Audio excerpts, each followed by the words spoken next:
Hello students, today I welcome you all for NEET, RE-NEET Mock Paper Test 6 discussion, right? Botany, let's start with Botany first, okay? So I'll be covering up 3 chapters of ecology, correct? Alright, let's do the questions. Take out your NCERT book, figure out what are the doubts and what are the gaps that you need to discuss with me, and I'll definitely get back.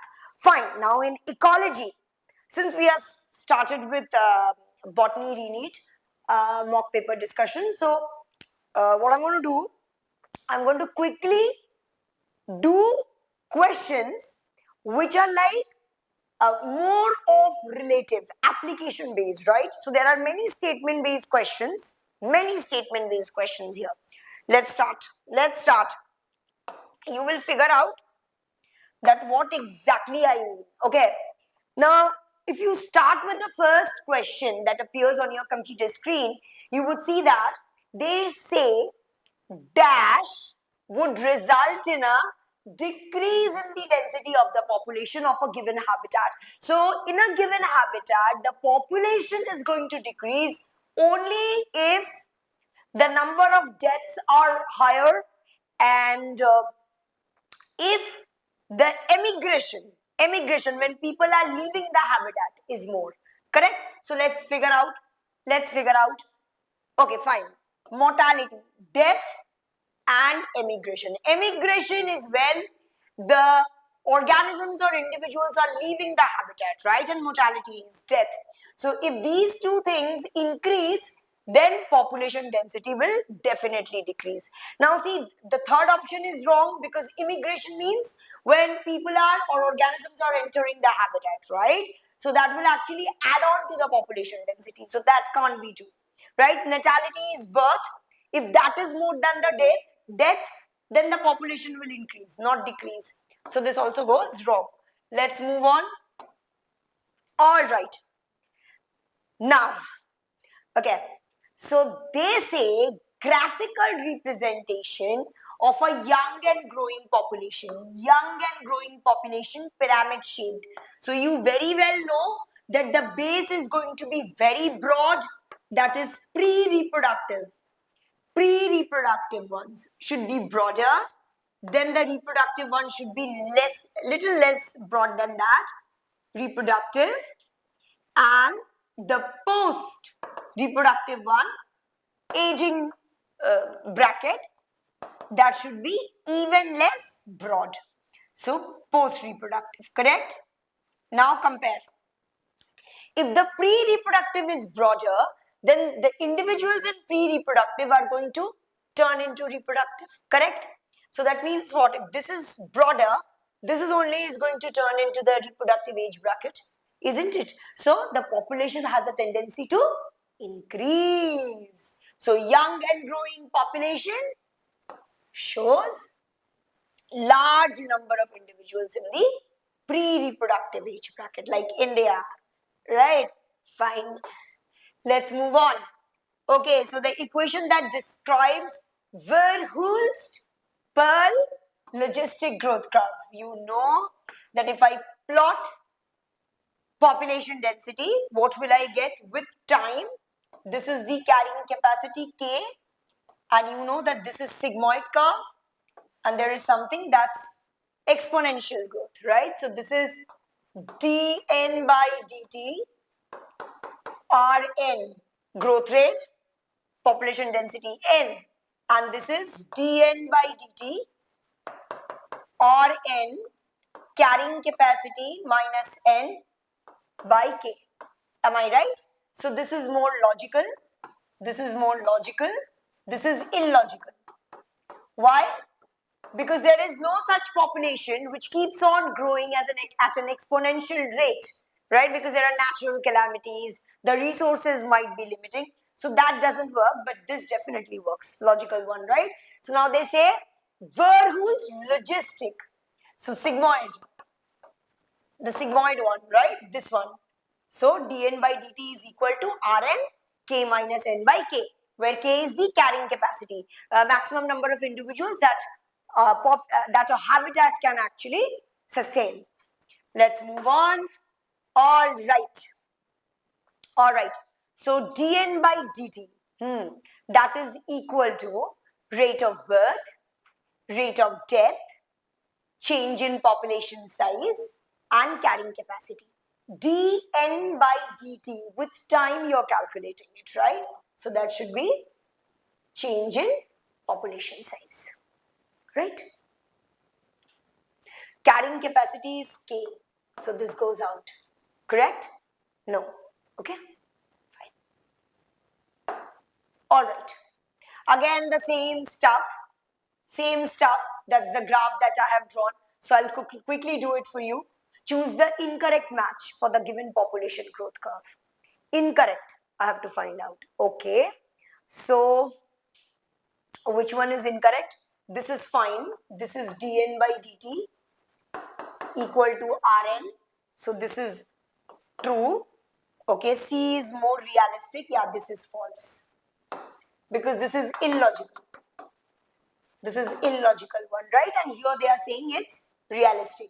So incorrect I have to figure out. So this one's incorrect, right? Fine. Fine. So this is done. Let me see. Let's do one match the following at least on interaction. So I am right now doing the first chapter, organisms and population of ecology, right? Let's go. Amensalism. Amensalism is an interaction where one individual is negatively impacted and the other one has no effect. 0 minus negative impact, the other one has no effect, right? What about mutualism? Both will be equally benefited. Okay. Competition, both will be negatively affected because both will compete with each other, right? And commensalism is +0. So let's do amensalism 4. A4, okay? A4. Mutualism is 3. A4, B3. Then C1, commensalism, C1, commensalism is +0. D2. Isn't it? Isn't it? So this is how it works. Right? Fine. Let's see what else we can do. Again, one interaction between commensalism. Commensalism is one is benefited and the other one is unaffected. Right? So, this is predation, snake and frog. Parasitism, correct? This is mutualism. This is mutualism. This is mutualism, right? Lichens, correct? So, this is not happening. Lice in human, parasitism.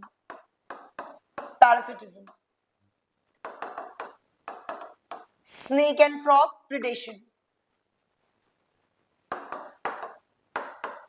Sea anemone and this one, clownfish, this is commensalism.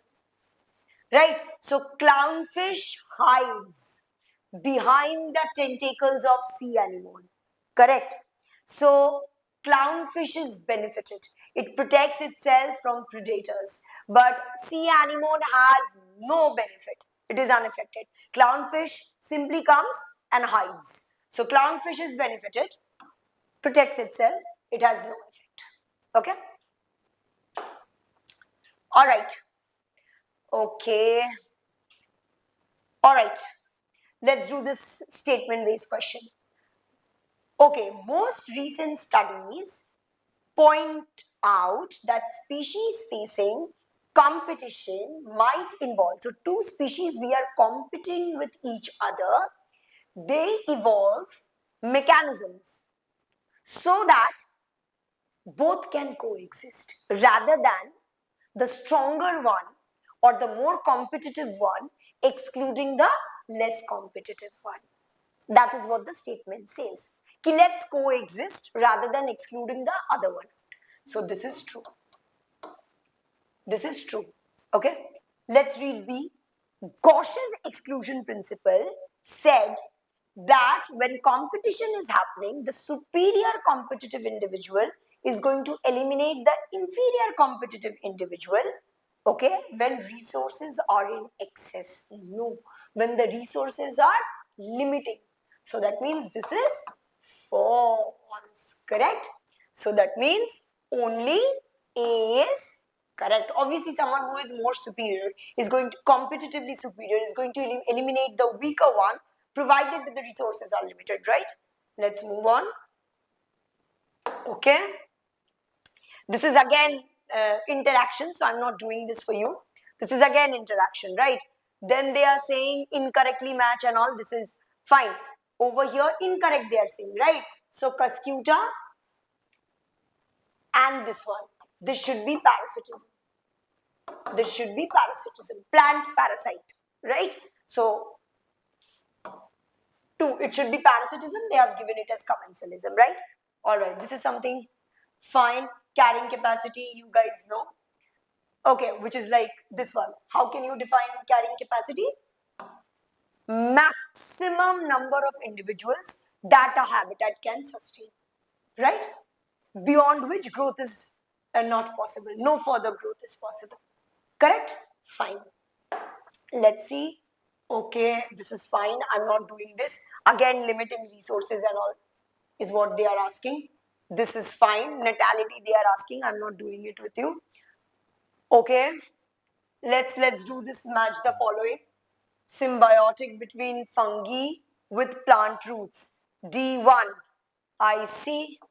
Then saprophyte. Acha, there is another one. That's algae and fungi. 1 second. So lichen 4. Okay.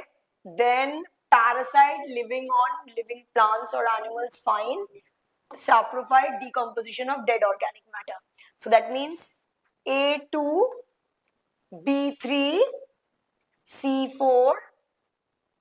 Lichen is symbiotic association between algae and fungi, and mycorrhiza is fungi and plant. Yes, so this one. Correct? Fine. Let's move on. This is again logistic growth curve and all. I'm not doing this. Okay. Gauch's exclusion principle. I'm not doing this. Just now we have done one question on that. Okay. Let's try. Okay, yeah. Let's do something which is like more of questions from biodiversity and little bit of ecosystem. Okay. See, species area relationship curve, right? It was given by Alexander von Humboldt.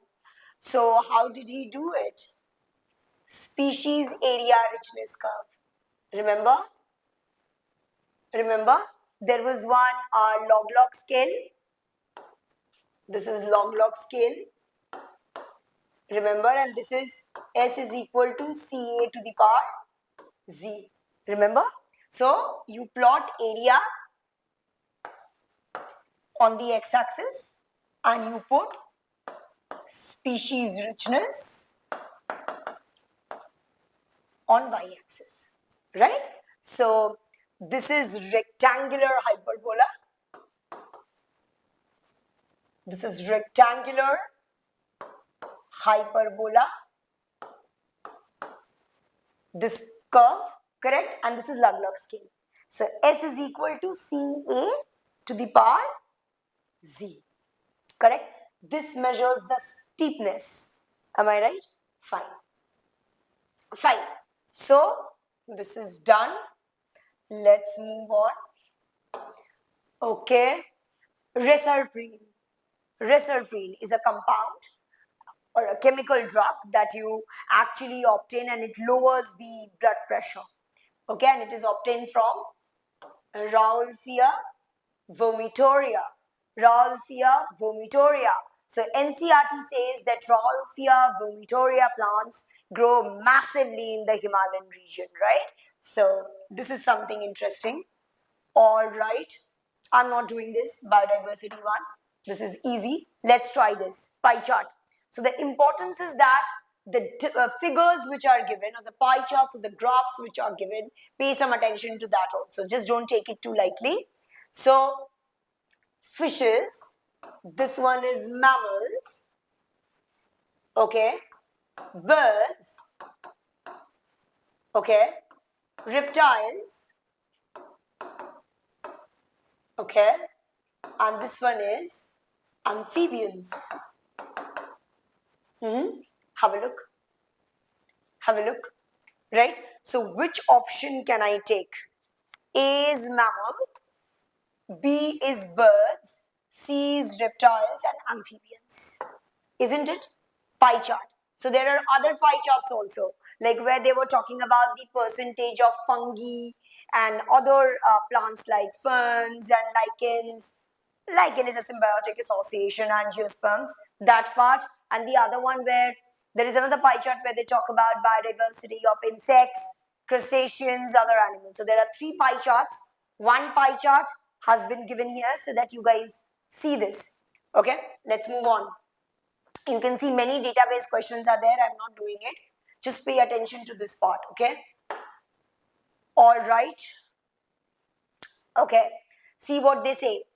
They say that the species diversity dash as we move away from the equator towards poles. So when you move away from equator to the poles, your species diversity will decrease. Correct? Decreases. Why? Because environmental factors will change. There will be lot of glaciation.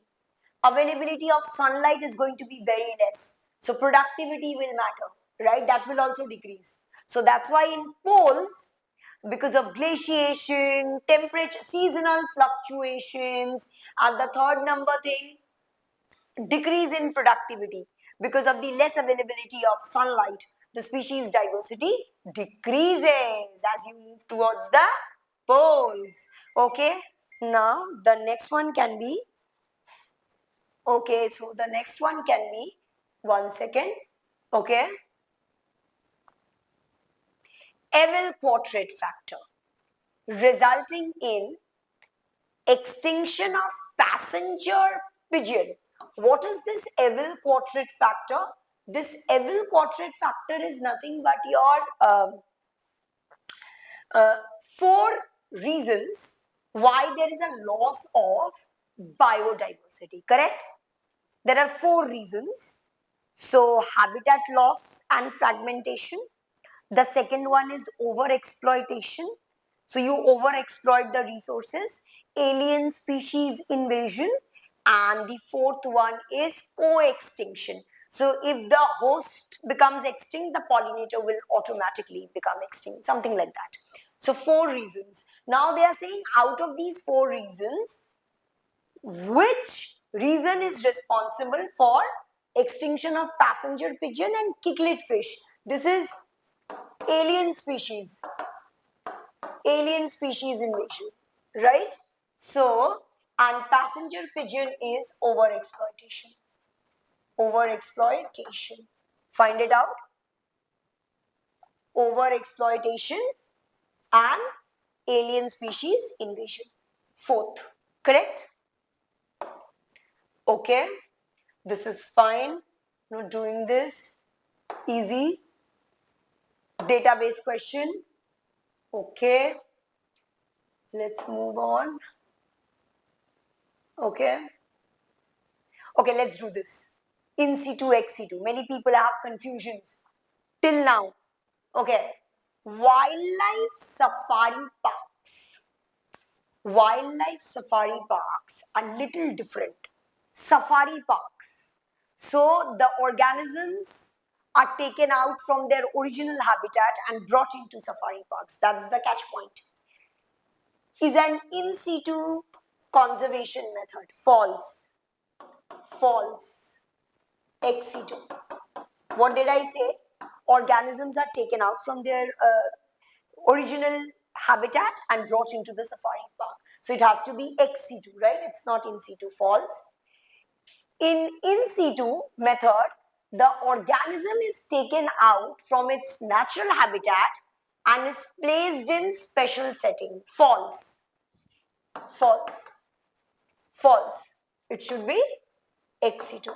So in ex situ, you take out the organism from its natural habitat and put it into a more protected environment, right? So both the statements are false. So both statement 1 and statement 2 are false, right? Let me see. So some biodiversity questions are done. Acha, which of the following is an in situ method? In situ, natural environment. Zoo, that's ex situ. Scientific laboratory, ex situ. Ex situ, where you conserve plants. Okay.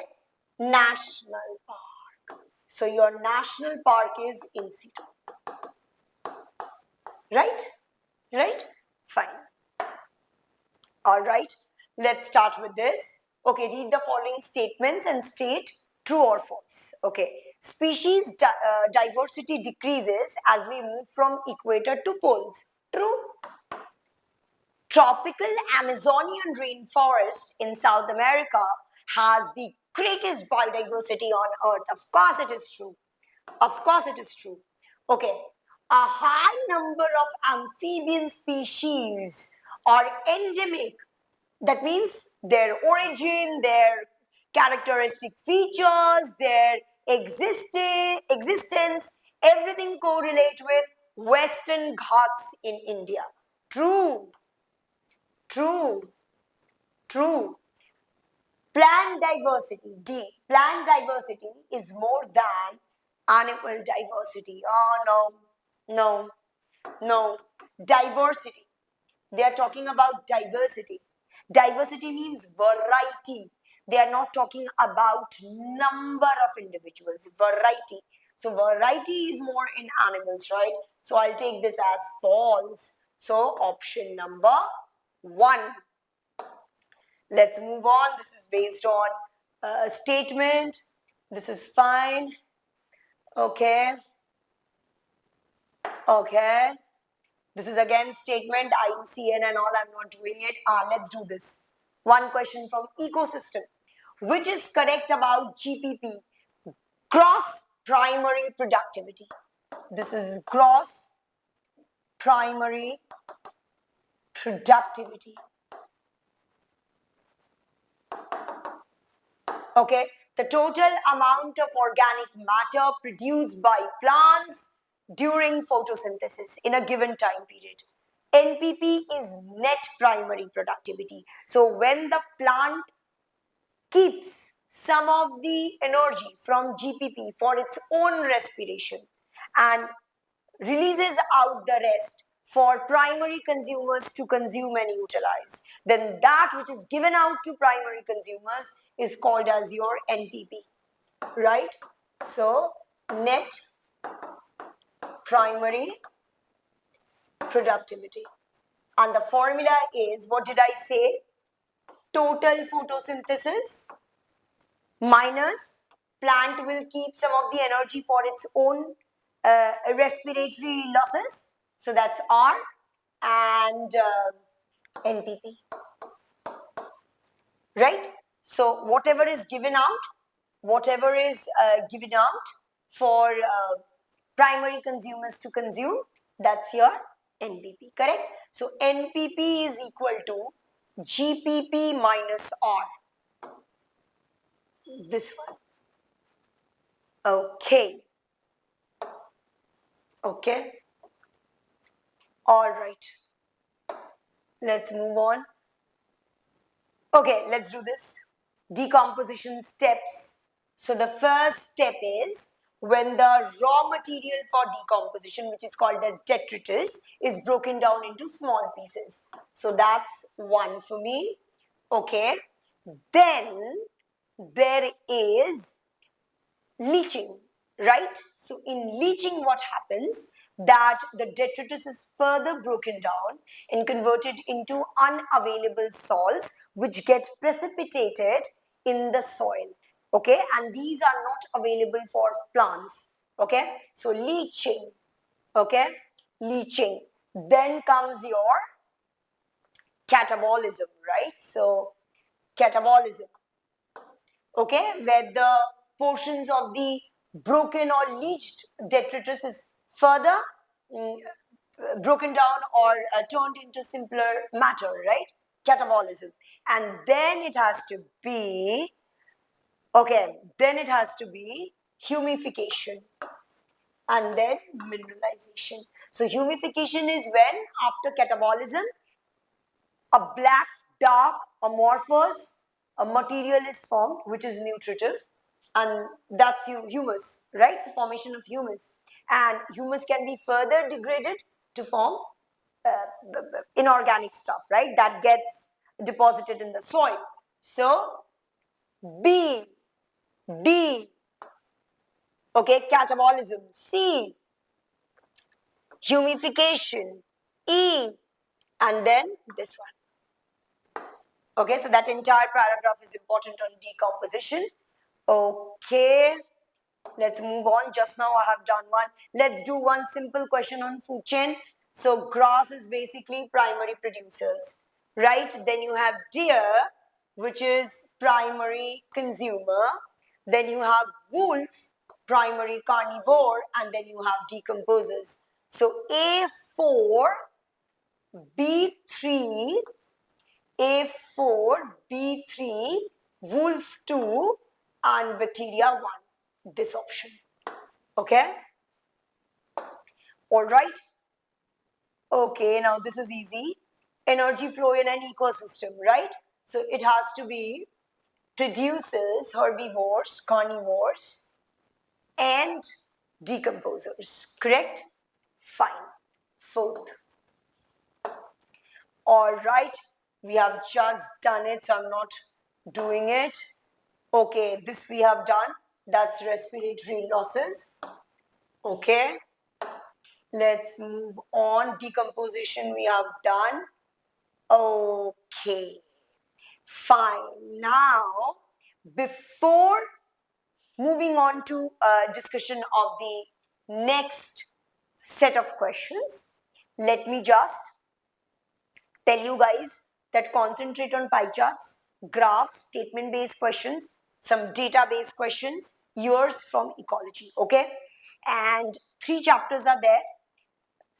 Try to remember the exact lines of NCERT, and I think that's going to be enough for you guys for ecology to revise, right? Fine. So keep studying botany, and I'll see you in the zoology paper discussion. Till then, study hard, and I'll meet you again. Thank you. Hello, students. I'm back again for mock paper test 6 for RE-NEET, and this is Swagata Chowdhury at Pathfinder, and I'm here to discuss the zoology paper now. Okay, so we are just left with 2 chapters, Biotech 1 and Biotech 2. So without wasting any time, let's start. Okay, so question number 136 that appears on your computer screen is this. Okay, how many statements are correct? They are saying the first recombinant DNA was formed by linking antibiotic-resistant gene to a plasmid from Salmonella typhimurium. Remember? Yes, that's true. Boyer, that's Herbert Boyer's main contribution to this experiment where a gene for antibiotic resistance was linked to a plasmid. That was primarily the method to remove and reinsert the plasmids into bacterial cells. Remove and reinsert? No, no, no, no, no. Okay, so I'm not taking this.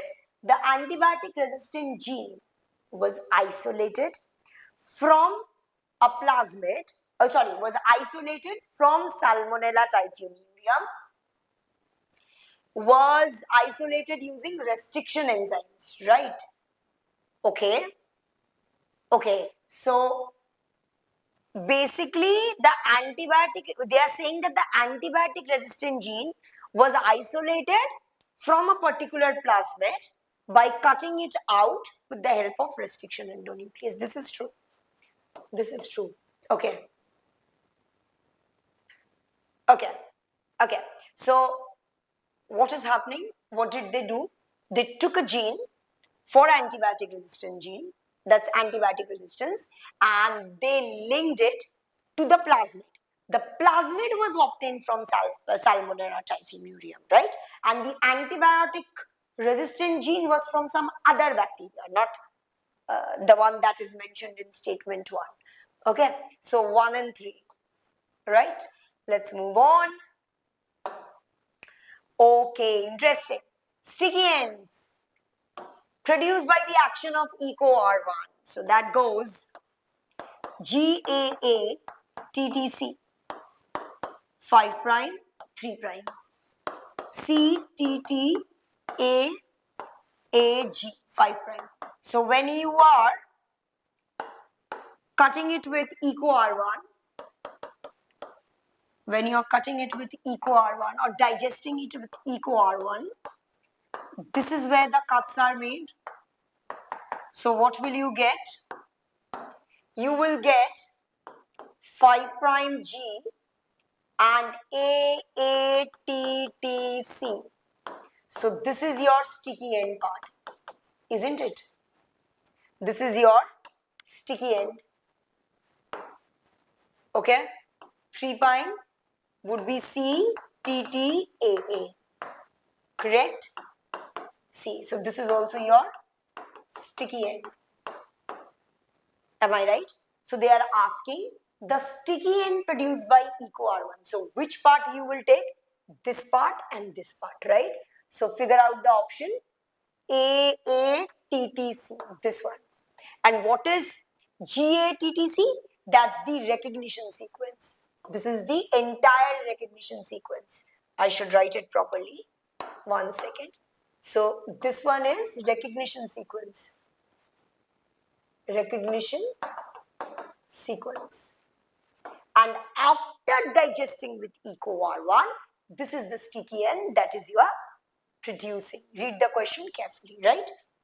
Fine. Okay. Now let's do this question. Okay. So they say some foreign DNA segment is attached to CLAV1 site of PBR322. I see. So if this is PBR322, ORI, raw, you have tetracycline resistant gene here. Okay. You have ampicillin resistant gene here. Okay. You have certain restriction endonuclease sites, BAMH1, then you have SAL1, correct? And then you have CLAV1, EcoR1, HIN3, everything here, right? So suppose I say, so in the question they say that a DNA fragment is attached to CLAV1 site. That means you are digesting it with CLAV1. So you are inserting your gene of interest here. Here. So if you insert your gene of interest by cutting it with CLAV1, then both your antibiotic resistant genes are perfect. Okay. No problem will happen there. Okay. Now see. This recombinant vector. So now your vector will appear this way. Your vector should appear this way. So your gene of interest has been inserted here. Your antibiotic resistant genes are perfect. AMPAR is perfect. TETAR is also perfect. This is perfect. TETAR is also perfect. Because you haven't used any restriction endonuclease to cut this one or that one. Okay. Now, they say that when you grow this particular plasmid, okay, in a medium containing ampicillin and tetracycline, okay, the transformed cells containing the recombinant vector will. So now they are saying, take a Petri plate, okay, take a Petri plate. So they're saying grow it on 2 different media. So you can use the same plate to grow it into 2 different media, or you can take 2 different plates. Okay. Suppose I add ampicillin in this plate and I add tetracycline in this plate. So when you will try growing this recombinant plasmid, which is inserted into a bacteria, in two different media, then you will notice that growth takes place in tetracycline as well as the growth will take place in ampicillin. So here also growth will be there. Here also growth will be there. Why? Why the growth will be there? The growth will be there because your tetracycline resistant gene, TETR gene, remains functional. See, nothing has happened to TETR, remains functional. Okay? And AMPAR gene also remains functional. So when you are digesting and inserting the gene of interest not into selectable markers, then your selectable markers remain functional. So the functional selectable markers will actually allow a bacteria with plasmid to grow in the presence of specific antibiotics, which is ampicillin in one case and tetracycline in the other case, right? So, but when we would have inserted the gene of interest in TETR or in AMPAR, the situation would have been different. Because the moment you insert the gene of interest in either of these two selectable markers, that selectable marker becomes non-functional. Okay? So that means right now, my both selectable markers are intact. Okay? So growth will definitely happen. So this one, grow on both tetracycline and ampicillin containing media. Right? Okay.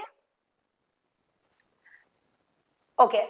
In PBR 322, AMPAR and tetracycline resistant genes are present. Okay. When we ligate a foreign DNA at PST site, okay, let me draw it. So, this is AMPAR gene, and your PST is somewhere here. Your PST is here.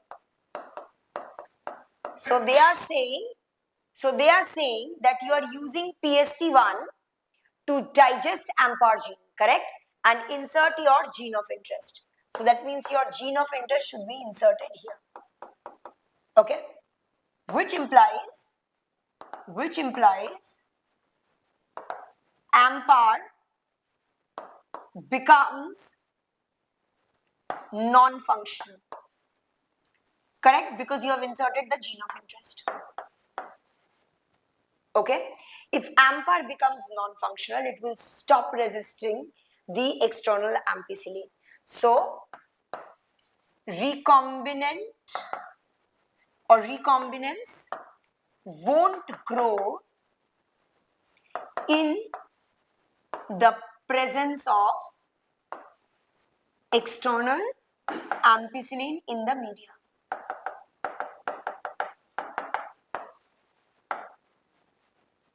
Have a look. Have a look. So PST1 is used, which is located inside AMPAR. You're inserting your gene of interest. AMPAR becomes non-functional, loses its resistance. So if you start growing this plasmid in the presence of external ampicillin, then the growth will not take place because resistance is lost. Now let's read the question. When we ligate a foreign DNA at PST1 site, then the recombinant plasmids will lose their resistance to which antibiotic? Ampicillin, right? Tetracycline is perfect. You're not even touching tetracycline. TETR is perfect. TETR is perfect. It has BAMH1. You're not using it. And SAL1. So it's perfect. Nothing happens to it. So only the ampicillin part goes, the resistance goes off. Okay. Let me see what kind. This is fine. Okay. Stickiness of the ends.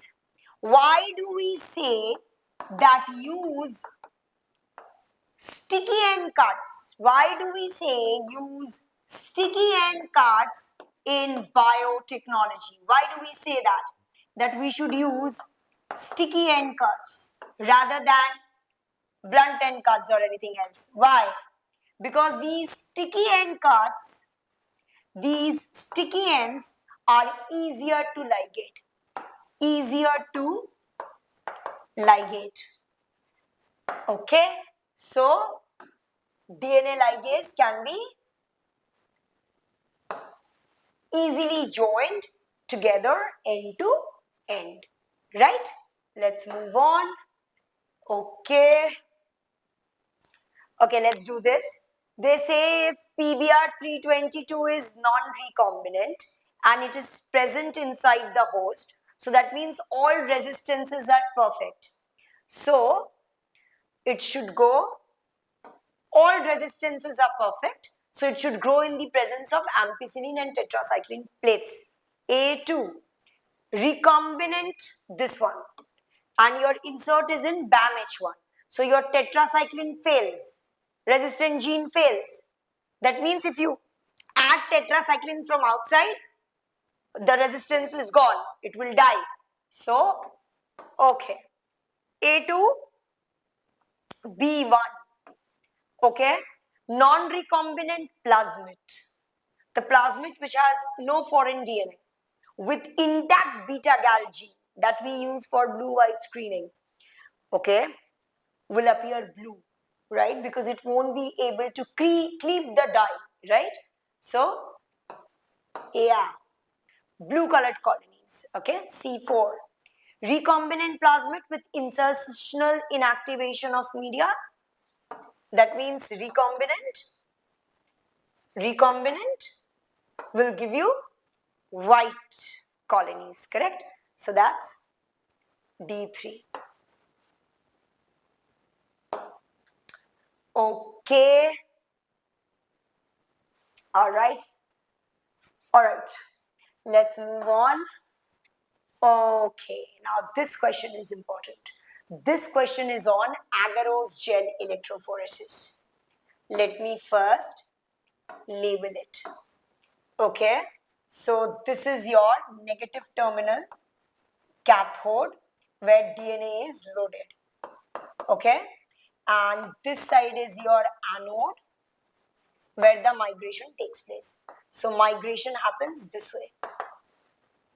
Okay, DNA is negatively charged. DNA is negatively charged, so it's loaded here. These are wells. Okay, and when you observe it under UV light, you will see orange bands. Orange bands under UV light. Under UV light due to ethidium bromide, ETBr. Correct? Now let's see. So, okay, they are saying a mixture of 4 double-stranded DNA fragments, PQRS, was subjected to agarose gel electrophoresis. Fine. Now they are saying, with respect to their molecular weights, arrange the migration, okay, arrange the migration, and it should be arranged sequentially from anode side to cathode. So you have to write down the one that is closest to anode first and then go beyond. Okay. So the ones which are towards the anode should be of lower molecular weight. So lower molecular weight DNA, lower molecular weight DNA should migrate more. Should be closer to anode, right? And here it should be high molecular weight DNA. Am I right? So let's do. All right. Let's construct. So molecular weight of P plus Q is equal to R. That is condition 1. Okay. That means R is heavier than P and Q. Okay. Then they say P has a greater molecular weight than Q. That means out of P, Q and R, Q is the smallest, right? So Q is the smallest, okay? Then Q is the smallest, then P, correct? Okay, Then let's read the third one. Molecular weight of S is greater than R. That means S is bigger than R. So S should be at the end. Okay, so Q is smallest, then P. Then when you are adding Q and P, you're getting a fragment that is R, and molecular weight of S is more than R also, then S, correct? So this should be closer to anode and this should be away, because this is smallest in size, it will migrate much deeper. So that means you should have S here. Oh, I'm sorry, one second. I have to label from anode, right? So Q. Okay, then it's P. Then it's R, it's bigger, and then it's S, isn't it? So Q is the smallest, then P, then R, and then S, isn't it? That is what the condition specifies. So the one that is smaller in size will migrate much more. So which one should we take? Q, P, or S? This one, isn't it? Q, P, or S. They are asking us arranged sequentially from anode to cathode. We should read. So that's how I have written, right? Fine. Okay. Okay, let's do this assertion reason again on agarose. The smaller the fragment, just now we have done, better it will migrate towards the anode.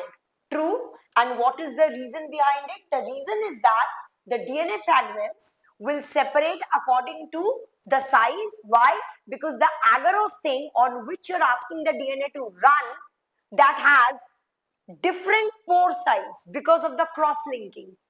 Agarose will have different kind of cross-linking, right? So if the cross-linking is too much, then the pore size will be smaller.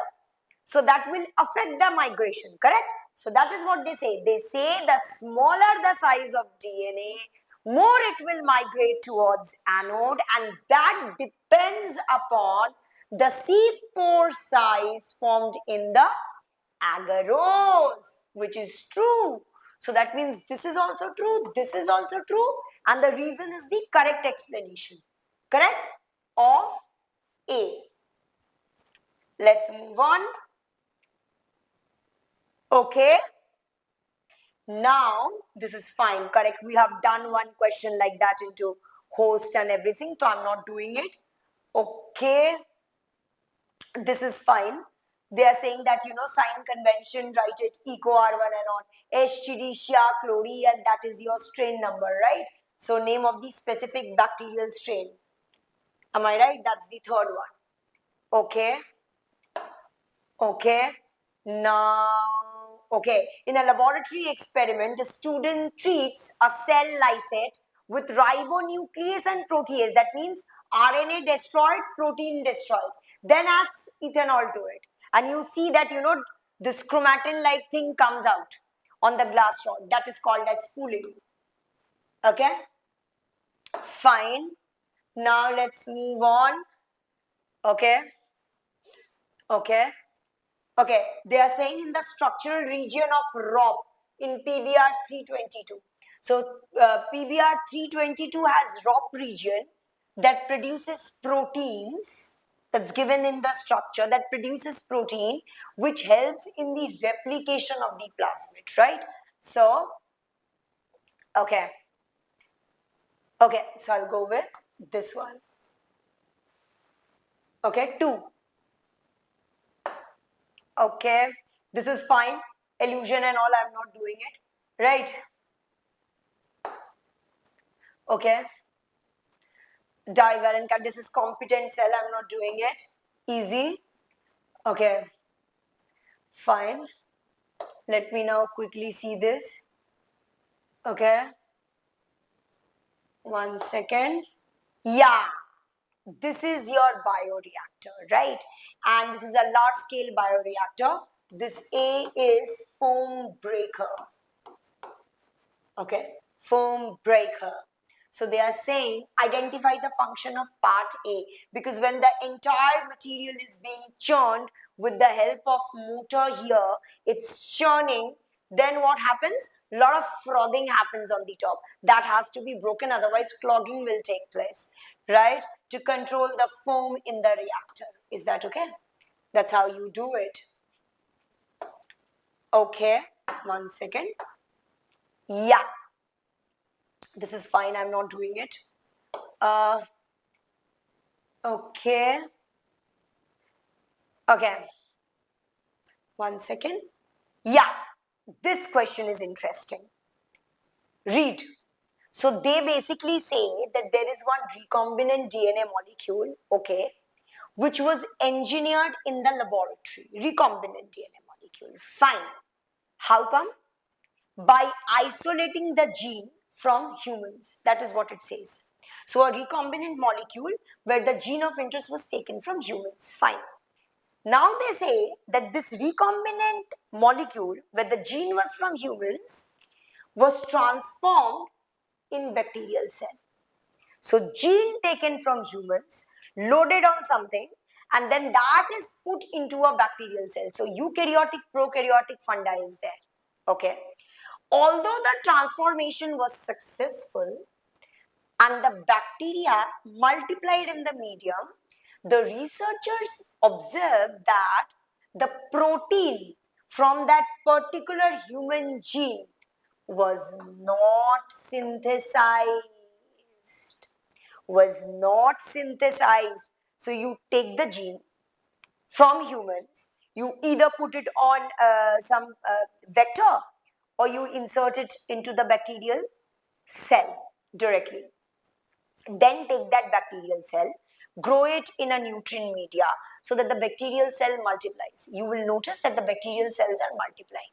But the human gene that you collected, that did not produce the proteins. What was the trouble that the researchers could identify?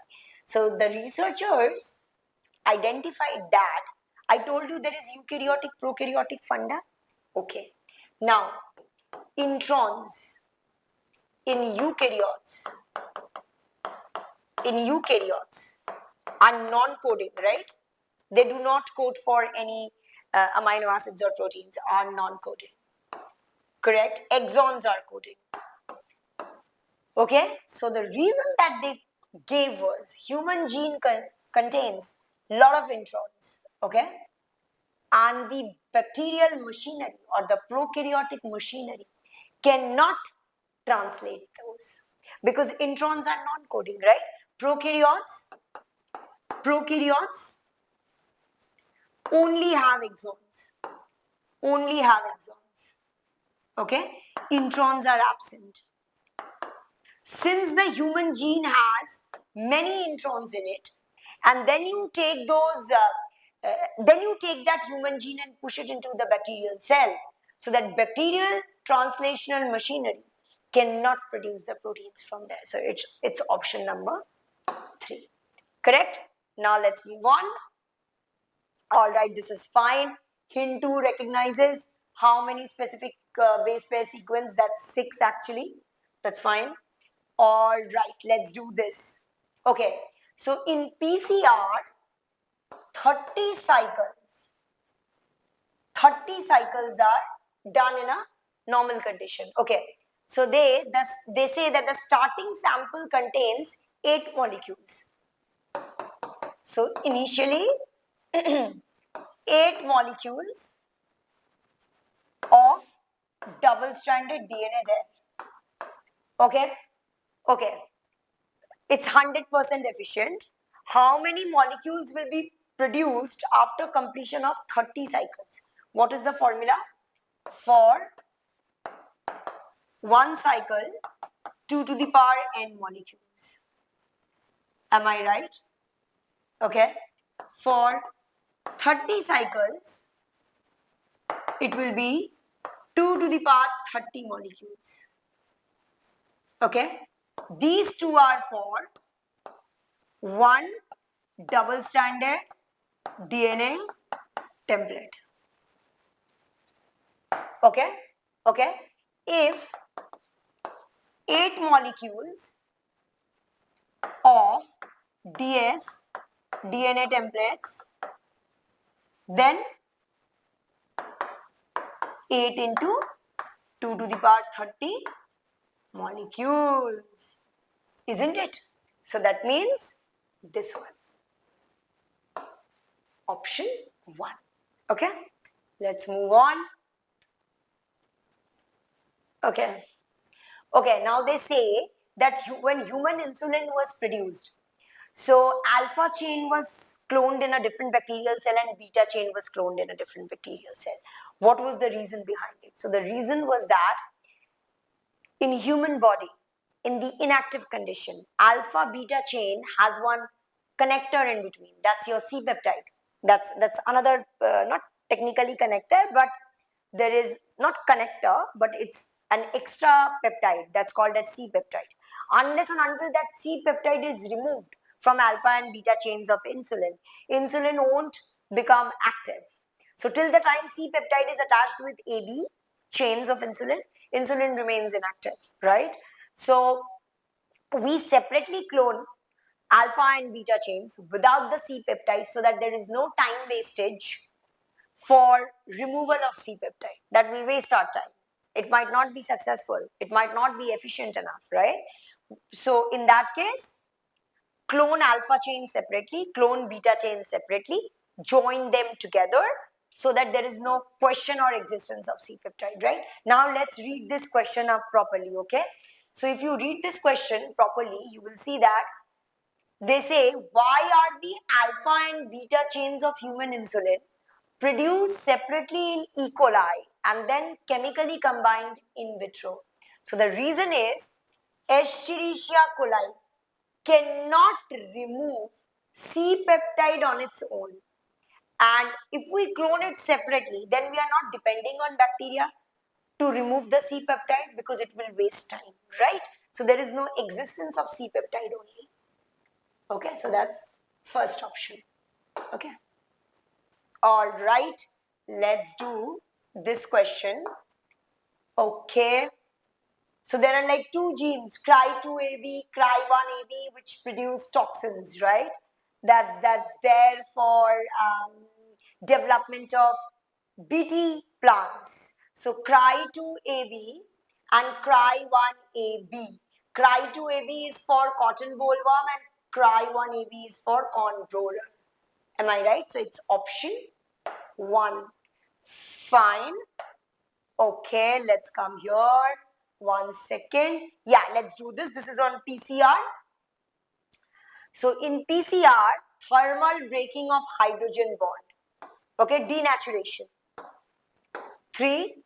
Hydrogen bonding of oligonucleotide annealing phase, synthesis of matching strands, extension.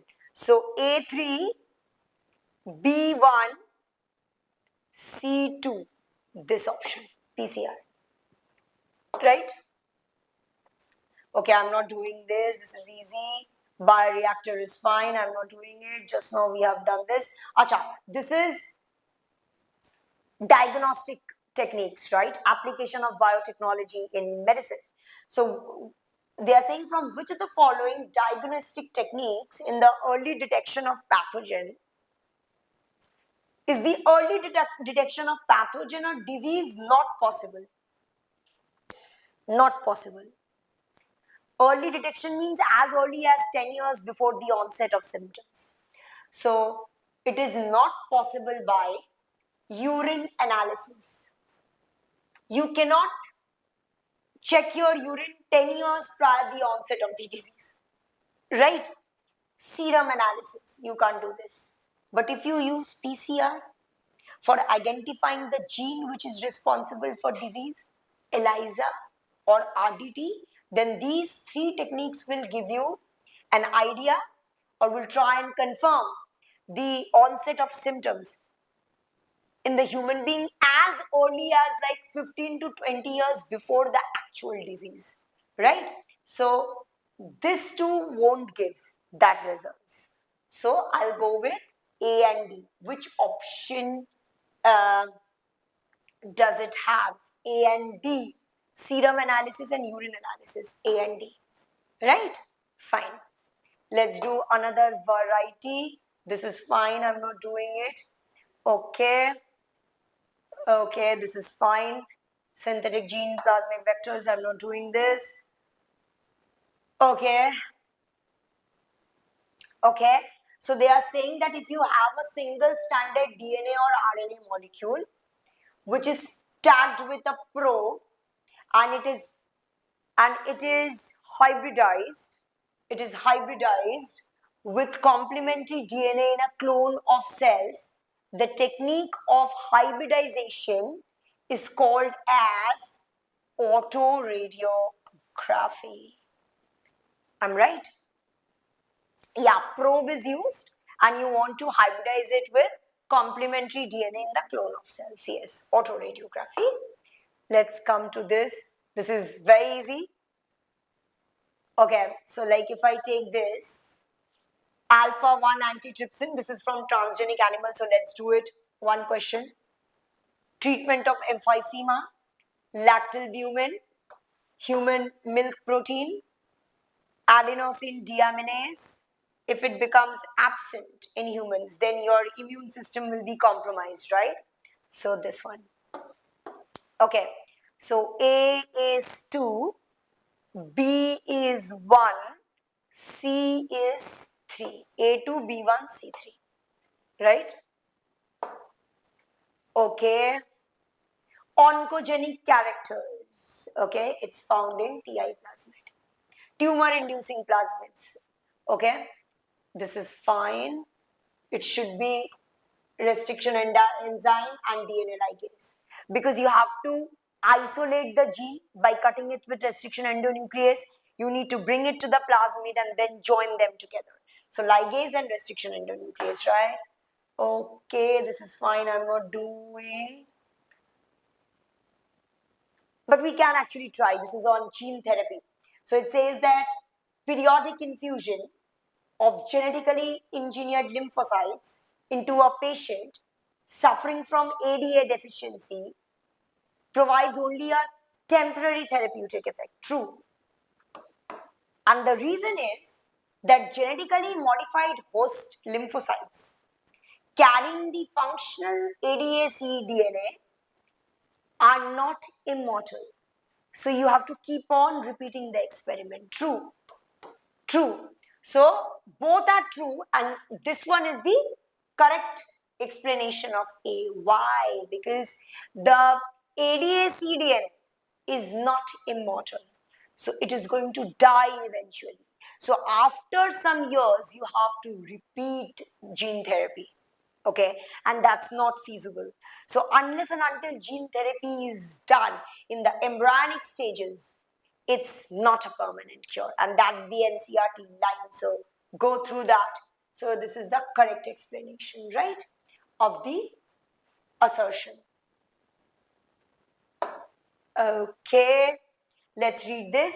Biopiracy refers to the use of bioresources by multinational companies and other organizations with proper? No. Without proper. It should have been without proper authorization because you are stealing it, right?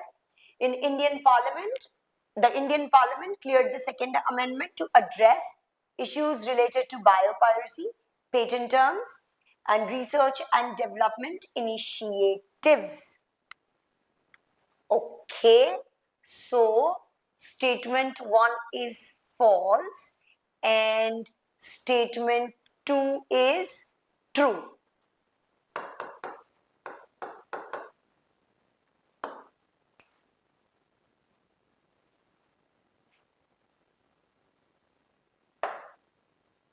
Okay.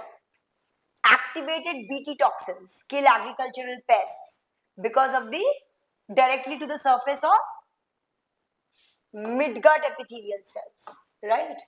Fine, this is easy.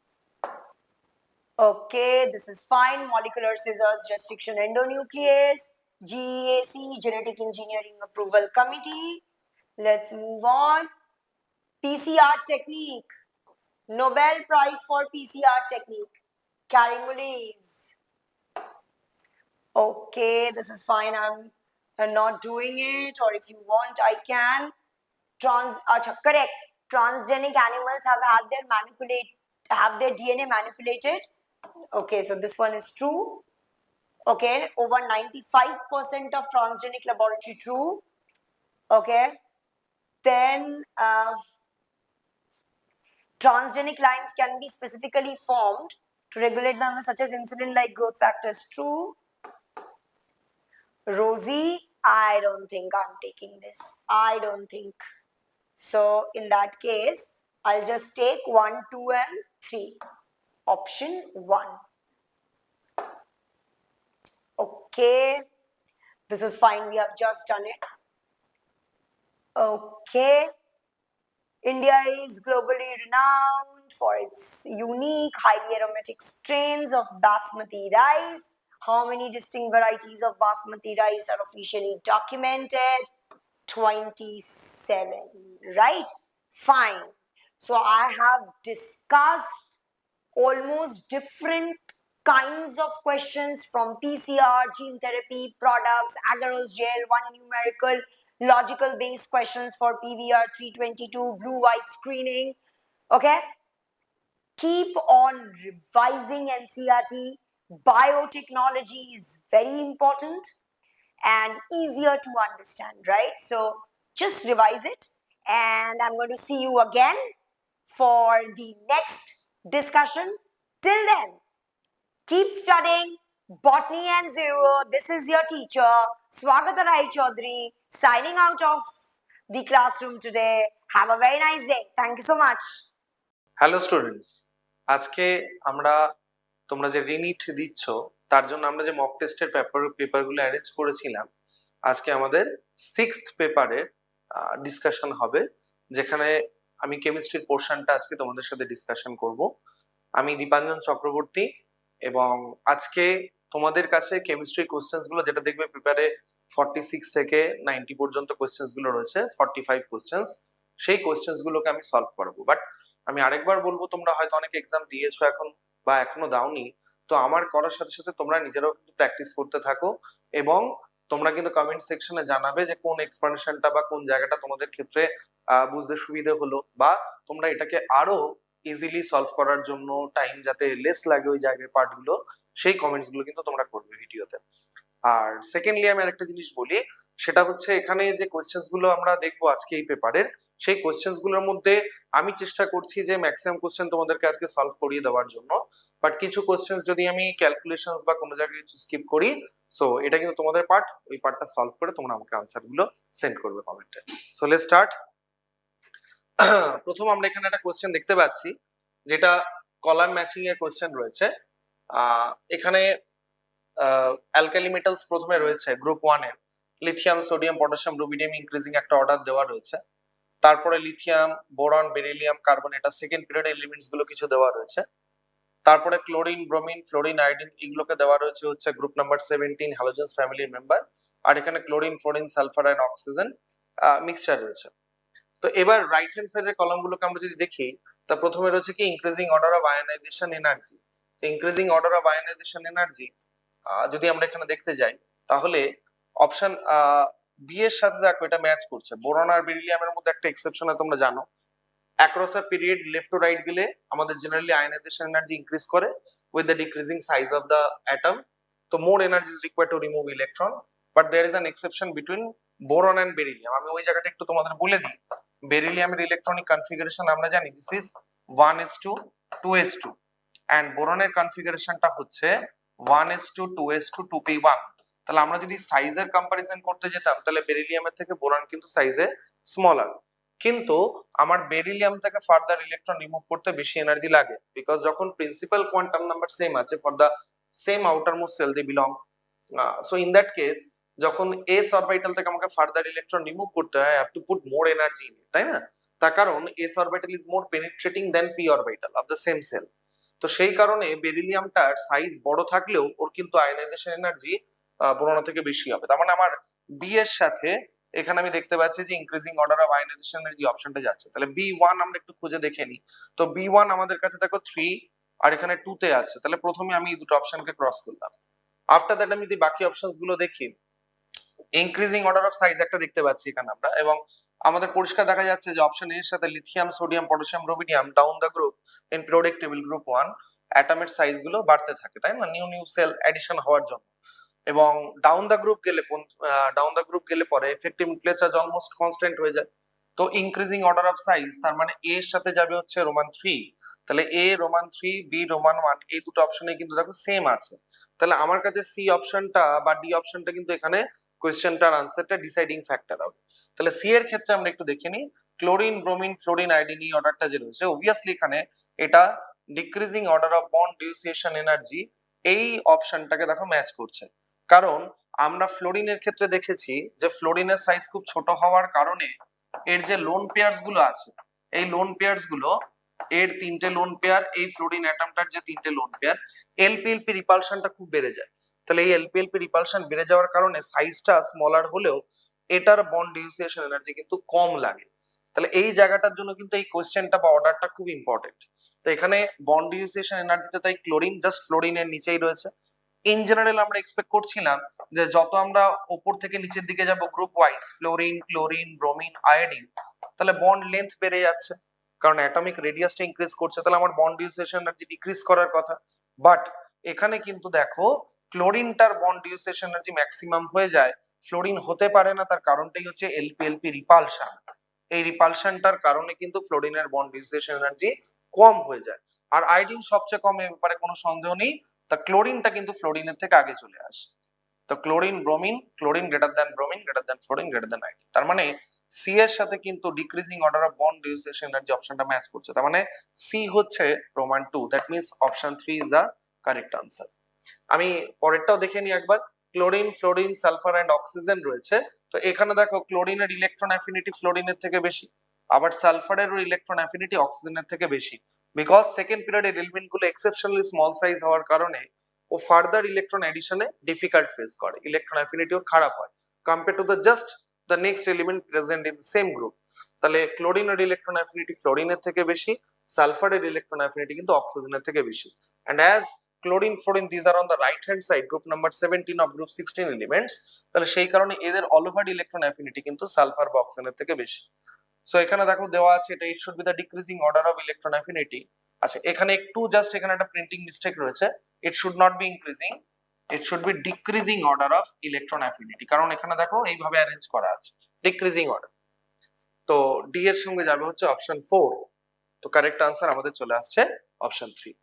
ঠিক আছে, আমরা পরের কোশ্চেনটা চলে যাই। আচ্ছা এখান থেকে ট্রু অর ফলস সিলেক্ট করতে হবে। তার মানে এখানে আমার 5টা স্টেটমেন্ট আমি দেখতে পাচ্ছি, সবকটাকে আমায় জাজ করতে হবে ট্রু না ফলস করে। তো এখানে কম্বিনেশনস গুলো দেওয়া রয়েছে। তো ফার্স্ট আমরা দেখে নিই option A, the correct order of in which the OO bond length, oxygen oxygen bond length is, O2 এর বন্ড অর্ডার দেখো আমরা জানি বন্ড অর্ডার, এটার বন্ড অর্ডার 2 হয়, দুটো অক্সিজেনের মাঝে ডাবল বন্ড আছে, বন্ড অর্ডার ইজ 2। O3 যদি আমরা দেখি, so there is a resonance between these oxygen atoms,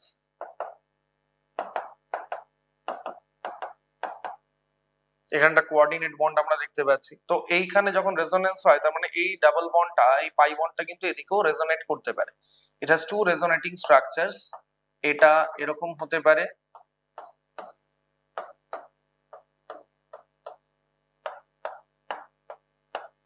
that's why আমার এখানে টোটাল নাম্বার অফ বন্ডস আছে কিন্তু 3টে, আর দুটো resonating structure, that means bond order will be 1.5, এটার বন্ড অর্ডার হয়ে যাচ্ছে 1.5।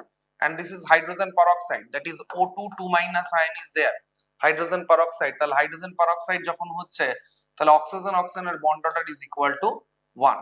এটা আমরা দেখো এমও থেকেও জানতে পারি, মলিকুলার অরবিটাল থিওরি থেকে। তো সেখানে বন্ড অর্ডার যার যত বেশি হয় তাহলে বন্ড লেন্থ তার তত শর্টার হবে। তো এখানে আমার থেকে একদম সেই অর্ডারই লেখা আছে, দ্যাট মিন্স এটা হচ্ছে ট্রু। তাহলে এই ট্রু অপশনটা দেখো আমরা কোন কোন অপশনে দেখতে পাচ্ছি 2, 3 বা 4 এ, তার মানে 1টা আমার কিন্তু অপশনে আসবে না, আমাকে কোনো কোনো জায়গায় কিন্তু এরকম সিলেক্ট করে নিতে হবে। তাহলে এটা ট্রু, তারপর একটা ফলস, দেখো সব জায়গাতেই ফলস আছে, পরের স্টেটমেন্টটা আমার না পড়লেও চলবে কারণ এই তিনটেতেই ফলস আছে। তাহলে তিনটেতেই ফলস মানে ডেফিনেটলি স্টেটমেন্টটা ফলস আছে। তো আমি তো আবার একবার জাজ করে নিই এটাকে, কেও two ALO2 minus aluminate ion, barium peroxide and NO2 plus ion have unpaired electron. Unpaired electron মানে দেখো K প্লাস আর এটা O2 মাইনাস এর কম্বিনেশনে তৈরি potassium super oxide.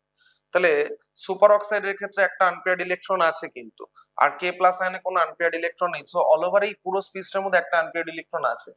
ALO2 minus is composed of Al3 plus plus O2 minus O2 Al3 plus আছে and O2 2 minus যদি হয় মানে 4 মাইনাস আসছে অল ওভার, এটা অল ওভার 4 মাইনাস হচ্ছে, তার মানে অক্সাইড আয়ন আছে অ্যাকচুয়ালি অ্যালুমিনেটের মধ্যে। তো এখানে এখানে কোনো কিন্তু আনপেয়ার্ড ইলেকট্রন দেখো থাকছে না। Al3 plus is the diamagnetic species. এটার ইলেকট্রনিক কনফিগারেশন দেখো, এটা হয়ে যাচ্ছে হচ্ছে Al3 প্লাস এর জন্য নিয়নের কনফিগারেশন, আর O2 এর অল ওভার চার্জটা আমি 4 মাইনাস বলছি, এইবার যদিও লেখা ঠিক নয়, per oxygen actually 2 minus charge is there. তাহলে সেখানে দেখো অক্সাইড যদি আয়ন হয় তাহলে তার মধ্যে কোনো আনপেয়ার্ড ইলেকট্রন নেই। তো এটার মধ্যে আনপেয়ার্ড ইলেকট্রন কিন্তু নেই। BaO2 barium peroxide, it is composed of barium ion and peroxide ion O2 2 minus। তাহলে peroxide আয়নের মধ্যে কোনো আনপেয়ার্ড ইলেকট্রন থাকে না। অক্সিজেনের যদি আমরা এমও করি তাহলে আমরা জানি oxygen is a paramagnetic molecule having two unpaired electrons in its pi star orbitals, molecular orbital। তো 2 minus means ওখানে আরো দুটো ইলেকট্রন অ্যাড হয়ে গেছে পাই স্টারে, তাহলে এখন কিন্তু ওর কোনো আনপেয়ার্ড ইলেকট্রনে বেরিয়ামও নেই, তার মানে এখানে কিন্তু আনপেয়ার্ড ইলেকট্রন থাকছে না। এটাই আনপেয়ার্ড ইলেকট্রন নেই, এটাতে আনপেয়ার্ড ইলেকট্রন নেই, এটাতে আনপেয়ার্ড আছে। সিমিলারলি NO2 প্লাস যদি দেখো তুমি, nitrogen dioxide itself is an odd electron molecule, এর কিন্তু একটা আনপেয়ার্ড ইলেকট্রন থাকে, it is an odd electron molecule. কিন্তু যখন ওটা NO2 প্লাস হয়, this odd electron has been removed from it. তো তার জন্য এই NO2 প্লাস এর কিন্তু কোনো আনপেয়ার্ড ইলেকট্রন থাকছে না, তাহলে এটা তো আনপেয়ার্ড ইলেকট্রন, একমাত্র এটার মধ্যে একটা আনপেয়ার্ড ইলেকট্রন রয়ে গেছে সুপার অক্সাইডটা। তাহলে এখানে বলতে সবার মধ্যে আনপেয়ার্ড ইলেকট্রন আছে, তাহলে স্টেটমেন্টটা ভুল আছে। তার মানে এটা হচ্ছে ট্রু স্টেটমেন্ট হলো টি, এটা ফলস। তাহলে TF, আর এটা আমি আবারও বললাম যে আমাকে জাজ না করলেও চলতো কারণ সবকটাতে দেখো ফলস দেওয়া আছে। নেক্সট দেখো ফলস আছে, ট্রু আছে, ট্রু আছে। তো দেখা যাক পরের স্টেটমেন্টটা কি। এখানে বলছে planar species carbonate sulphite and borate. তাই এখানে প্ল্যানার আমরা যদি জাস্ট VSEPR এর ফর্মুলা ইউজ করি সেখান থেকেও পেয়ে যাবো, or we also know carbonate যদি হয়, কার্বনেট আয়ন কিন্তু একটা planar structure, C double bonded O minus O minus, this is carbonate ion. এই মাইনাস চার্জ গুলো রেজোনেট করতে পারে উইথ দ্য আদার অক্সিজেন। তো কার্বনেট আয়নটা দেখো এখানে প্ল্যানার, তুমি যদি VSEPR থেকে এটাকে বার করো তাহলে কার্বনের জন্য টোটাল আউটার মোস্ট ইলেকট্রন 4, এখানে চার্জ রয়েছে 2 মাইনাস, মানে 4 প্লাস 2 ডিভাইডেড বাই 2, সেখান থেকে করলে 3 আসছে। 3 মানে sp2 হাইব্রিডাইজড এই সেন্ট্রাল কার্বনটা, আর sp2 হাইব্রিডাইজড হলে ওটা প্ল্যানার হচ্ছে, কারণ তিনটেই দেখো sp2 হাইব্রিডাইজড হওয়ার পর তিনটা অক্সিজেনের সাথে এখানে বন্ড করে রয়েছে। SO3 2 মাইনাসটাকে যদি আমরা দেখি তাহলে এখানে ঠিক একই ভাবে আমরা SO2 মাইনাসের জন্য যদি নাম্বার অফ আমরা স্টেট অফ হাইব্রিডাইজেশনটা বার করতে যাই বা স্টেডিক নাম্বারটাকে ক্যালকুলেট করি, this will B half of 6 plus 2। 6 হচ্ছে সালফারের আউটারমোস্ট শেলের ইলেকট্রনস এন্ড 2 মাইনাস এর জন্য প্লাস 2 আমরা নিলাম ফ্রম দ্য চার্জ। তাহলে এখান থেকে এটা দেখো চলে আসছে হচ্ছে 4। 4 মানে sp3 হাইব্রিডাইজড, বাট আমরা শেপ নিয়ে ইন্টারেস্টেড। তো এখানে আমরা দেখতে পাচ্ছি তিনটে অক্সিজেনের সাথে বন্ড করে রয়েছে, so there are 3 bp and 1 lp। যেই এটা হলো, এটা শেপ কিন্তু হয়ে গেল পিরামিডাল, তাহলে এটা কিন্তু আর প্ল্যানার হলো না। বাট বোরেটটাকে যদি আমরা দেখি তাহলে বোরেট কিন্তু আবার প্ল্যানার হবে। তাহলে এই দুটো প্ল্যানার হলেও এটা কিন্তু প্ল্যানার হচ্ছে না। তাহলে সেখানে বলা ছিল এখানে সবকটাই প্ল্যানার স্পিসিস, তার মানে এই অপশনটা হয়ে গেল ফলস। তাহলে ট্রু ফলস ফলস, তাহলে ট্রু ফলস ফলস দেখো আমার কিন্তু এই অপশনেই বেরিয়ে যাচ্ছে অপশন 2 তে। বাকিগুলোতে দেখো এই থার্ড অপশনটা ট্রু দেওয়া ছিল, এখানেও থার্ড অপশনটা ট্রু ছিল। বাকি স্টেটমেন্ট গুলো আমি আরেকবার দেখিনি তোমাদের বোঝানোর সুবিধার্থে। The correct order of CLO bond length, এখানে দেখো পার ক্লোরেট আয়ন আছে, ক্লোরেট আয়ন আছে, ক্লোরাস আয়ন আছে, হাইপোক্লোরাস আয়ন আছে। তো এখানে ক্লোরেট আয়নের ক্ষেত্রে আমরা যদি একটু স্ট্রাকচারটা দেখি তাহলে ক্লোরেট আয়নের ক্ষেত্রে Cl double bonded O double bonded O double bonded O O minus. তাহলে এটা দেখো অনেক বেশি রেজোনেন্স ইনভলভ থাকবে, নাম্বার অফ রেজোনেটিং স্ট্রাকচার 4টে হবে। all these oxygen at a time will carry a negative charge with it। তাহলে এখানে আমার 4টে টোটাল যে নাম্বার অফ রেজোনেটিং স্ট্রাকচারস হবে, আর এই total number of bonds count করে যত বেশি রেজোনেন্স হবে তার কিন্তু বন্ড লেন্থ ততখানি শর্টার হয়ে যাবে। প্রত্যেকটা বন্ডের মধ্যে একটা ওই পার্শিয়াল ডাবল বন্ড ক্যারেক্টার চলে আসবে, সেটা এখানে অক্সিজেন কম আছে তাহলে বন্ড লেন্থ এখানে একটু বাড়বে, এখানে যদি দেখি বন্ড লেন্থ আরো বাড়বে, এখানে অক্সিজেন কম তো বন্ড লেন্থ, তার মানে এটা ট্রু আছে স্টেটমেন্টটা। আর লাস্টেরটা দেখো রয়েছে the stability order of BF3 BCl3 BBr3। এই কোশ্চেনটা কিন্তু যেমন স্টেবিলিটি অর্ডার দিয়ে এখানে দেওয়া হয়েছে, এই কোশ্চেনটা কিন্তু অনেক সময় লুইস অ্যাসিডিটির উপরেও করা হয়, and it is a special case where back bonding takes place. তো ব্যাক বন্ডিং বিষয়টা জাস্ট একবার তোমাদেরকে রিভাইজ করিয়ে দেওয়া, BF3 BCl3 BBr3 all in this case the central boron atom is sp2 hybridized with 3 bond pairs, and এই বোরনটার একটা vacant orbital কিন্তু থেকে যাচ্ছে, p অরবিটাল। তাহলে এবার দেখো যখন এখানে তিনটা ফ্লোরিন আমরা ইউজ করছি with the central boron, এটা trigonal planar central boron atom is sp2 hybridized with unhybridized p orbital, let it be pz, ধরতেই পারি আমরা px ধরলেও কোনো অসুবিধা নেই, বা py whatever it is। তা এই p orbital একটা ভেকেন্ট আছে, and fluorine has a lone pair in its 2p orbital। তা ফ্লোরিনেরও যে লোন পেয়ার রয়েছে সেটাও 2p অরবিটালস এ আছে। তাহলে এরকম এই লোন পেয়ারস গুলো এখানে 2p 2p এখানে ব্যাক বন্ডিং কিন্তু হতে পারে, 2p 2p ব্যাক বন্ডিং হচ্ছে ফ্লোরিন টু বোরন, সেটা ক্লোরিন টু বোরনও হতে পারে ব্যাক বন্ডিং, আবার ব্রোমিন টু বোরনও ব্যাক বন্ডিং হতে পারে। বাট এখানে ফ্লোরিনের সাথে বোরনের ব্যাক বন্ডিংটা অনেক এফেক্টিভ। তার দুটো কারণ, একটা হচ্ছে যে 2p 2p size matching as well as 2p 2p এর মধ্যে এনার্জিও ম্যাচিং হচ্ছে। বাট যখন আমি chlorine to boron back bonding দেখবো, তাহলে ওখানে কিন্তু ক্লোরিনের লোন পেয়ারস গুলো রয়েছে 3p অরবিটাল, তাহলে 3p 2p ওভারল্যাপটা অতটা এফেক্টিভ হবে না।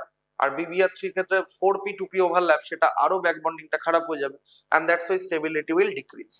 আর এই কোশ্চেনটা যদি লুইস অ্যাসিডিটি দিয়ে দেওয়া হয় সেটা কি হবে, সেটা কিন্তু তোমরা আনসারে আমাকে জানাও। কারণ লুইস অ্যাসিড মানে মাথায় রাখতে হবে যে এই সেন্ট্রাল অ্যাটমে যত বেশি ভ্যাকেন্সি থাকবে সে তত ভালো লুইস অ্যাসিডিক ক্যারেক্টার দেখাতে পারবে। তা আমি তোমাদেরকে স্টেবিলিটি অর্ডারটা বলে দিলাম, it's a correct order given here, true. তো সবকিছু যদি আমরা ম্যাচ করে অলরেডি আমরা আনসার পেয়ে গেছিলাম, ইট ইজ অপশন 2, বাট আমি আরেকবার পুরোটাকে ভেঙে বললাম। বাট তোমরা আমাকে কমেন্টে জানাবে এই তিনটেকে দিয়ে কোশ্চেনটা যদি লুইস অ্যাসিডিটির হয় তাহলে এটার আনসার কি হবে, comment. Moving to the next question, in which of the following molecules in solid state the anionic part is monoatom? একটা অ্যাটম আছে, তাহলে আচ্ছা PBr5 এটাই আমার আনসার হয়ে যাবে। দেখো কারণ PBr5 যখন আমরা গ্যাসিয়াস স্টেটে রাখি ইট can show it's covalent character, but in solid state এই PBr5 দুটো ইউনিটের মধ্যে যখন কাজ হয়, দুটো PBr5 কিন্তু PCl5, এখানে PCl5 এরও দেখো অপশনটা রয়েছে। PCl5 থাকলে যেটা হয় PCl5 অ্যানাদার PCl5, এই দুটো ইউনিটের মধ্যে ক্লোরাইডের ট্রান্সফার হয়, বিকজ এখানে যদি ক্লোরাইড ট্রান্সফার হয় তাহলে একটা ইউনিট হয়ে যায় PCl4 প্লাস ক্যাটায়নিক পার্টটা, আর অ্যানায়নিক পার্টটা হয় PCl6 মাইনাস। একটা PCl থেকে ক্লোরাইড লিভ করে আর একটা PCl5 ইউনিটে ওটা অ্যাডেড আপ হয়, বিকজ এই PCl5 দেখো বা PBr5 এগুলোর ক্ষেত্রে কিন্তু বন্ড লেন্থ গুলো টিবিপি স্ট্রাকচার, যেহেতু টিবিপি শেপ, এখানে বন্ড লেন্থ গুলো সেম হয় না। এখানে যেটা দাঁড়াচ্ছে অ্যাক্সিয়াল বন্ডস গুলো কিন্তু একটু লঙ্গার হয় আর ইকুয়াটোরিয়াল বন্ড গুলো শর্টার হয়, এর মধ্যে পার্সেন্টেজ অফ এস ক্যারেক্টার বেশি আছে। তোমরা বেন্ডসুল সম্বন্ধে একটু আইডিয়া আছে হয়তো, জানো। আর অ্যাক্সিয়াল বন্ড গুলোতে কিন্তু এস ক্যারেক্টার কম আছে, পার্সেন্টেজ এস ক্যারেক্টার যত বেশি হয় বন্ড লেন্থ তত শর্টার হয়। তো সেখানে এই বন্ড লেন্থ গুলো যেহেতু লঙ্গার হয়ে যায়, তাই PCl5টা কিন্তু একটা আনস্টেবল টাইপের স্ট্রাকচার ইন সলিড স্টেট, তার জন্য ওর কাছে একটা সিমেট্রিক্যাল স্ট্রাকচারে মুভ করার অপশন থাকছে।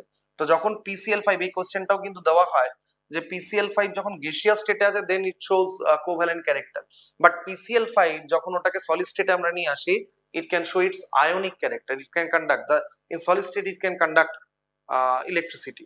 তার কারণ এখানে দেখো ক্যাটায়নিক আর অ্যানায়নিক পার্টে ডিভাইডেড হয়ে থাকছে, যার মধ্যে এই পার্টটা দেখো এখানে ফসফরাস অ্যাটমটা সেন্ট্রাল অ্যাটমটা sp3 হাইব্রিডাইজড, আর এখানে সেন্ট্রাল অ্যাটমটা sp3d2 হাইব্রিডাইজড, এবং এখানে সবকটা বন্ড লেন্থ গুলো আমাদের সেম হয়ে যায়, সিমেট্রিক্যাল ফিগারে আসতে পারে। তো PCl5 এই কাজটা হতে পারলেও, মানে ফসফরাসের চারিদিকে আমার 4টে ক্লোরিন বা 6টা ফ্লোরিন ইজিলি 6টা ক্লোরিন জায়গা করে নিতে পারে, বাট যখন PBr5 হয় PBr5 প্লাস PBr5 এইভাবে কিন্তু ব্রোমাইড ট্রান্সফার করতে পারে না। সো ইন দ্যাট কেস একটা PBr5 পুরোপুরি ডিসোসিয়েট করে গিয়ে হয়ে যায় PBr4 plus and Br minus, because ফসফরাসটার সাইজ যা আছে তার চারিদিকে যদি এরকম 6টা ব্রোমাইড হতে হতো PBr6 মাইনাস, তাহলে সেই জায়গাটা ফসফরাসের চারিদিকে হবে না, এবং ব্রোমাইডস গুলোর মধ্যে নিজেদের মধ্যে একটা স্টেরিক হিন্ড্রেন্স কাজ করতে শুরু করবে, এন্ড দ্যাটস ওয়াই এখানে অ্যানায়নিক পার্টটা দেখো শুধু একা হয়ে গেল ব্রোমাইড আর, so that's why it is the answer. বাকিগুলোর ক্ষেত্রে যদি তোমরা দেখো এই N2O5টা ডিসোসিয়েট করে অ্যাজ, আমরা লিখতেই পারি এটাকে as NO2 plus and NO3 minus, তোমরা নিজের আমায় জানাবে কমেন্ট সেকশনে এই NO2 প্লাস আর NO3 মাইনাসের সেন্ট্রাল নাইট্রোজেনের state of hybridisation as well as individual পার্টগুলোর শেপ কি। তাহলে এটা দেখো হয়ে যাচ্ছে এরকম। তো এখানে অ্যানায়নিক পার্টটা অবভিয়াসলি মোনো অ্যাটমিক নয়, এখানে দেখো টেট্রা অ্যাটমিক দেখতে পাচ্ছ। ফসফরাস PCl5 এর ক্ষেত্রে দেখেছো অ্যানায়নিক পার্টটা দেখো হেপ্টা অ্যাটমিক, 7টা অ্যাটম আছে। এন্ড Cl2O6 যেটা রয়েছে এটাও কিন্তু সলিড স্টেটে যখন এক্সিস্ট করে তাহলে এটা হয়ে যায় ক্লোরাইল পারক্লোরেট। তাহলে ক্লোরাইল পারক্লোরেট হচ্ছে ClO2 প্লাস ClO4 মাইনাস, এটা হচ্ছে ক্লোরাইল পারক্লোরেট। তাহলে এখানেও অ্যানায়নিক পার্টে দেখো নাম্বার অফ অ্যাটমস কিন্তু একটার বেশি রয়েছে, এখানে পেন্টা অ্যাটমিক কন্ডিশন আছে, so it will also not be the answer. তো এগুলোর ক্ষেত্রে তোমরা, আমি আনসারটা তো বলে দিলাম এখানে, তোমরা কিন্তু আমাকে কমেন্ট সেকশনে জানাবে যে এই পার্টগুলো ইন্ডিভিজুয়াল পার্টস গুলোর থেকে এই যে অ্যানায়নিক পার্টগুলো এখানে করলাম আমরা, এগুলোর স্টেট অফ হাইব্রিডাইজেশন কি হচ্ছে। তার মধ্যে PCl6টা কিন্তু মাইনাসটা আমি বলেই দিলাম, central phosphorus is sp3d2 hybridised. Okay, তো এইখানে আনসারটা PBR5। Moving to the next question. আচ্ছা, অ্যাসারশন রিজন টাইপ, এবং তোমরা অপশনগুলো নিয়ে খুব ফ্যামিলিয়ার জানো এই বিষয়টা। তো এখানে দেওয়া আছে cuprous iodide in solid state, ব্র্যাকেটে এস লেখা আছে মানে সলিড, খেয়াল রাখতে হবে। এক্সিস্ট এটার অস্তিত্ব আছে, but Cu2I2 is unstable in aqueous solution, aqueous medium. এনসিআরটিটা খুব ভালো করে দেখবে এই জায়গাটায়। এনসিআরটির কিন্তু একদম ডি এন্ড এ ব্লকে যখন যাবে, ডি ব্লকের আন্ডারে দেখবে একটা ডিসপ্রপোর্শনেশন রিঅ্যাকশন তোমার চোখে পড়বে। সেটা হচ্ছে কপার প্লাস, যখনই কপার প্লাস আয়নটাকে আমরা দেখি, অবভিয়াসলি ক্লাস 11-এ যখন আমরা পড়া শুরু করি অ্যাটমিক স্ট্রাকচার চ্যাপ্টারটাকে দেখি, তখন আমরা কপার প্লাসের ইলেকট্রনিক কনফিগারেশন দেখতে পাই, ইট ইজ আর্গন 3d10, এবং সেটাকে দেখে আমরা একটা স্টেবল কনফিগারেশন ক্লেম করি। বাট এটা ট্রু হবে when copper plus is present in the solid state with the iodide ion, তখন কিন্তু এই কম্বিনেশনটা ল্যাটিসটা বেশ স্ট্রং থাকে, এবং এটা ওয়াটার ইভেন ইনসলুবল হয়ে থাকে। মানে এমন কোন রিঅ্যাকশন যেখানে কপার 2 প্লাস আয়নের সাথে আয়োডাইড রিঅ্যাক্ট করছে, যেটা কিউপ্রাস আয়োডাইড এন্ড আয়োডিনে কনভার্ট হয় রিঅ্যাকশনটায়, তো ওখানে কিন্তু cuprous iodide as a precipitate চলে আসে। তো এই সলিডটার অস্তিত্ব আছে, এক্সিস্ট করে, but in aqueous solution it is unstable and it undergoes a disproportionation to produce copper 2 plus ion and copper 0. কেন এই ডিসপ্রপোর্শনেশনটা হয় সেটা দেখা যাক। রিজনে কি আমাদের দেওয়া আছে যে copper 2 plus is less stable than copper plus 1 in aqueous medium. No, যদি এটা লেস স্টেবল হতো তাহলে এই ডিসপ্রপোর্শনেশনটা ফেভারেবল হতো না। Basically in aqueous solution copper 2 plus is more stable than copper plus 1। কি করে? বেসিক্যালি আমরা যখন কপার থেকে কপার প্লাস 1 এ কনভার্ট করব ইন গ্যাসিয়াস স্টেট, তো এই প্রসেসে যে এনার্জিটা আমাদের লাগে that is called the first ionisation energy. Then further আমরা একটা ইলেকট্রন রিমুভ করে যদি এটাকে আমরা কপার 2 প্লাস আয়নে কনভার্ট করি, this is called the second ionisation energy. Now এইগুলোকে যদি আমরা অ্যাকুয়াস সলিউশনে রেখে দিই, this will be hydrated aquated copper ion and aquated copper 2 plus ion. Now in both these cases hydration takes place, and in both these processes hydration energies are released. তাহলে এবার hydration energy যখন release হয়, copper 2 plus আয়নের দেখো charge density বেশি, cationic charge by cationic radius is the charge density or ionic potential. তাহলে এখানে এটার ionic potential or charge density is high, so এটা অনেক হেভিলি হাইড্রেটেড হবে, এই প্রসেসে অনেকটা বেশি হাইড্রেশন এনার্জি রিলিজ হবে, and that the hydration energy is more than enough to compensate the ionization energy required in this process. তাহলে সেই কারণেই কিন্তু কপার প্লাস 1টাকে অ্যাকুয়াস সলিউশনে দেওয়া মাত্রই ওটা ডিসপ্রপোর্শনেট করে গিয়ে কপার 2 প্লাস এন্ড কপার হয়ে যাচ্ছে। তার মানে actually copper 2 plus and in aqueous solution is more stable. NCERT এর লাইনটা কিন্তু খুব ইম্পর্টেন্ট, ডি ব্লক কেমিস্ট্রি দেখো এনসিআরটি তে, সেখানে স্পষ্ট এই জায়গাটাকে দেখতে পারবে, এন্ড এই জায়গা থেকে কিন্তু প্রশ্ন আসে, ভেরি ইম্পর্টেন্ট এরিয়া। তো যাই হোক, আমাদের এখানে আনসারটা কি হলো? তাহলে এখানে অ্যাসারশনটা আমরা দেখতে পাচ্ছি যে ঠিক আছে, আর রিজনটা যদি আমরা দেখি তাহলে এখানে দেখলাম রিজনটা কিন্তু ঠিক নেই, কপার 2 প্লাস এটা মোর স্টেবল হওয়ার কথা, লেস স্টেবল দেওয়া আছে। তাহলে আমাদের এখানে হয়ে যাবে assertion is correct but reason is not correct, option 3। Moving to the next question. আচ্ছা, এখানে আমরা দেখতে পাচ্ছি যে আমাদের লেফট হ্যান্ড সাইড কলামে কিছু কমপ্লেক্সেস দেওয়া আছে, এন্ড রাইট হ্যান্ড সাইডে their CFSE value is given, crystal field stabilisation energy. তো সিএফিসি ক্যালকুলেট করতে গেলেই আমাদের আগে দেখে নিতে হবে এখানে যে কোঅর্ডিনেশন কম্পাউন্ডস গুলোকে দেওয়া আছে, তাহলে সেটা কোন ফিল্ডে রয়েছে। তো এখন দেখো সবারই কোঅর্ডিনেশন নাম্বার আমরা এখানে দেখো 6 দেখতে পাচ্ছি। তো that means it is actually in octahedral field. আর অক্টাহেড্রাল ফিল্ডে যখনই আমি ক্যালকুলেশন করতে যাব, the splitting is in this way, T2G and e g এই সেটে ডিসোসিয়েট করে। তোমরা জানো যে ইজি সেটের মধ্যে actually dx square minus y square থাকে মেটালের, and dz square, and T2G সেটটা যেটা সেটা dxy dyz এন্ড dzx এর কম্বিনেশনে ফরমেশনে থাকে। ঠিক আছে, তো এবার আমরা একটা একটা করে দেখি। এখানে water is a neutral ligand. So তোমরা সঙ্গে সঙ্গে করবে কি, এর উপরে প্রত্যেকটা যে সেন্ট্রাল মেটাল অ্যাটমটা রয়েছে সেটা তার তার যদি অক্সিডেশন স্টেটটা যেটা হবে সেটা ক্যালকুলেট করে বসিয়ে নাও। তো অল ওভার কমপ্লেক্সটা চার্জ +2 আছে, that means chromium is in +2 state here, water is a neutral ligand. Ammonia is also a neutral ligand, তাহলে ক্রোমিয়াম এখানেও +2 আছে। আয়রন +3 স্টেটে আছে, water is a neutral ligand. আর ফ্লোরাইড যেটা হয় সেটা কিন্তু চার্জ -1, তো অল ওভার কমপ্লেক্সটার চার্জ -3 আছে, মানে কোবাল্ট ইজ ইন +3 স্টেট। তাহলে আমরা দেখে নিই ক্রোমিয়াম +2 স্টেটে থাকলে, ক্রোমিয়াম +2 মানেই এর ইলেকট্রনিক কনফিগারেশন হচ্ছে আর্গন 3d4। এই সময় কিন্তু অনেকে করতে গিয়ে একটু ভুল করে ফেলে, তারা হলো সব সময় যখনই কোনো ক্যাটায়নের কনফিগারেশন দরকার পড়বে আগে ভেবে নেবে যে এই সেন্ট্রাল মানে মেটাল অ্যাটমটার কনফিগারেশন কি। So this is argon 3d5 4s1। তাহলে ক্রোমিয়াম যখন 2+ আয়নে কনভার্ট হবে, that means 2 electrons are remove from 4s orbital থেকে একটা, আর 3d থেকে একটা ইলেকট্রন রিমুভ হবে। So it becomes argon 3d4. Now these 4 electrons are distributed, এখানে a আর b দু জায়গাতেই দেখো এই চারটে ইলেকট্রনকে আমাকে ডিস্ট্রিবিউট করতে হবে, because in both this cases chromium is present in +2 state. এবার প্রথমেরটা দেখো ওয়াটার রয়েছে, তাহলে water is a weak field ligand. তোমাদের কিন্তু স্পেকট্রোকেমিক্যাল সিরিজ, এগেইন স্পেকট্রোকেমিক্যাল সিরিজ, এটাকে কিন্তু খুব ভালো করে মুখস্থ রাখতে হবে। এই সিরিজটাকে একদম মুখস্থ করবে, এগেইন ফ্রম এনসিইআরটি, অর্ডারটা একদম মুখস্থ রাখবে। এই জায়গাটাকে মনে রাখতে পারলে অনেক কোশ্চেন এখান থেকে করতে পারবে, or you can easily identify which is strong field ligand or weak field ligand. তো water is a weak field ligand, water is a WFL, but ammonia is a strong field ligand. তো এবার যদি আমরা দেখি ক্রোমিয়ামের ক্ষেত্রে এখানে D4 configuration রয়েছে, তাহলে D4 এর ক্ষেত্রে ওয়াটার উইক ফিল্ড লিগ্যান্ড, তাহলে এনার্জি গ্যাপ ইজ কম, ডেল্টাও ইজ কম, এখানে কম আছে। তাহলে এখান থেকে 4 ইলেকট্রনস 1 2 3 4 এইভাবে ডিস্ট্রিবিউটেড হবে। নাও পার অরবিটাল এখানে আমরা যদি দেখি, তাহলে সেখানে এক একটা ইলেকট্রনের জন্য আমরা CFEC কাউন্ট করি হচ্ছে -0.4। তাহলে -0.4 করলে, তাহলে -0.4 ইন্টু 3 প্লাস এখানে একটা ইলেকট্রনের জন্য হচ্ছে +0.6 ইন্টু 1, তাহলে এখান থেকে চলে আসছে -1.2 প্লাস 0.6 মিন্স -0.6। তাহলে -0.6 ইন্টু ডেল্টা ও, অ্যাকচুয়ালি অবভিয়াসলি লেখা উচিত আমাদের ডেল্টা ও। এটাকে ডিকিউ এর টার্মে দিলে পরে আমরা এটাকে 10 টাইমস করে দিলে ডিকিউ তেও আনসারটা আমরা করতে পারবো। ওকে, এটা ডিকিউ তে লিখলে এটা হতো -6 ডিকিউ যদি ডিকিউ তে দেওয়া হয়, because this gap delta o is actually equals to 10 D q. ঠিক আছে, এটাকে কিন্তু ক্যালকুলেশন ডেল্টা ওর ফর্মেও দিতে পারে, আর ওটা ডিকিউ এর ফর্মেও থাকতে পারে, দুটোকেই খেয়াল রাখবে। তো এখানে আমাদের প্রথমটা ম্যাচ করছে, এ এর সাথে ম্যাচ করে গেল দেখো অপশন 1। তাহলে A1 আমরা দেখিনি কোথায় আছে, এই দুটো জায়গায় আছে, 1 এ আছে 2 তে আছে, তাহলে এই দুটো প্রথমেই বাদ।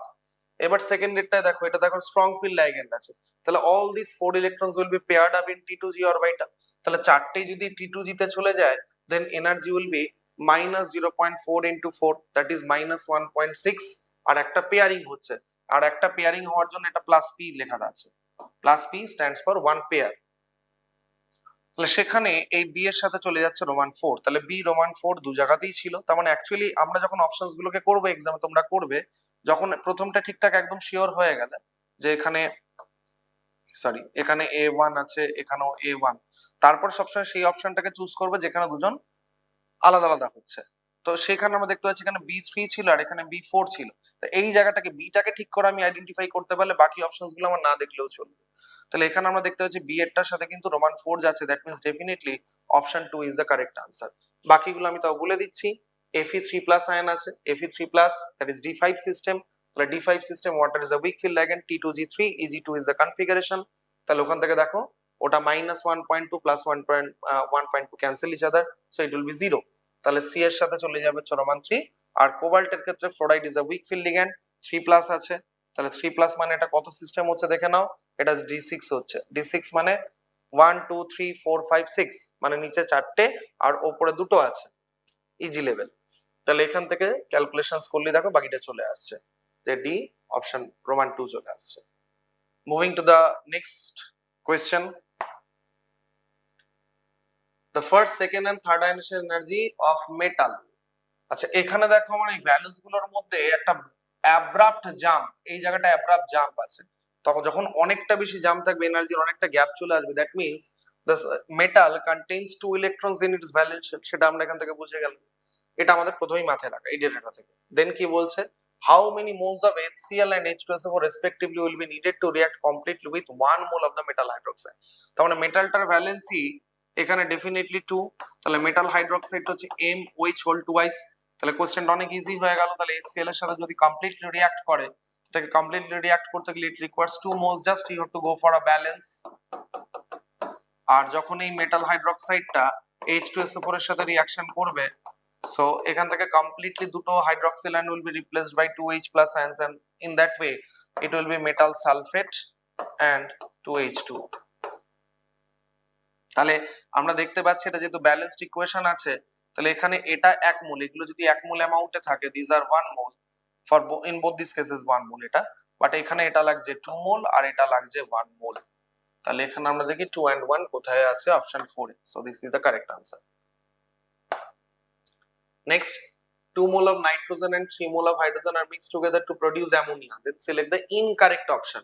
পেপারে গিয়ে কিন্তু এই জায়গাগুলোকে একটু আন্ডারলাইন করে নেবে, because correct, incorrect, true, false এই জায়গাগুলোতে কিন্তু আমাদের অনেক সময় ভুল হয়ে যায় দেখতে, তো আমাকে ইনকারেক্ট দেখতে হবে।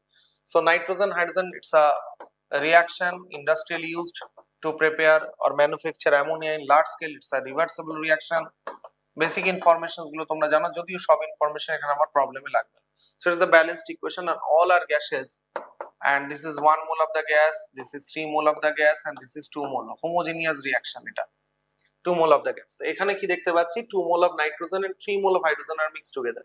তাহলে 3 mole এটা পুরোপুরি ইউজড আপ হয়ে গেলে এর থেকে 1 mole লাগবে। এবার সাপ্লাইড বা গিভেন আমার কাছে কি ছিল, এটা ছিল 2 mole আর এটা ছিল 3 mole।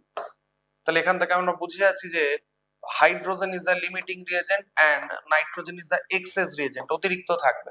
3 মোল 1 মোলের সাথে কনজিউমড হচ্ছে, তাহলে এখানে 3 মোল আমার সাপ্লাইড রয়েছে। So obviously out of 2 mole only 1 mole of nitrogen will be consumed to produce the product। তো সেই কারণে এখানে এক্সেস থেকে যাবে, এক্সেস রিয়েজেন্ট হয়ে যাবে এখানে 1 মোল, আর এটা পুরোপুরি ফিনিশ হয়ে যাবে, তখন আর থাকবে না।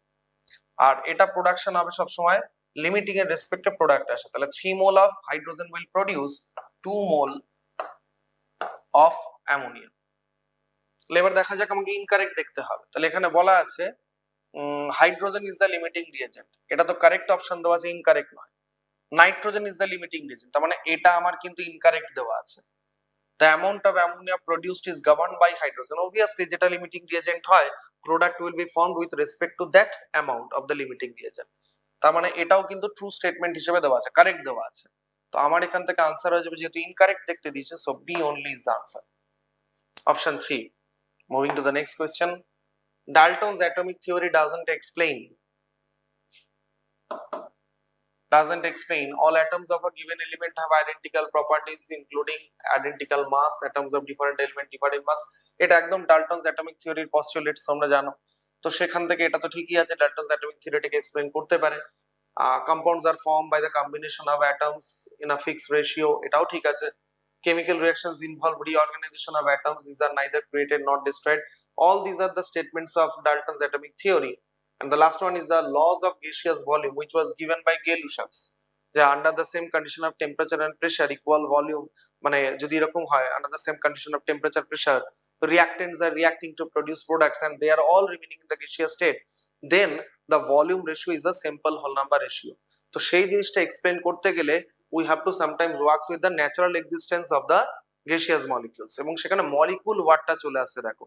তো ডাল্টন যখন কাজ করেছিলেন, he worked with the or he proposed the term atom only, মলিকুলের তখনও ইন্ট্রোডিউসও হয়নি কেমিস্ট্রিতে।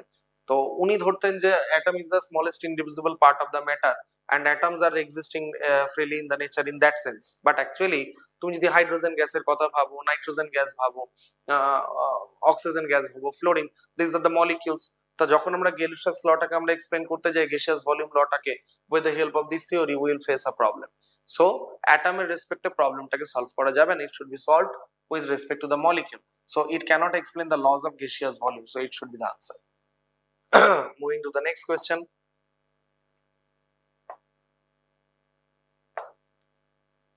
আচ্ছা, which of the following statements are correct? Angular momentum is the product of moment of inertia and angular velocity. একদম correct, ঠিকই আছে। I into omega is the angular velocity. I is actually equals to, for an electron যদি মাস আমরা m ধরি and the radius of the orbit এটাকে যদি আমরা r consider করি, এটার মাস যদি m ধরা হয় তাহলে m r square, and omega is the এটা tangential velocity v divided by radius r। এটা করলেই তো আমরা অ্যাকচুয়ালি m v r টাকে পাই, angular momentum। So angular momentum is obtained as a product of inertia and angular velocity, moment of inertia and angular velocity. This is correct.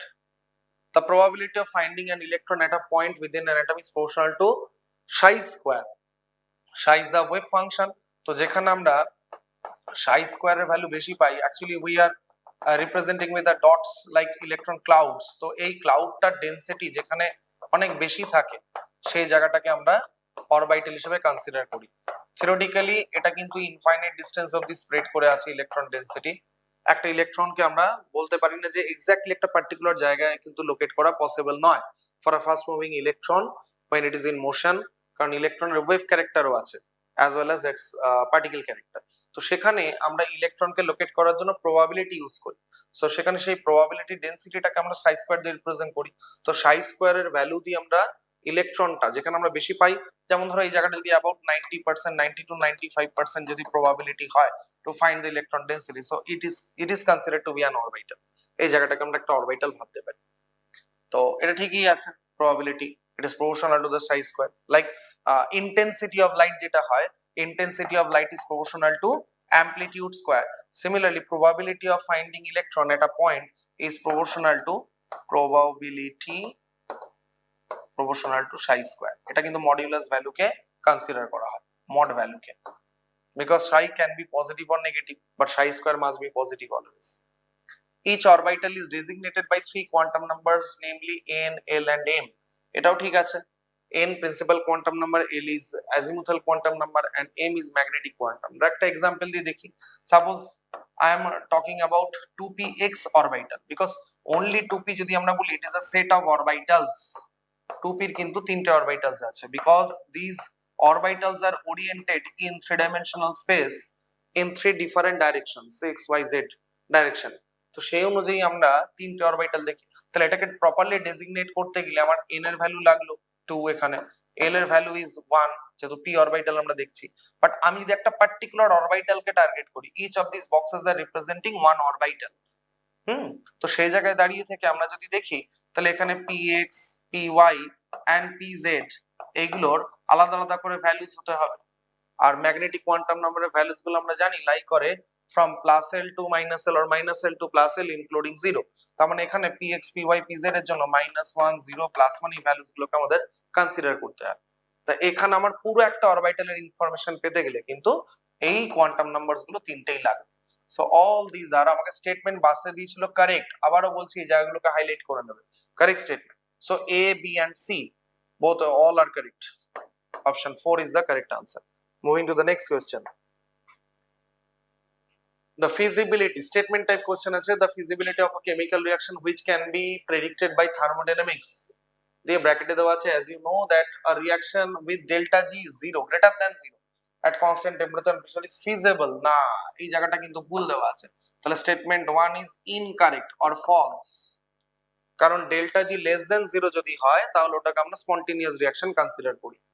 Statement 2 is extent to which a reaction will proceed can be determined by the value of chemical equilibrium, but actually chemical equilibrium থেকে তো আমরা চ্যাপ্টারটা থেকে পাচ্ছি, basically we have to find the value of equilibrium constant, that is kc, kp, এইগুলোকে আমার দেখতে হয়। so if kc and kp is so large, মানে অনেকটা যদি বড় চলে আসে, so we can easily predict from there the reaction is almost goes to completion। আবার যদি দেখি কেসি বা কেপি এর ভ্যালুগুলো খুব ছোট আছে, তাহলে আমরা বলবো যে reaction mainly lies to the reactant side. তো সেই কারণে এখানে কোন একটা রিয়াকশন কতটা হচ্ছে বা না হচ্ছে সেটা জানার জন্য কিন্তু আমাকে ইকুইলিব্রিয়ামটাকে স্টাডি করতে হচ্ছে, ইকুইলিব্রিয়াম কনস্ট্যান্টটার ভ্যালুটাকে আমায় দেখতে হচ্ছে। তো এটা true. Statement 3, the conductivity of a solution of different electrolytes, আচ্ছা ডিফারেন্ট ইলেকট্রোলাইটস তার মানে কন্ডাক্টিভিটি যদি দেখতে যাই নেচার অফ দ্য ইলেকট্রোলাইটস এর উপর ডিপেন্ডেন্ট হবে। ইন দ্য সেম সলভেন্ট, আচ্ছা সলভেন্ট যদি সেম বলে, সলভেন্ট ভ্যারি করলে কিন্তু সেখানে কন্ডাক্টিভিটি ভ্যারি করতে পারে। এগুলো দেখবে 5টা পয়েন্ট আছে, there are 5 points. Again in NCERT চলে যাবে ইলেকট্রোকেমিস্ট্রি চ্যাপ্টার, ইলেকট্রোকেমিস্ট্রি চ্যাপ্টারে গিয়ে দেখো conductivity of a solution depends on 5 points are given, 1 2 3 4 and 5। কি কি হয়, নেচার অফ দ্য ইলেকট্রোলাইট হয়, সলভেন্টের উপর ডিপেন্ড করে, ভিসকোসিটির উপর ডিপেন্ড করে, সাইজ অফ দ্য আয়নস এর উপর ডিপেন্ড করে, এন্ড ইটস সলভেশনের উপরও ডিপেন্ড করে, এন্ড টেম্পারেচারের উপর ডিপেন্ড করে। All this factors are important too. তো এখান থেকে কি দিয়েছে, the conductivity of the solution of different electrolyte in the same solvent, solvent is same at a given temperature, টেম্পারেচারও ফিক্স করে দিল, differs due to the charge and size of the ion, yes charge আর size differ করলে পরে সলিউশনটাও differ করে যাবে, and that's why conductivity will differ।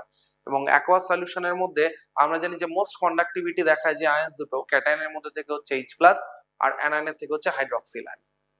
তো size change হলে পরে এবং সলিউশন যত বেশি হয়ে যাবে তাহলে তখন সলিউশন বেশি হয়ে গেলে ওটার মোবিলিটি অনেকটা কমে যাবে, কন্ডাক্টিভিটি উইল চেঞ্জ। তো এটাও ট্রু স্টেটমেন্ট দেওয়া আছে। তো আমরা দেখে নিই কোথায় statement 1 is incorrect and 2 and 3 are correct, option 3 again। Okay, moving to the next question, calculate the amount of heat required to raise the temperature of 60 gram of aluminium from 35 degrees centigrade to 55 degrees centigrade if molar heat capacity of aluminium is given। So basically we have to find out at first the number of moles of aluminium present here, so it is 60 divided by aluminium has a mass of 27, so this will be the number of mole of aluminium। Then we have to simply apply the formula, amount of heat should be calculated ms into delta t, এই ফর্মুলাটাকে আমরা use করে দিতে পারি। So এখান থেকে আমাদের এখানে দেওয়া আছে দেখো অলরেডি নাম্বার অফ মোলস আমরা ক্যালকুলেট করে নিয়েছি, এটা মাস নয় কারণ মোলার হিট ক্যাপাসিটি আমরা দেখবো। নাম্বার অফ মোলস আমরা পেয়ে গেলাম, number of moles and molar heat capacity is given 24 joule per mole। তাহলে আমরা যদি মোল পেয়ে যাই 60/27, it should be multiplied with 24 multiplied by the temperature differences, temperature changes, so 55 minus 35, it is a change of 20 degree। তো তুমি সেন্টিগ্রেডে দেখো কি কেলভিনে দেখো, the difference is same, so this will give you the answer, so you have to solve it, solve করে দেখে নেবে তোমরা কোনটা আনসার আসছে। Moving to the next question, atomic number 117 and 120 এই দুটোকে বলা আছে these are present in group number 7 and 2 এ। তো according to the long form of the periodic table 7a is regarded as group number 17 and Roman 2a is regarded as group number 2। তো এখানে যে দুটো element আছে still now in periodic table we can see 118 elements are present and the last element is 118 organization or ananoctian that is present in group number 18, it is an inert gas group, it is in the inert gas group। তাহলে এখান থেকে আমরা খুব easily predict করতে পারবো এটাকে যদি আমরা ইনার্ট গ্যাসগুলোকে আইডেন্টিফাই করে রাখতে পারি। তো 118 থেকে এক ইউনিট কম আছে atomic number, that means the element is present in group number 17, ঠিক আছে। আর 120 আছে, 120 মিন্স ইনার্ট গ্যাসের পরে দু ঘর আরো এগিয়ে গেলাম আমরা, so it will be in group number 2। তার মানে এখানে দেখো দুটোই ঠিক আছে, তাহলে এই স্টেটমেন্টটা কিন্তু ট্রু স্টেটমেন্ট আছে। সেকেন্ড স্টেটমেন্টটা কি আছে, in dilute solution, actually very dilute solution, এখানে কনসেন্ট্রেশনটা দেওয়াই আছে, it is less than 0.01 molar mole per liter, then activity of hydrogen is equal to the molarity, activity-টাকে আমরা molarity-তে রিপ্লেস করতে পারি in that case। Actually activity is equal to concentration into activity coefficient, so for a very dilute solution activity becomes equal to the concentration। তো এটাও true statement আছে। Then statement 3 is perchlorate and doesn't disproportionate as chlorine is present in highest oxidation state which is +7, and it is also a true statement because disproportionate করতে গেলে আমাকে যে এলিমেন্টটা ডিসপ্রপোর্শনেশন হতে হবে তাকে একটা কোনো ইন্টারমিডিয়েট অক্সিডেশন স্টেটে থাকতে হতো। তো chlorine is present here in its highest oxidation state which is +7, and why it is the highest oxidation state, because you know the electronic configuration of chlorine is neon 3s2 3p5, so when it becomes +7 in that sense তাহলে এখানে দেখো এটা নিয়নের configuration achieve করে ফেলে, so further removal of electron is not possible from there, and that's why এটা further ডিসপ্রপোর্শনেটও করতে পারবে না। তো এখানে তিনটা স্টেটমেন্টই আমাদের ঠিক আছে। তো এখানে দেখে নিই আমরা, ফার্স্ট অপশনটা correct. Moving to the next question, two bottles of A and B contain 1 molar, capital M is molarity, molar, and 1 molal aqueous solution, molal, MOL. তো সালফিউরিক অ্যাসিড আছে and the density of the solution is given 1 gram per ml respectively. তো always আমি মনে রাখার জন্য তোমাদেরকে সবসময় বলবো যে capital M is actually greater than small m, এইভাবে মনে রাখো। যদি ডেনসিটি 1 gram per ml থাকে, in that case any solution if you are given, always molarity is more than that of molality, তার মানে A is more concentrated than B, there is no doubt. Next question is, for a chemical reaction with the rise of temperature of 10 degree centigrade, এটা আমরা একদম statement জানি, NCERT line একদম দেখো তুলে কোশ্চেনটা দেওয়া, it is the rate of constant becomes almost double, nearly double, এবং এটা কেন হয়? The fraction of the molecules having energy equal to the greater than activation energy gets doubled for the every 10 degree rise in temperature. So threshold energy K cross করে যে molecules গুলো যায় and activation energy তে threshold energy তে গিয়ে পৌঁছায়, সেই molecules এর নাম্বারটা কিন্তু অলমোস্ট ডাবল হয়ে যায় with the increasing temperature of 10 degree centigrade, and that's why the rate of reaction also become double. So এখানে আমরা বলতে পারি দুটোই ঠিক আছে, and reason is the correct explanation of the assertion. So the time required to decompose sulfuryl chloride, SO2Cl2, sulfuryl chloride, SOCl2 is thionyl chloride, to half of its initial amount is 60 minutes. Half of its amount means T half. T half is given 60 minutes. Okay. If the decomposition is a first order reaction, then the rate constant of the reaction first order. তাহলে first order এর জন্য আমাকে T half এর equation লাগবে। তো T half is equal to, we know it is 0.693 by K, rate constant. তাহলে এখান থেকে আমাকে K টা ক্যালকুলেট করতে দিয়েছে, so 0.693 by T half. তো এখানে আনসার গুলো দেখো, the unit is given in second inverse. তাহলে second inverse means আমাকে কিন্তু এখানে ইউনিটটাকে কনভার্ট করে নিতে হবে, বিকজ এখানে টাইম কিন্তু মিনিটস এ দেওয়া ছিল, এখানে নয়তো ভুল হয়ে যাওয়ার একটা প্রবাবিলিটি থাকবে। So 60 minute is equal two 60 into 60 second.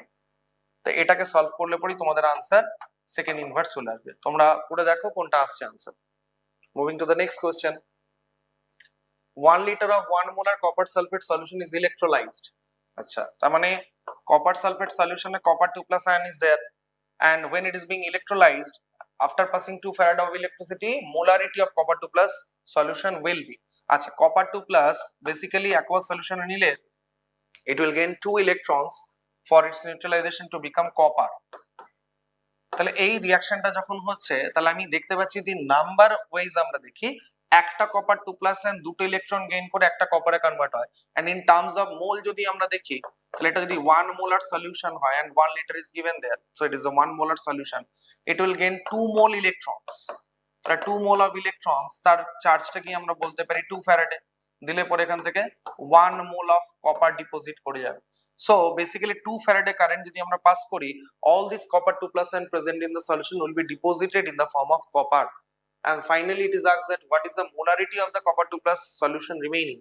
তো আমার এখানে যতটা copper 2+ ion ছিল পুরোটাই তো copper metal হিসেবে ডিপোজিট করে গেল, that's why there will be no copper 2+ ion left in the solution, so answer will be 0.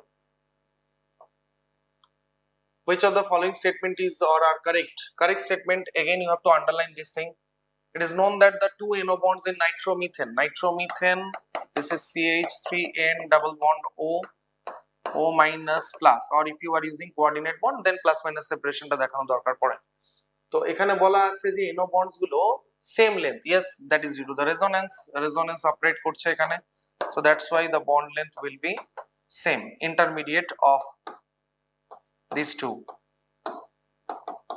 তো এটা ঠিক আছে, true statement আছে, correct statement. If in positive resonance effect, that is pulsar effect, the transfer of electron is away from atom or substituent group attached to the conjugated system, yes it is also correct statement.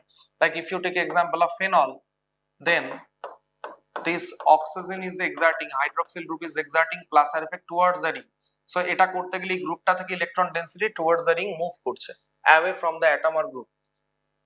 Electromagnetic effect is a temporary effect, obviously, because pi electron density is equally distributed in between the atom. Initially both the atoms are same, but যখন কোন একটা nucleophile or electrophile যদি এটাকে approach করে, then this pi electron density is getting disturbed. So এটার অ্যাপ্রোচের জন্য এটা disturbance হয়, that's why it is a temporary effect. যদি এটাকে আমরা সরিয়ে নিই, again the pi electron density will be equally shared between the atom, so it's a temporary effect. And then it is given when inductive and electromagnetic effect operate opposite direction, then electromagnetic predominates. So obviously inductive effect is the weakest effect. তো এখানে চারটে অপশনই আমার ঠিক আছে, A B C D, that means option 4. Next question, fill in the blanks আছে dash is popularly known as acetylene. So obviously IUPAC name is ethine. Ethine on passing through red hot iron tube at 873 Kelvin, that is 600 degrees centigrade, polymerizes to form এটা বেনজিনে convert হয়েছে, this is cyclic polymerization, CH triple bond CH, CH triple bond CH, CH triple bond CH, এটা খুব popular reaction, NCERT খুললেই তোমরা দেখতে পারবে।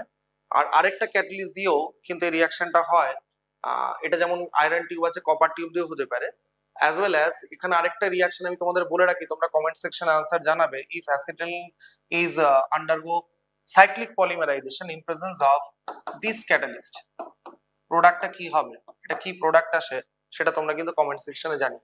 এই রিঅ্যাকশনটাও একসঙ্গে স্টাডি করে নেবে। So it will produce benzene. Then option C, in aromatic compound presence of 4n plus 2 number of pi electrons proves that it is following Huckel's rule or Haeckel's rule, তাহলে এটা Huckel's rule কে follow করছে।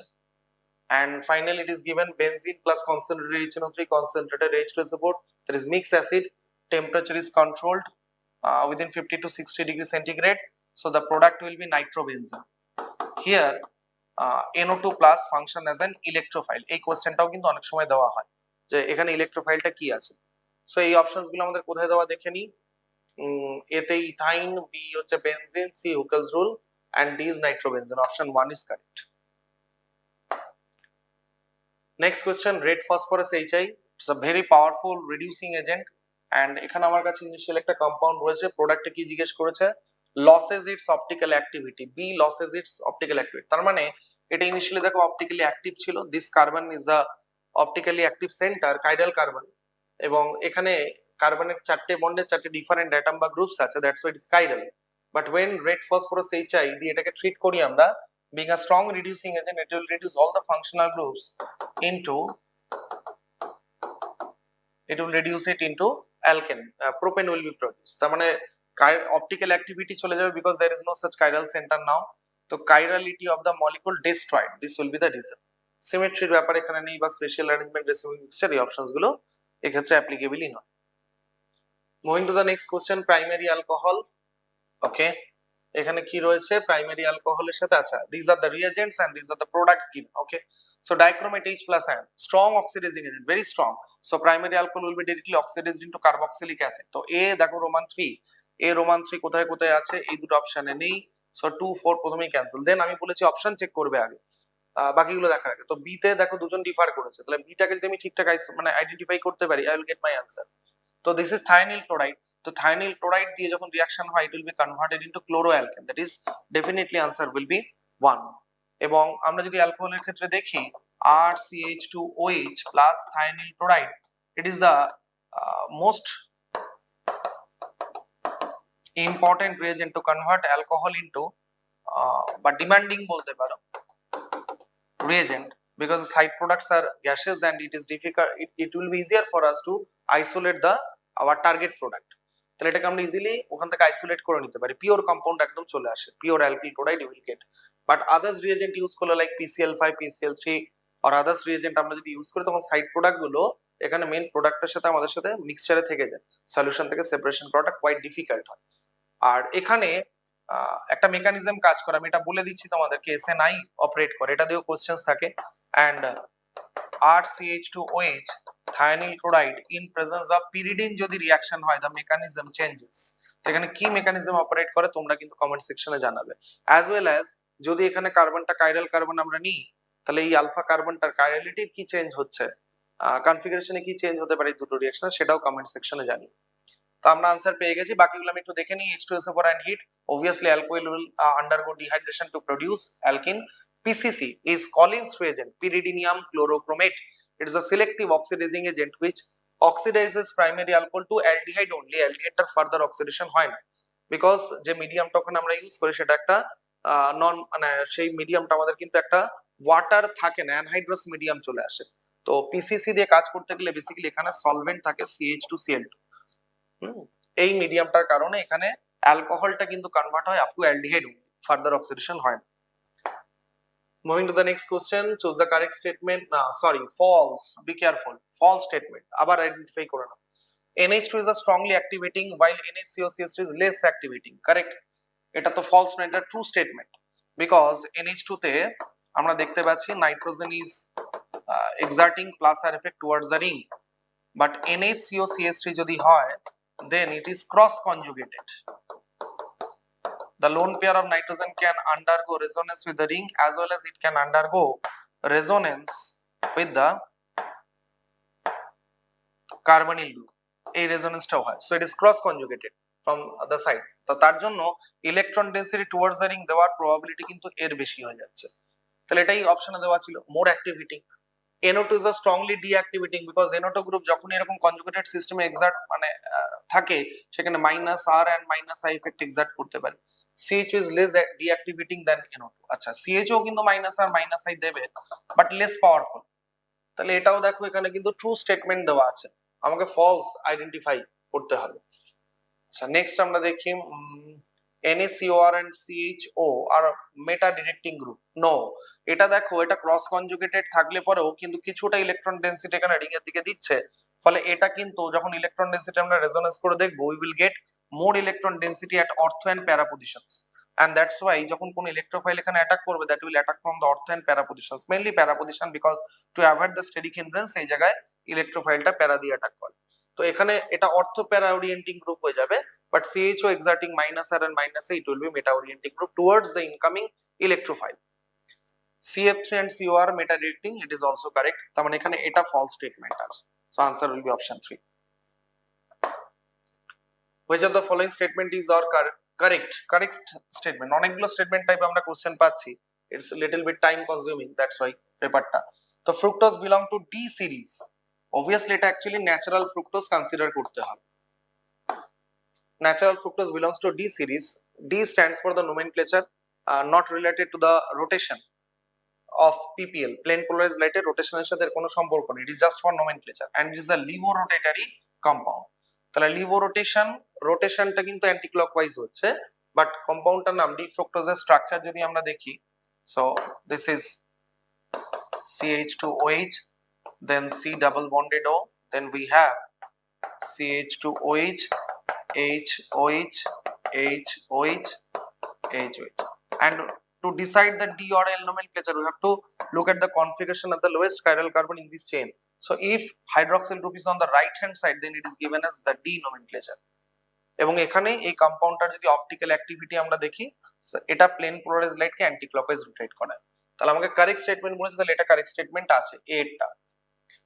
Then a linkage between two monosaccharide units through oxygen atom is called glycosidic linkage, correct statement। যেমন glucose আর ফ্রুক্টোজের মধ্যে combination আমরা sucrose পাই, তাহলে সেটা একটা glycosidic linkage আছে। Sucrose is an example of non reducing sugar, এটাও correct because সুক্রোজের ক্ষেত্রে আমরা গ্লুকোজের 1 নম্বর কার্বনের সাথে অ্যানোমেরিক কার্বনটার সাথে ফ্রুক্টোজ যার 2 নম্বর কার্বনটা অ্যানোমেরিক তার কম্বিনেশন করে, and that's why it comes in the acetal form। আর অ্যাসিটাল ফর্মে চলে আসলে পরে এটা কিন্তু ফার্দার কোনো টলেন্স রিয়েজেন্ট বা ফিলিং সলিউশন এগুলোকে রিডিউস করতে পারে না, বিকজ এটা ফার্দার নিজের অক্সিডেশন হয় না, so it is a non reducing sugar. তোমাদের সিলেবাসে দেখবে 3টে ডাইস্যাকারাইড আছে, sucrose, maltose and lactose. Out of this only sucrose is a non reducing sugar। maltose বা lactose এর ক্ষেত্রে দেখবে one of these anomeric carbon of the sugar unit remains in hemiacetal form, open to oxidation। Furan is a 5-membered cyclic compound, it is also correct, furan is an aromatic compound as well, ঠিক আছে, এটা কিন্তু অ্যারোমেটিকও হয়, কেন aromatic তোমরা কমেন্টে জানিও। furan is a 5-membered cyclic compound। তো এখানে আমরা কারেক্ট দেখতে যাচ্ছিলাম, সবকটাই কারেক্ট পেয়ে গেছি, ABCD, option 4। does not give white precipitate একটা কমপ্লেক্স দেওয়া আছে, অক্টাইডাল কমপ্লেক্স, বিকজ কোঅর্ডিনেশন নাম্বার আমরা দেখতে পাচ্ছি 6 আছে। white precipitate with AgNO3, তো AgNO3 সলিউশনটা যদি প্রেসিপিটেট ফর্মেশন করতে হয় then chloride should be outside of the coordination sphere, তো এটা দেবে না white precipitate, silver chloride will not be formed। আরেকটা কি দেওয়া আছে, reason is COCl3NH3 complex is a non ionic. হ্যাঁ, এটা ফার্দার আয়নাইজ করতে পারছে না বিকজ পুরোটাই কোয়ান্টেশন স্ফিয়ারের ভেতরে আছে। and non-ionic optically inactive হয় because symmetry is there, plane of symmetry is there। এটা দুটো আইসোমার হয়, ফেসিয়াল এন্ড মেরিডোনিয়াল। তো মেরিডিওনাল আইসোমার দেখো কি ফেসিয়াল, দুটো জায়গাতেই কিন্তু তোমরা দেখতে পারবে প্লেন অফ সিমেট্রি থাকছে, তাই এটা অপটিক্যালি ইনঅ্যাক্টিভ হয়। তাহলে এখানে অ্যাসারশন রিজন দেখতে গেলে পরে নন আয়নিক এই স্টেটমেন্টটার জন্যই কিন্তু এটা কারেক্টলি এক্সপ্লেন করতে পারছে। if the magnetic moment of a dioxygen species is 1.73 bm, তাহলে 1.73 bm যদি ম্যাগনেটিক মোমেন্ট হয়, it clearly implies that there is only one unpaired electron, because dipole moment magnetic moment calculate করার জন্য formula √n into n+2 Bohr magneton. ঠিক আছে, এবার তোমরা সবসময় একটা জিনিস সহজে করার জন্য, তাড়াতাড়ি করার জন্য খেয়াল রাখবে, যখন এখানে নাম্বারটা দেখতে পারবে it is close to মানে √3 is actually 1.732, তো এখানে যখন ডেসিমেলের আগে যে সংখ্যাটা তুমি দেখতে পারবে, it basically represents the number of unpaired electron in it. তাহলে যখনই 1 পয়েন্ট রয়েছে সামথিং, ওই রাইট হ্যান্ড সাইডটা আমার দেখার দরকার নেই। 1 পয়েন্ট মানে এখানে একটা আনপেয়ার্ড ইলেকট্রন। কার ক্ষেত্রে হতে পারে? Oxygen molecule, there are 2 unpaired electrons, MO করলেই আমরা পেয়ে যাব O2 মাইনাস। তাহলে ফার্দার একটা ইলেকট্রন অ্যাড হয়েছে, তাহলে একটা ওর মধ্যে আনপেয়ার্ড ইলেকট্রন, এখানে দুটো এখানে একটা, এটা হবে না। তাহলে আনপেয়ার্ড ইলেকট্রন আমার একটা হতে হবে, তাহলে এটা হলো না। এর মধ্যে একটা ইলেকট্রন আনপেয়ার্ড আছে, আমি জানি এর মধ্যে দুটো ইলেকট্রন আনপেয়ার্ড আছে। O2 আবার দুটো আনপেয়ার্ড ইলেকট্রন, O2 মাইনাস একটা আনপেয়ার্ড ইলেকট্রন, এটা হয়তো একটু প্রিন্টিং মিস্টেক আছে এখানে, এটা O2 মাইনাস হয়তো অপশন দেওয়া হবে উচিত, বিকজ এটা দুটোই O2 মাইনাস দেওয়া রয়েছে। একটা O2 all over charge minus হবে, আর একটা অক্সাইডের মধ্যে আবার কোনো আনপেয়ার্ড ইলেকট্রন নেই। এটা O2 প্লাস আছে, তাহলে এখানে দুটো আনপেয়ার্ড ইলেকট্রন, এখানে একটা আনপেয়ার্ড ইলেকট্রন। O2 মাইনাস আর O2 প্লাস, তার মানে হ্যাঁ দেখো এখানে একটা, এখানেও একটা unpaired electron. So option 4 will be the correct answer. এমোর জায়গাটা কিন্তু তোমরা ভালো করে করবে, এমও থেকে কিন্তু একটা কোশ্চেন পাওয়ার high probability. Next problem, initially 2 mole of iodine and 2 mole of iodine is allowed to attain equilibrium, then the container is suddenly cooled so as to freeze the equilibrium, and on addition silver nitrate 1.75 mole yellow ppt is obtained, so you have to calculate Kc for the process, volume is given। আচ্ছা, আমাদের তাহলে এখানে equilibrium প্রসেসটাকে লিখতে হবে। So this is iodide producing I3 minus। এবার এখানে initially এটা 2 মোল আছে, this is also 2 mole, initially এটা কোনো নাম্বার অফ মোলস নেই when time is 0, then at equilibrium এখান থেকে আমরা ধরছি x মোল ডিসোসিয়েট করে যাবে, so molar concentration will also be this one 2 minus x by 1 because volume দেওয়া আছে 1 লিটার, তো এটাই molar concentration হবে, and this is 2 minus x and this is also x। then silver nitrate addition করার জন্য 1.75 mole yellow precipitate এসেছে, so silver nitrate definitely combined with Ag plus and combined with the I minus present at the equilibrium, তো এটার থেকে AgI precipitate টা formation হয়।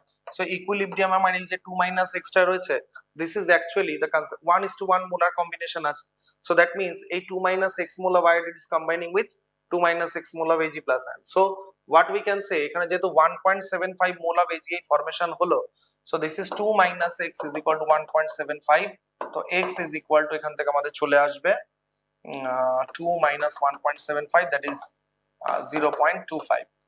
আচ্ছা, বেরিয়ে গেল x এর value, then I have to find out the Kc for the process। তাহলে Kc বার করতে গেলে this will be the concentration of I3 minus divided by concentration of I2 into concentration of iodide।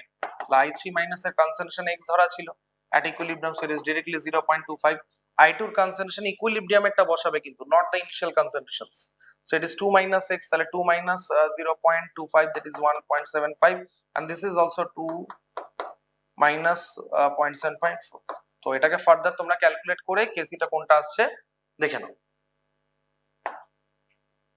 assertion is when oxalic acid is added to, আচ্ছা এই কমপ্লেক্সটা খুব beautifully red colour, deep red, এটাকে আমরা blood red কালারেশনও বলি। এটা হচ্ছে এখানে থায়োসায়ানেটের complex হচ্ছে ফেরিক আয়নের সাথে iron 3 thiocyanate complex আছে, and the intensity of the red color decreases oxalic acid add করলে। আচ্ছা, oxalic acid তাহলে কি কাজ করবে সেটা আমাদের ভাবতে হবে। oxalic acid can combine with Fe3 plus ion, oxalic acid থেকে oxalate ion will generate C2O4 2 minus oxalate ion, and এই oxalate ion আর Fe3 plus ion এর মধ্যে কম্বিনেশন হবে and it will form trioxalato complex এটাকে formation করে দেবে।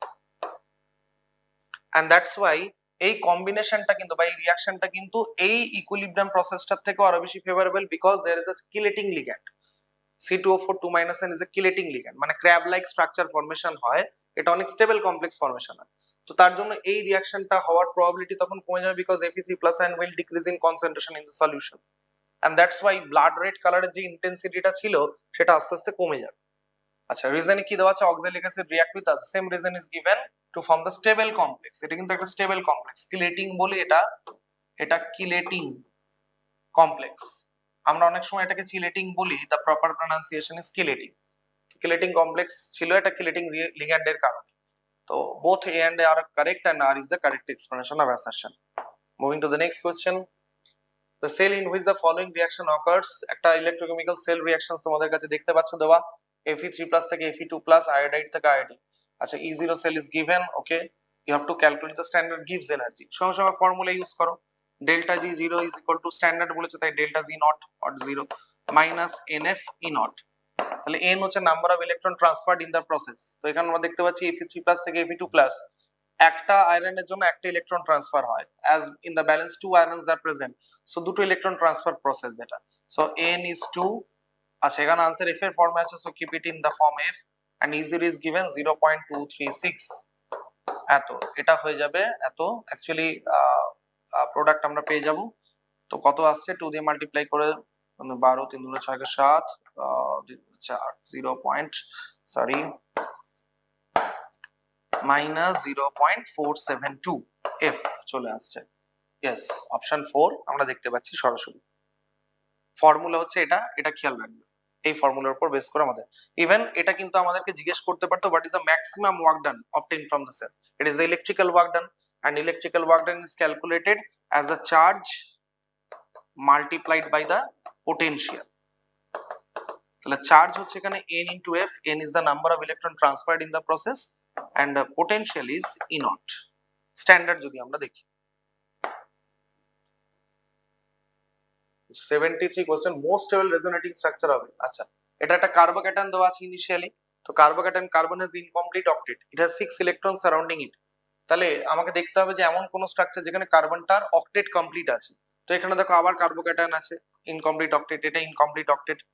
এখানে দেখো সবকটা কার্বন কিন্তু অক্টেট কমপ্লিট হয়ে গেছে, along with that অক্সিজেন আগেও অক্টেট কমপ্লিট ছিল, and যখন অক্সিজেনটা এই লোন পেয়ারটা দেবে, when the positive charge will undergo resonance from this position to para position, oxygen can go for this back bonding type alpha effect। so এখানে দেখো number of covalent বন্ডসও বেশি আছে এই স্ট্রাকচারটা compare to the others. Covalent bond calculation করতে গেলে don't count the sigma bonds, only count the pi bond, you will get your answer. তো এখানে দেখো এখানে 3টে পাই বন্ড ছিল এই স্ট্রাকচারে, এখানেও 3টে পাই বন্ড, এটাতেও 3টে পাই বন্ড, এটাতেও 3টে pi bond, but here in this structure you have 4 pi bonds. So এটা definitely most stable resonating structure. CCl3 is attached to the benzene ring, it is exerting minus, I have powerful minus and minus hyper conjugation type ও দেখাতে পারে এখানে, and that's why যখন 1 equivalent of bromine আমরা দেব, তাহলে এটা মেটা directing group হিসেবে কাজ করবে। 1 equivalent is there given bromine in presence of iron, তা আয়রন যখনই দিচ্ছে তাহলে ব্রোমোনিয়াম ion will attack the ring, and CCl3 minus hyper conjugation effect এর কারণে আমাদের কিন্তু অর্থের প্যারাতে পজিটিভ চার্জ ডেন্সিটি ডেভেলপ করবে। So this Br plus and cannot attack from this ortho and para position, it will definitely attack from the meta position। Now the options are given, 1 দেওয়া আছে এখানে আমরা মেটাতে দেখতে পাচ্ছি, আর 3 তে দু জায়গায় দেখতে পাচ্ছি দুটো মেটাতে, but as 1 equivalent is given, so definitely this one will be the answer। And is the following in the order of the towards nucleophilic addition, nucleophile কোথায় অ্যাটাক করতে, এটা আমরা দেখো অ্যালডিহাইড কিটোন চ্যাপ্টারের কোশ্চেনস। তো এখানে আমরা দুটো ফ্যাক্টর জানি, যত ওখানে কার্বনিল গ্রুপটার কাছে স্টেরিক কনজেশন যত কম হবে তত নিউক্লিওফাইল বেটার অ্যাটাক করবে। এন্ড সেকেন্ডলি ইজ দ্যাট যদি ওই কার্বনিলটার মধ্যে ইলেকট্রন ডোনেটিং গ্রুপ কম থাকে or rather electron withdrawing group লেগে যায়, দেন নিউক্লিওফাইল উইল বেটার অ্যাটাক দেয়। তো এখানে দুটো বড় বড় বেনজিন রিং আছে ফিনাইল উইথ দ্য কার্বনিল, এখানে মিথাইল আছে, একটা হাতে হাইড্রোজেন আছে, এখানে দুটো মিথাইল আছে অ্যাসিটোন, এখানে একটা this is acetophenone, phenyl and methyl. তাহলে স্টেরিক কনজেশন সবচেয়ে কম আছে কিন্তু দেখো অ্যাসিটালডিহাইড, 3 সবচেয়ে বেশি হবে। তো 3 সবচেয়ে বেশি কোথায় আছে, একটাই অপশন আছে, ডেফিনেটলি 4 কারেক্ট, বাকিগুলো দেখো ওই অর্ডারে চলে আসছে। In which case the bond order is increased and paramagnetic character has changed to diamagnetic? তার মানে আনপেয়ার্ড ইলেকট্রন ছিল, সেই আনপেয়ার্ড ইলেকট্রন আর থাকবে না। তো O2 এর আমরা জানি যে পাই স্টার অরবিটালে দুটো পাই স্টারে একটা একটা দুটো আনপেয়ার্ড ইলেকট্রন, তাহলে O2 প্লাস হলে একটা, তখনও পাই স্টারে থেকে যাবে। So this will not be the answer. N2 N2 টা আমার এই মুহূর্তে ডায়াগ্রাম করে দেখতে হবে, তাহলে N2 ডায়াগ্রাম করে দেখো N2 প্লাসও কিন্তু হবে না, ওটা ডায়াম্যাগনেটিক হতে পারবে না, ওটাও প্যারাম্যাগনেটিক। কিন্তু O2 থেকে O2 মাইনাস ফার্দার একটা ইলেকট্রন অ্যাড হয়েছে, এটাও আনসার হবে না। NO2 NO plus definitely will be the answer. NO এর ক্ষেত্রে দেখো একদম বন্ড অর্ডার আমরা জানি, NO এর বন্ড অর্ডার 2.5 হয় এবং পাই স্টারে কিন্তু একটা ইলেকট্রন এক্সিস্ট করে, এবং সেই পাই স্টার থেকে ইলেকট্রনটা রিমুভ হয়ে গেলে পরে NO থেকে যদি পাই স্টারের যে ইলেকট্রনটা রয়েছে সেই ইলেকট্রনটা যদি এখান থেকে রিমুভ হয়ে যায় অ্যান্টি বন্ডিং অরবিটালটা থেকে, NO প্লাসে কনভার্ট হয়, then bond order will increase, bond order will change to 3। NO plus তাই কম্পারেটিভলি কিন্তু মোর স্টেবল হয়, সেদিক থেকে বন্ড এনার্জি বেশি আছে, এন্ড প্যারাম্যাগনেটিক ক্যারেক্টারটাও আর থাকবে না। তো বন্ড অর্ডারও দেখো এখানে বেড়ে যাচ্ছে, and paramagnetic character is change to diamagnetic. So option 4। Find out the solubility of nickel hydroxide in 0.1 molar NaOH given that the ionic product is given. Okay, তো এই প্রবলেমটা একদম দেখবে এনসিইআরটি প্রবলেম তোমাদের। এনসিইআরটির ক্ষেত্রে ওই যে তোমাদের দেখবে বক্স করে দেওয়া আছে, পিঙ্ক কালারের বক্সগুলোর মধ্যে কিন্তু বেশ কিছু এক্সাম্পলস আছে, এন্ড এনসিইআরটির এক্সাম্পলার্স প্রবলেম কিন্তু নিটে বেশ আসে। তো একদম এই প্রবলেমটা যেটা রয়েছে nickel hydroxide which is a sparingly soluble salt, or in this case you can say it is a base sparingly soluble, তো এটা ডিসোসিয়েট করে হবে nickel 2 plus ion plus 2 hydroxyl ion. এবার এটার যদি আমরা সলিউবিলিটি x ধরি, then it will give x and 2x concentration after dissociation. Ionic product is given to you, আচ্ছা 0.1 molar of NaOH. NaOH being a strong electrolyte will completely dissociate as Na plus and OH minus ion, পুরো সলিউশনে ভেঙে যাবে। তাহলে যখন এটাকে আমরা 0.1 molar কনসেন্ট্রেশনে নিচ্ছি, it will also give 0.1 molar of Na plus and 0.1 molar of hydroxyl ion. Now it is a common ion, তাহলে common ion এফেক্টের কারণে এখানে টোটাল হাইড্রোক্সিল আয়নের কনসেন্ট্রেশনটা কত হয়ে যাবে? This will be 2x plus 0.1. Now this 0.1 being a strong electrolytic concentration is very high, আর এটা sparingly soluble salt ছিল, the concentration of hydroxyl is very less, so that's why 2x plus 0.1 can be taken as 0.1 only. তাহলে এবার আবার solubility ionic product এর formula যদি আমরা use করি, then it is আমরা লিখতে পারবো ionic product is equal to concentration of Ni2 plus multiplied by concentration of hydroxyl ion square. তাহলে নিকেল 2 প্লাসটা আমাদের x আছে, and OH minus is 0.1 square, তার মানে x by 0.1 square means x by 100. Ionic product আমার প্রবলেমে দেখো দেওয়া ছিল, this was given 2 into, আছে এখানে 2 সরে গেছে, 2 into 10 to the power minus 15 equals to x by 100. তো এখান থেকে x is equal to বেরিয়ে চলে আসবে 2 into 10 to the minus 5 into 100, এখান থেকে করলে পরে যেটা আনসার আসছে minus 13, 2 into 10 to the minus 13 molar. This will be the answer. Standard reduction potential of the half cells are given. Fluorine to fluoride is positive, তার মানে reduction is highly favourable, and এই ভ্যালুগুলোর মধ্যে দেখো most positive আছে, তার মানে এই রিডাকশনটা খুব ফেভারেবল রিডাকশন একটা, because for this process delta G0 will be most negative. আমাকে কি কোশ্চেনটা দিয়েছে একবার দেখে নি, the strongest oxidising agent reducing. Oxidising agent means যে খুব ভালো নিজে রিডিউস হবে, সে অন্যকে ভালো অক্সিডাইজ করতে পারবে, তো এখানে ফ্লোরিন নিজে সবচেয়ে ভালো রিডিউস হবে, so it is the best oxidising agent is fluorine. and then reducing agent বলেছে, তাহলে আমাকে এখানে লোয়েস্ট ভ্যালুর দিকে দেখতে হবে, তো lowest value is there with iodine to iodide, তার মানে আয়োডাইড থেকে আয়োডিন হওয়ার প্রবাবিলিটি বেশি হবে, and that's why fluorine will be the best oxidizing agent and iodide will be a very good reducing agent, given in option number 1. Straightforward question, very easy to answer. Find out the time required for 2/3 completion of first order reaction. এর আগেও একটা করালাম, নিজেরা করবে। Rate constant value is given, use the formula, T is equal to 2.303 by K log concentration, initial concentration by concentration at that time for the reactant length. এবার এখানে 2/3 completion of first order reaction বলেছে, তাহলে 2.303 by K এর value তোমার এখানে দেওয়া আছে 4.3 into 10 to the power minus 4 log, এটা 1, এটা 2/3 দেওয়া আছে, 2/3 completion of the reaction, তার মানে এখানে concentration left হবে 1 minus 2/3, এটা কিন্তু বসিয়ে করতে হবে, আদারওয়াইজ কিন্তু দেখো এখানে একটা ভুল হওয়ার জায়গা থাকবে। 2/3 completion of the first order reaction, আর আমরা যখন a - x এর ভ্যালু বসাই, তাহলে এটা কিন্তু concentration left for the reactant at that time, তাহলে এখানে কিন্তু ডাইরেক্ট 2/3 বসালে ক্যালকুলেশনটা ভুলে যেত। সলিউশন করে নেবে। Next, reaction between formaldehyde and ethyl magnesium chloride. আচ্ছা, ফর্মালডিহাইড মানে হচ্ছে formaldehyde is the only aldehyde with which the grignard reagent react to produce a primary alcohol always on hydrolysis. এটা একদম স্ট্রেট ফরওয়ার্ড কোশ্চেন। এবং যেহেতু এখানে ethyl আছে, তাহলে ইথাইল মানে দুটো কার্বন, ফর্মালডিহাইড এর একটা carbon, so it will be primary alcohol. Only one option is there, n propyl alcohol. 15 mole of hydrogen and 5.2 moles of iodine mixed together at an equilibrium.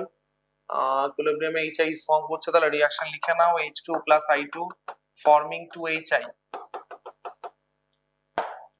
forming 2HI. Initially কি আছে, 15 mole of hydrogen, iodine দেওয়া আছে 5.2 মোল, initially এটা ছিল না। at an equilibrium amount of HI found to be 10 mole আছে, equilibrium এটা 10 mole আছে। তার মানে এখানে যদি আমরা ধরি কনসিডার করি ইকুইলিব্রিয়াম কনসেন্ট্রেশন ইজ 10 মোল, তার মানে এখানে আমরা 15 minus x 5.2 minus x is equal two, আমরা এখানে 2x লিখতে পারতাম for 2HI। So this 2x is equal two 10 mole, so এখান থেকে x ইজ ইকুয়াল টু দেখো বেরিয়ে গেল 5। আচ্ছা, তাহলে সেই x এর ভ্যালুগুলো বসিয়ে দিলে ইকুইলিব্রিয়াম কনসেন্ট্রেশন কি দাঁড়িয়ে যাচ্ছে, H2 এর ইকুইলিব্রিয়াম কনসেন্ট্রেশন দাঁড়িয়ে যাবে 15 মাইনাস 5 দ্যাট ইজ 10 মোল। আর পার লিটার আমরা ভলিউম ধরে নিলে পর এটা 10 মোল পার লিটার, আর এটা হয়ে যাচ্ছে 5.2 minus 5, so it will be 0.2। আর এটা তো কনসেন্ট্রেশন 10 মোল আছে ইকুইলিব্রিয়ামে, so we have to find out the equilibrium constant. So Kc is equal to concentration of Hi square divided by concentration of H2 and I2. এখান থেকে আমরা যদি ভ্যালুগুলো বসিয়ে দিই, Hi হচ্ছে 10, directly given 10 square, and this is 10 multiplied by 0.2. So this is 100 by 2. So answer will be 50. 50 is there. Consider the reaction sequence. PCC এর আগেও বললাম, selective oxidizing agent in presence of CH2Cl2 solvent. Specific oxidation of primary alcohol leads to the formation of aldehyde CH3CHO. যে কটা carbon থাকবে সে কটা carbon থেকেই সে কটা carbon ওয়ালা অ্যালডিহাইড তৈরি হবে। and then methyl magnesium bromide. তাহলে এটা দেখো ফর্মালডিহাইড নয়, ফর্মালডিহাইড ছাড়া যদি অন্য কোনো অ্যালডিহাইড আমার থাকে, it will be always a secondary alcohol. তো অপশনের মধ্যে আমরা দেখি সেকেন্ডারি অ্যালকোহল কোথায় কোথায় আছে, ওটা টারশিয়ারি অ্যালকোহল, ওটা সেকেন্ডারি আছে, বাট ওখানে ফিনাইল গ্রুপ ইজ দেয়ার, আর এখানে আমার CH3CHO, so definitely answer will B option 1.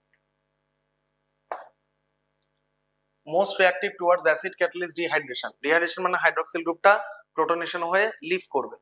তো এখানে ফেনলিক ওয়েজ কখনোই কিন্তু এইভাবে লিভ করতে পারবে না। তো যেখানে যেখানে ফেনলিক ওয়েজ আছে that will never leave in that form. আর এখানে ভিনাইলিক পজিশন বলতে পারো, এটাকে বেনজাইলিক ও vinylic, vinyl in the sense double bond কার্বনের সাথে ওয়েজ লেগে, এইগুলো কিন্তু লিভ করতে পারবে না। নাও देयर আর টু অপশনস, এটাও হবে না, এটাই কারেক্ট আনসার হবে। এটা প্রোটনেটেড হয়ে যাবে and this one will leave, এখান থেকে H+ টা বেরিয়ে যাবে, and then it will be in conjugation also. এই পুরো সিস্টেমটা দেখো একটা কনজুগেটেড সিস্টেম হতে পারছে, so that's why এটা ডিহাইড্রেশন সবচেয়ে ফার্স্ট হবে।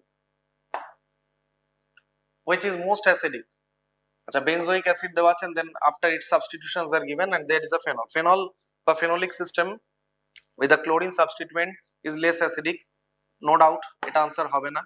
আর এইগুলোর মধ্যে যদি আমরা কম্পেয়ার করি, যে কোনো অর্থ substituted acid with some exception of NH2 group থাকলে একটু অন্যরকম হয়, বাট সেটা ইলেকট্রন ডোনেটিং গ্রুপ হোক বা ইলেকট্রন উইথড্রয়িং গ্রুপ হোক, if it is there in the ortho position, তাহলে ortho substituted benzoic acid is always more acidic with compare to the any other of its isomer. এটা answer হবে due to ortho effect. আচ্ছা, এখানে reaction আছে, sodium is a metal and this carbon is sp hybridized which is attached with hydrogen, so it is an acidic hydrogen. মেটালের সাথে reaction করলে this will leave in the form of hydrogen gas and it will produce a carbon, and from there CH3 CH2 C triple bond C minus and Na plus is there, and now it is being reacted with acetone. তো acetone এটা as a nucleophile attack করবে, so this will be CH3 CH2 C triple bond C O minus Na plus CH3 CH3, and then we are going for its hydrolysis. করলে পরে এখান থেকে O minus Na plus এর জায়গায় OH হয়ে যাবে, so where is the option? দেখে নিই আমরা, C triple bond C, হ্যাঁ এই অপশনটা ম্যাচ করে যাচ্ছে। Diamagnetic complex Ni2 plus ion আছে এখানে। Na2 plus is a T8 system. 3D8 4s2 হচ্ছে নিকেল হয়, দুটো ইলেকট্রন ভেরিগেটর D8 সিস্টেম আছে। cyanide is a strong field ligand and it will be paired up, electrons will be paired up in the inner orbitals, inner orbital complex formation হবে। পাঁচটা d অরবিটালের মধ্যে থেকে চারটে d অরবিটালের মধ্যে ইলেকট্রন গুলো পেয়ার্ড আপ হয়ে যাবে, তাহলে এটা dsp2 hybridized complex হয়ে যাবে, dsp2 স্কয়ার প্ল্যানার কমপ্লেক্স হয়ে যাবে। তো diamagnetic no unpaired electron is there, it is a low spin complex, যেহেতু কোনো ইলেকট্রনের রেজাল্টেন্ট স্পিন থাকছে না, সব পেয়ার্ড আপ হয়ে গেছে, so it is a low spin complex. তাহলে এখানে আমরা দেখতে পাচ্ছি যে দুটো স্টেটমেন্টই কিন্তু কারেক্ট আছে। Few questions are left only. What is the ratio of maximum wavelength of Lyman and Balmer series? Lyman 2 Balmer series actually. Okay, তো আমরা যদি ম্যাক্সিমাম ওয়েভলেন্থ দেখতে যাই তাহলে আমাদের রিডবার্গস ইকুয়েশনটা ইউজ করতে হবে 1/λ r into z square into 1/n1 square minus 1/n2 square is the basic formula. Rydberg's equation, এবং যেখানে n1 টা হচ্ছে লোয়ার এনার্জি লেভেল যেখানে ইলেকট্রন জাম্প ডাউন করে, and n2 is the upper energy level from where electron jumps. আর এখানে দেখো specifically কোনো atom mention করেনি, বিকজ না করলে পরে সেক্ষেত্রে আমরা z টাকে 1 ধরে নেব for hydrogen atom. So the relation can be further reduced into r into 1/n1 square minus 1/n2 square. এবার লাইম্যান সিরিজ বলা মানেই n1 এর ভ্যালু 1 বসাতে হবে, এন্ড তোমার এখানে বলা আছে যে maximum wavelength means minimum frequency, wavelength আর ফ্রিকোয়েন্সি ইনভার্স রিলেশন, তাহলে মিনিমাম ফ্রিকোয়েন্সি মানে minimum energy gap. So n1 এর ভ্যালু 1 বসাবে এন্ড n2 এর ভ্যালু 2 বসাবে, করলে এখান থেকে 1/λ, এখান থেকে ল্যামডাটা ক্যালকুলেট করে নাও। This is for Lyman series. Similarly for Balmer series আমাকে আবার সেই ম্যাক্সিমাম ওয়েভলেন্থটাকে দেখতে হবে। So n1 will be 2 for Balmer series and n2 will be 3. After calculating the lambda রেশিওটা বার করে দেখো কি আসছে। Let me know the answer in the comment. Which of the following compounds is an acetal? এর মধ্যে কোন compound acetal? Acetal চেনার সবচেয়ে উপায়, acetal actually formation by the reaction of aldehyde or ketone with alcohols. অ্যালকোহলের সাথে যদি reaction হয় তাহলে এখান থেকে যদি এরকম হয় স্ট্রাকচারটা যে আমার ফার্স্টে এই কার্বনটার সাথে একটা OH থেকে গেল এন্ড আরেকটা OR from the alcohol, in presence of dry HCl the reaction is performed, এবং ফার্দার যদি আমি আবার এখানে অ্যালকোহলের সাথে রিঅ্যাকশন করাই, in that case the product will be, the carbon will have both the bond with the alkoxy group. একটা বন্ডে যদি অ্যালকক্সি গ্রুপ থাকে, একটা বন্ডে হাইড্রোক্সিল থেকে যায় কার্বনের, দেন ইট ইজ হেমি অ্যাসিটাল। আর যদি দুটোই অ্যালকক্সি গ্রুপ হয়ে যায় কার্বনে, তাহলে সেটাকে বলি আমরা অ্যাসিটাল। তো সেখানে আমরা দাঁড়িয়ে দেখলে এখানে দেখতে হবে কোন কার্বনটা আছে যার দুটো বন্ডে অ্যালকক্সি গ্রুপ আছে। তো এটা হবে না, এটা হেমি অ্যাসিটাল ফর্মে দেখো রয়েছে, বাট এটা আনসার হয়ে যাচ্ছে কারণ কার্বনটার এইদিকেও অক্সিজেন OR গ্রুপ রয়েছে, এদিকেও অক্সিজেন রয়েছে সেম কার্বনের সাথে, তাহলে এটা ডেফিনেটলি অ্যাসিটাল। আর এটা বা এটা হচ্ছে না, এটাও দেখো একটা হেমি অ্যাসিটাল রয়েছে। Decomposition of N2 into N2 and O2 the presence of gaseous argon follows second order kinetics. Kinetics এর প্রবলেম এর আগেও করালাম, and with K তোমায় দেওয়া আছে এইভাবে। তো আমরা এটাকে অ্যাক্টিভেশন এনার্জিটাকে ক্যালকুলেট করতে দেওয়া আছে, তাহলে এটাকে ইকুয়েট করে দাও। K is equal to Arrhenius equation টেম্পারেচারে, তাহলে K is equal to A into E to the power minus EA by RT, এটা হচ্ছে ইকুয়েশন, Arrhenius ইকুয়েশন। তো এটার সাথে আমরা যদি কম্পেয়ার করি, আমাকে কোনটা বার করতে চাই, অ্যাক্টিভেশন এনার্জি, তাহলে এই পার্টটা কম্পেয়ার করো।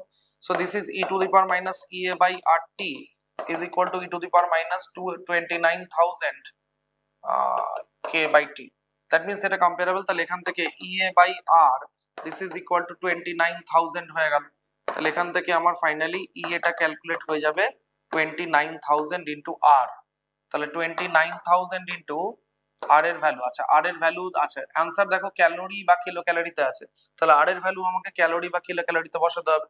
সো R এর ভ্যালু আমরা যদি ক্যালোরিতে বসাই সেটা হচ্ছে অলমোস্ট 2 ক্যালোরি পার মোল পার কেলভিন, তাহলে এটা এত ক্যালোরি চলে আসবে, তাহলে এটা হয়ে গেল 58,000 ক্যালোরি। তো দেখি অপশনে কি আছে, নেই, এটা 58 কিলো ক্যালোরি করে দেওয়া আছে, একই ব্যাপার সেম। তো this will be the answer option 3, 50 kilo calorie per mole.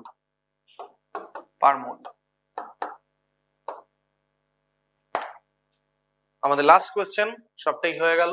and at a definite temperature for which of the following value of delta E minus delta H will be maximum? আচ্ছা, তাহলে আমরা দেখো thermodynamics এর রিলেশনে জানি যে H is equal to U plus PV হয়, তো সেখান থেকে আমরা বার করে নিতে পারি delta H is equal to delta U, আর ইউটাকে ইন টার্মস অফ আমরা ইও লিখতে পারি, একই মিনিং, ইন্টারনাল এনার্জি। এটা হয়ে যায় ডেল্টা অফ পিভি, যেটা থেকে আমরা পিভির জায়গায় যদি এনআরটি আইডিয়াল গ্যাস কনসিডার করে বসাই, তাহলে এখান থেকে আমাদের চলে আসে হচ্ছে delta U plus delta n R T. And be careful, এখানে কিন্তু এই ডেল্টা এন জি আমি লিখলাম এই কারণে, because it is the number of moles change. Delta n G is actually number of moles of gaseous product minus number of moles of gaseous reactant, product minus reactant করতে হবে। তো এখানে এটা হচ্ছে রিলেশন, তাহলে এখান থেকে লেখা যায় ডেল্টা এইচ, আমি এই টার্মে লিখছি, এখন ডেল্টা ইউটাকে ডেল্টা ই এর টার্মে লিখে দিচ্ছি, is equal to delta n g R T, এটা রয়েছে। কিন্তু ডিফারেন্সটা এর উল্টোটা জানতে চাইছি, কিন্তু তার মানে এখান থেকে আমরা এটাকে করে নিতে পারি delta E minus delta H is equal two, আমি যদি এটাকে মাইনাস দিয়ে মাল্টিপ্লাই করি এই সাইডেও একটা মাইনাস সাইন চলে আসবে। তাহলে এটা বলেছে ম্যাক্সিমাম হতে হবে, তাহলে ম্যাক্সিমাম হওয়ার জন্য ডেল্টা এন জি গুলো দেখে নাও। তাহলে এখানে 2 মোল প্রোডাক্ট এসছে 1 মোল থেকে, এটা 2 মোল, এটা 1 মোল আছে, তাহলে ডিফারেন্সটা 2 মাইনাস 1 করলে এটা মাইনাস 1 ইনটু আরটি হবে প্রথমটার জন্য, বা মাইনাস আরটি। পরেরটা দেখো 2 মোল গ্যাস প্রোডাক্ট এসছে, সলিডের ভলিউম আমরা কনসিডার করব না, তার মানে এখানে মাইনাস 2 আরটি হবে সেকেন্ডটার জন্য। তারপরে বলেছে দেখো 2 মোল প্রোডাক্ট গ্যাস আর রিঅ্যাকটেন্টও 2 মোল, তার মানে এখান থেকে হয়ে যাচ্ছে 0, 2 মাইনাস 2 0। আর আরেকটা কি হচ্ছে, এখানে প্রোডাক্টে দেখতে পাচ্ছি 1 মোল গ্যাস আর এগুলো সলিড আছে, তাহলে 1 মাইনাস 0 মানে হচ্ছে মাইনাস 1 আরটি। তাহলে আমাকে বলা হয়েছে এখানে ডেল্টা, এই ডিফারেন্সটা বলেছে delta E minus delta H is maximum, তাহলে ম্যাক্সিমাম হতে গেলে পরে আমাকে এখানে দেখতে পাচ্ছি এখানে ম্যাক্সিমাম এইটা আসছে, থার্ড অপশনটা, তার মানে option 3 is the correct answer. Okay, তো হোপফুলি আমি একটু তাড়াতাড়ি করে করালাম তোমাদেরকে, তোমরা বুঝতে পেরেছো। সিমিলার টাইপ অফ প্রবলেমস তোমাদেরকে আরো প্র্যাকটিস করতে হবে। তোমরা মক টেস্ট 6 দিলে, নেক্সট আরো টেস্ট গুলো রয়েছে, পারফর্ম করো এন্ড কমেন্ট সেকশনে জানিও যে তোমাদের কোন কোন জায়গা একটু ডাউট আছে বা সমস্যা আছে, আমরা চেষ্টা করব তোমাদেরকে সেই জায়গায় হেল্প করতে পারতে। Best of luck for the coming NEET. Hello students, welcome to physics paper discussion of RE-NEET Mock Test 6. I hope you are preparing well. Let's see what do we have in this paper. This question number 1, and in here we have a fundamental frequency of sonometer wave increases by 6 Hz if the tension increases by 44%, keeping the length constant, right? And the decrease in fundamental frequency when the length of the wire is increased by 20%, keeping the initial tension in the wire will be. So this is the question. We know that the fundamental frequency is equals to 1 by 12 root T by mu. And in here the question says that it increases by 44%. If the tension increases by 44%, it increases by 6. So if T becomes 44% means 1.44 T, then the new frequency will become old frequency multiplied by 1.2.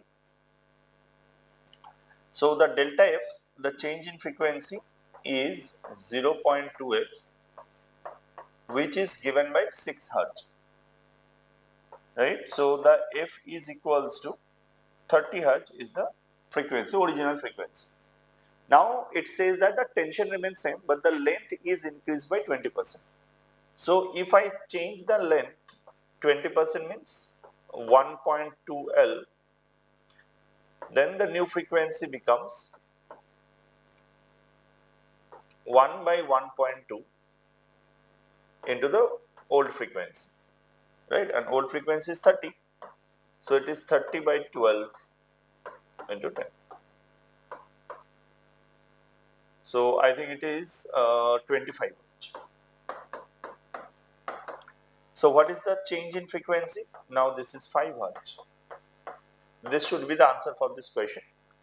Option 3 is the correct answer for this question. I hope you have understood this. A person 60 kg is inside a lift of mass 940 kg and presses the button. The lift starts moving upward with 1 meter per second square. What is the tension? So if this is a lift we have to take the person and the lift as a system. Total mass is 1000 kg, right? So 1000 into g, that is acting downward and the tension is acting upward with some acceleration 1 meter per second square, it is moving up. So we can say T minus 10,000 is equals to 1000 into 1. So T equal to 11,000 is the correct answer for this question. That a very simple laws of motion question. A body of mass 0.1 kg moving with 10 meter per second hits one end of a horizontal spring fixed at other end. The force constant in 1000 Newton per meter. What is the maximum compression in the spring? So we can conserve energy. It says that this is a spring where one end is fixed and a block is coming with some velocity hitting the spring. What is the maximum compression? So what is the initial energy of this block? Half into m, 1 by 10 is the m, into velocity square is finally as it compresses, it comes to at rest. So only the spring potential energy is there, half into k into delta x square. That is my answer. So this is 10. So delta x square is 100. So x equal to 1 by 10 meter. So 0.1 meter is the correct answer for this question. Okay. A rubber ball is dropped from 5 meter.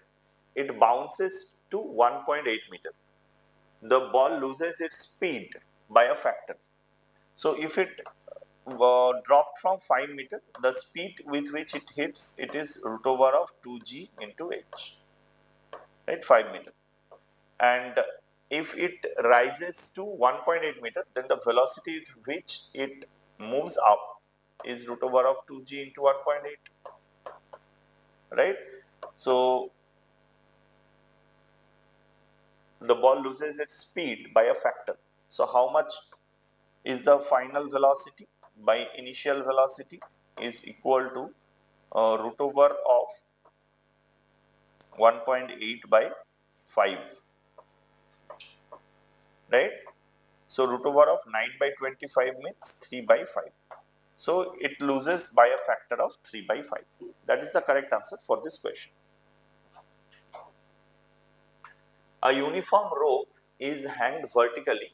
A block of mass m is attached. The velocity of the transverse wave at the lower end is v. What is the velocity when it reaches the top end? We know that velocity is root over of t by mu, and as mu remains same, but tension is maximum when it is up and minimum when it is bottom. When it is at bottom, the tension is only mg, and when it is at up, the tension is capital M plus small m into g.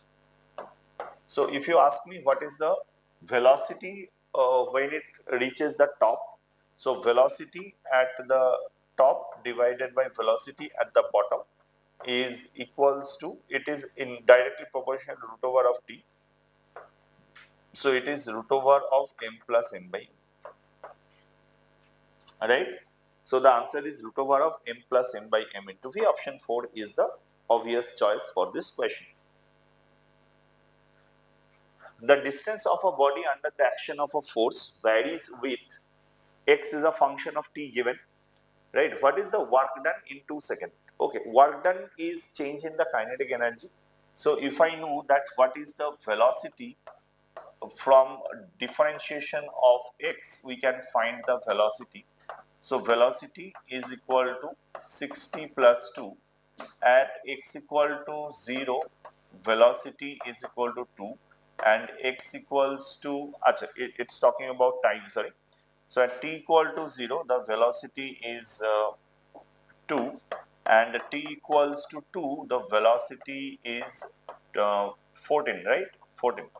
So what is the change in kinetic energy is equal to the work done, right? So that is equal to half into m. M is equal to 5 by 10 means 1 by 2, half m into v square means 14 square minus 2 square. It is 1 by 4 into 14 plus 2 is 16 into 14 minus 2 is 12. So it is 48 joules, right? 48 joules is the correct answer for this question. All right, let's move to the next one. A soap bubble is blown slowly at the end of a tube by supplying air at constant rate. Which one of the following represents the correct variation of excess pressure? Okay, we know that excess pressure in the soap bubble is equal to 4S by R. So, pressure versus R graph is a hyperbola, rectangular hyperbola. Option 2 is a very easy choice for this question. A block 2 kg moves up an inclined plane with 37 degree. If coefficient of friction is half, the work done in moving the block through a distance of 1 meter along the plane is given by. Okay, work done means this block is there and angle of inclination 37 degree, right? So if this is m 5 kg, then m into g is 10 and sine 37 degree is 3 by 5. So mg sine theta means 30 Newton is acting downward, right? If I have to move through a distance of 1 meter, right? I have to move through a distance of 1 meter, right? And I'm doing it slowly, so the net work done will be 0. Suppose this is the force, and there will be a friction force which is mu into mg, mu mg into cos theta 4 by 5. So that becomes 20, right, which is 20 Newton. So I can say that this 20 plus 30, 50 Newton is the opposing force. So this force have to be 50 Newton, and 1 meter displacement, this force has to do a 50 joule work done through a distance x along the plane. 5 kg of inclination 37 degree. If mu equal to 0. A block, it moves up. If mu equals to 0.5,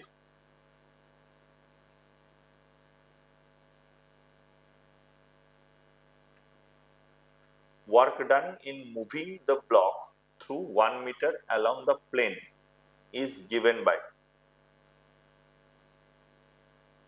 It is mg cos theta, which is 30, mg sin theta, and this is mg cos theta. So normal equal to mg cos theta, right? This is mg sin theta. So normal mg sin theta, this is mg cos theta. Cos 37 degree is 4 by 5, right? So this is 20 Newton, this is 30 Newton.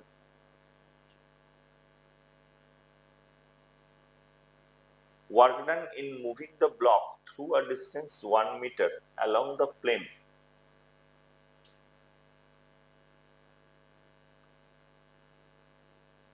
along the plane 1 meter distance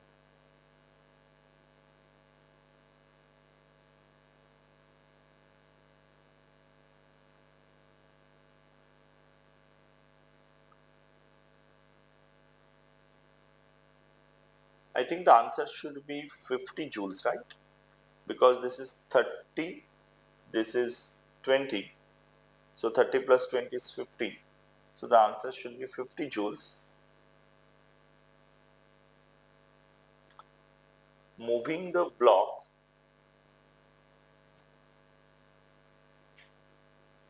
through a distance 1 meter along the plane.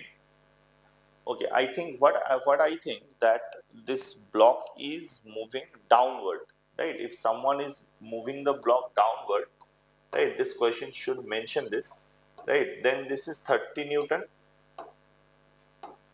and the friction force is 20 Newton. If it is moving downward, then friction force is 20 Newton, right? Then if I apply this force F in this direction, right, if I apply this force F in this direction, which is 10 Newton, then this block will be moving very slowly, right? So what is work done in moving through a distance 1 meter? In that case, it can be 10 joules, right? But I think it should be mentioned in the question whether it is moving up or moving down. right? It is moving through a distance x meter along the plane given by, right? So this question actually is not complete, but I think according to the answer, you can go with 10 joule only. Otherwise, other options are not matching with any of the answers. A standing wave having 3 nodes and 2 antinodes formed between 2 points, right? 3 nodes and 2 antinodes, right? Like this, formed between 2 points. The distance is 1.21 Armstrong between them, right? This distance is 1.21 Armstrong. The wavelength of the standing wave. Now you can see this is the wavelength only, right? 3 node and 2 antinode. I think this is a complete wavelength. So 1.21 is the correct answer for this question, right? The standing wave, the wavelength is this one.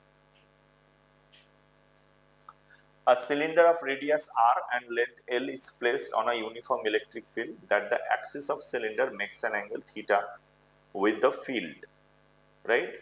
The flux through one of the circular surface at end B.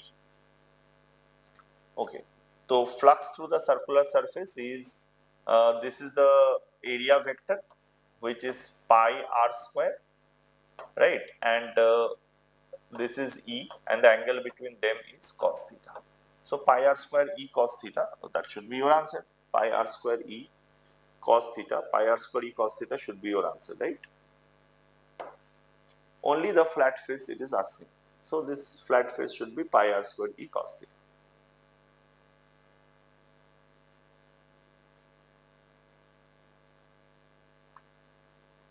The ratio of the momenta of an electron and alpha particle accelerated by the same potential difference.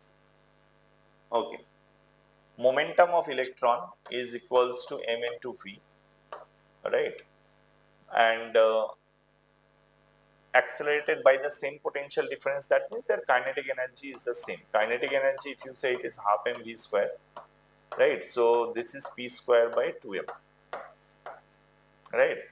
So p of electron and p of alpha particle is equals to root over of 2m of electron into kinetic energy divided by root over of 2m of alpha particle into kinetic energy.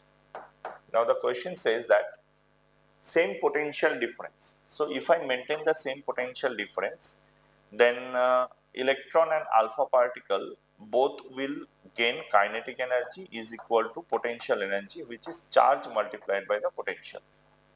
So the kinetic energy, if you say it is root over of mass of electron, right, into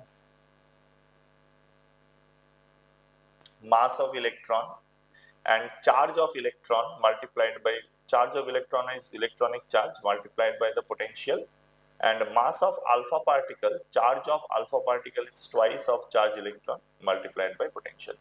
So I think me by 2m alpha, me by 2m alpha root over, that is the correct answer for this question.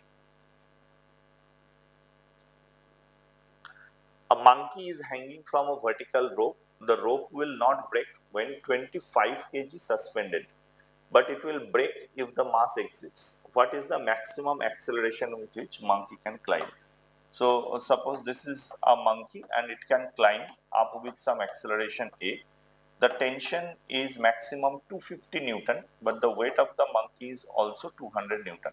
So I can say T minus 200 is equals to 20A. And T has a maximum value of 250, so 250 minus 200 is 20A. Right, so it is 2.5 meter per second square with which the monkey can maximum accelerate. Step down transformer is connected to 2400 volt and 80 ampere of current. Okay, is found to flow in output load. Acha. Connected to 2400 volt and 80 ampere current is found in output load. Ratio of the turns in primary and secondary is 20:1. If the efficiency is 100%, what is the current flowing in primary coil? So we know that I into V, I1 V1 is equals to I2 V2, right?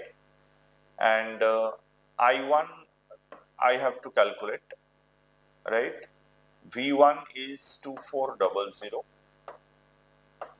I2 is given 80, and V2 is V1 into turn ratio N2 by N1, right? Primary and secondary is 1:2, means 1/20.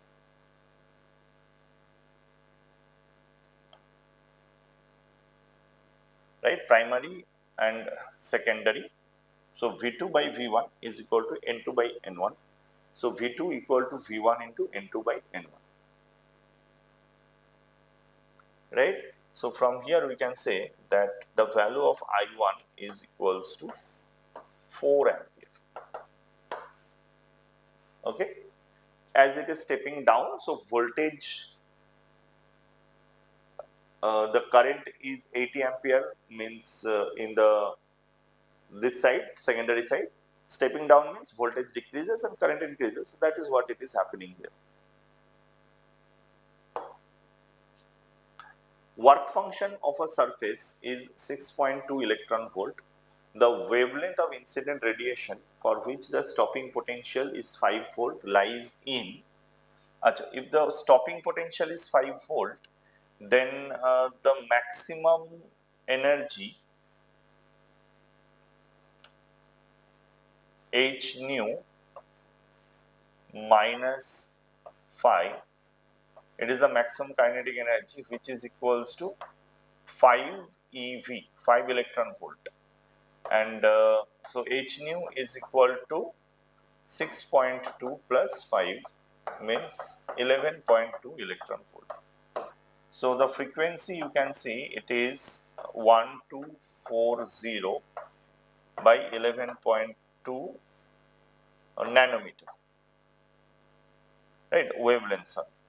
H nu is equal to this one, or you can say it is hc by lambda. This is basically hc by lambda. So lambda is this one. So if I calculate this, it is 200, I think, right? 200 nanometer. If it is 200 nanometer, I think it is lying between 0 to 400, which is the UV region wavelength. So this answer is the UV region, right? 0 to 400 nanometer, I think 10 to 400 nanometer is UV region. So this is UV region actually. Ratio of areas within the electron orbits for the first excited state to ground state for hydrogen atom. So you have the formula of the radius, and you can find the ratio for the radius squares, right? It is a direct formula based question.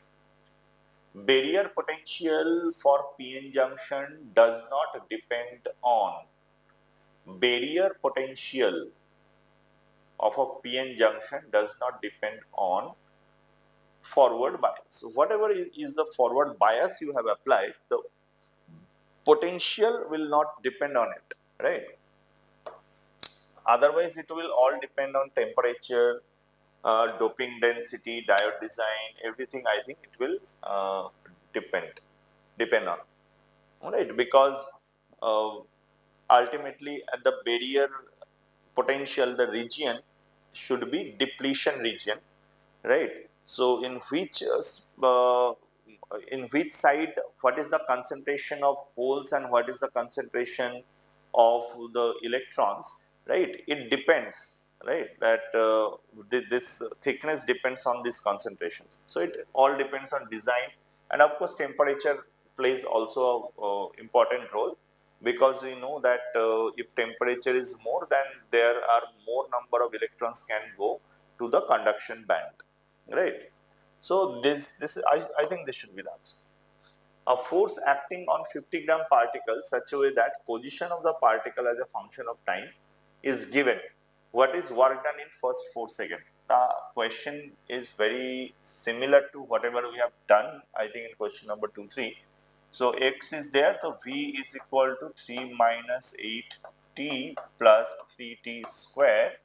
So in work done in first 4 seconds, so v at t equal to 0 is equal to 3 and v equal at t equal to 4 is equal to, it is 48 plus 351, 51 minus 32, 51 minus 32 is 19.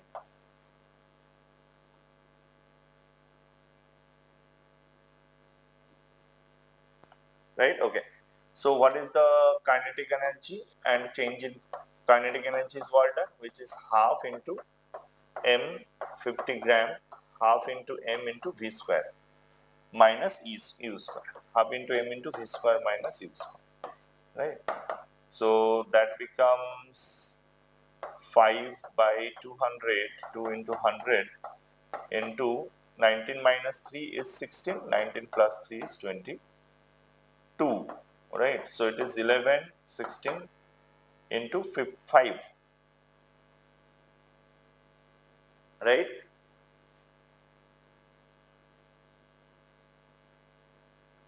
So it is 80 into 11.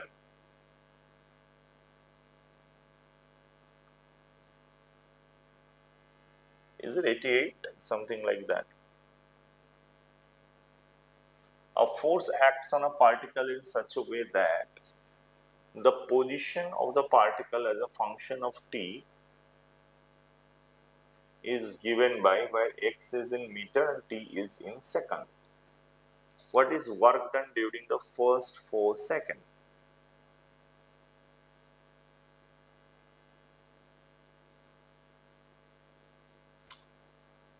If I find the force, I can find the acceleration.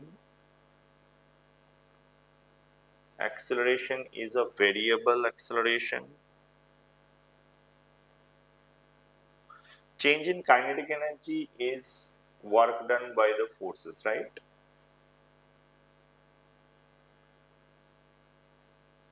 If I differentiate this, have we got it correct?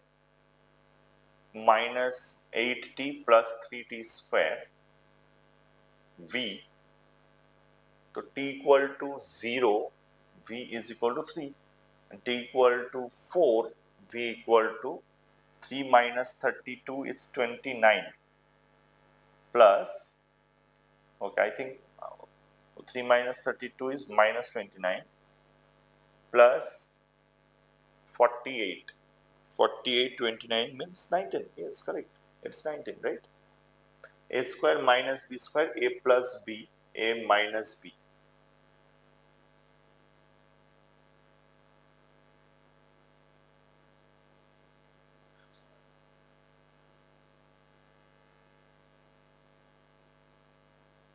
Right? So if I find it, this is 80 into 8 into 11, 88 by 10, 8.8 joule. It's coming 8.8 joule, which is not in your answer. 8.8 joule is not in your answer. Why it is not there in our answer? If I draw a force acting on a 50 gram particle, position such that the position x as a function of time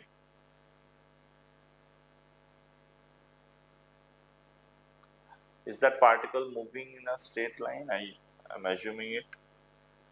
What is the change in the kinetic energy? That is what I have calculated.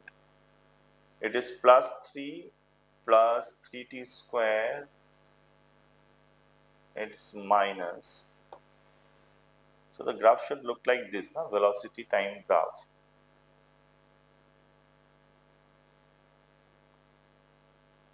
(64, 36). So it is also positive. B square minus 4ac.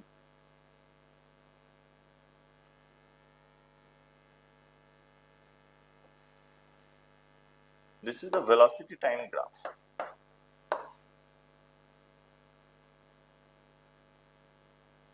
Force acts on a 50 gram particle.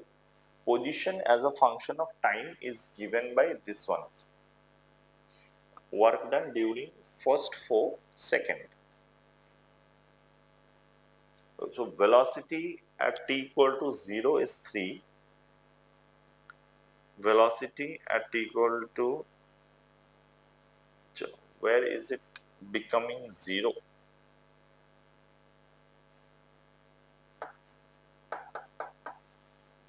B square minus 4ac.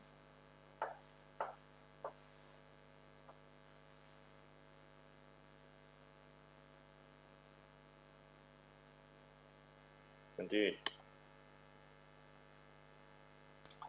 But why I am calculating those things?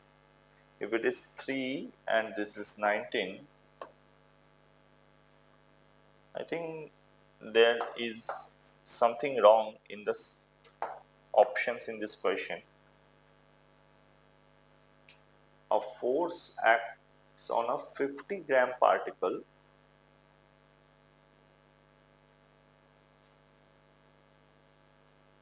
half mv square, that is the change in kinetic energy. I'm not finding where we have done any mistake.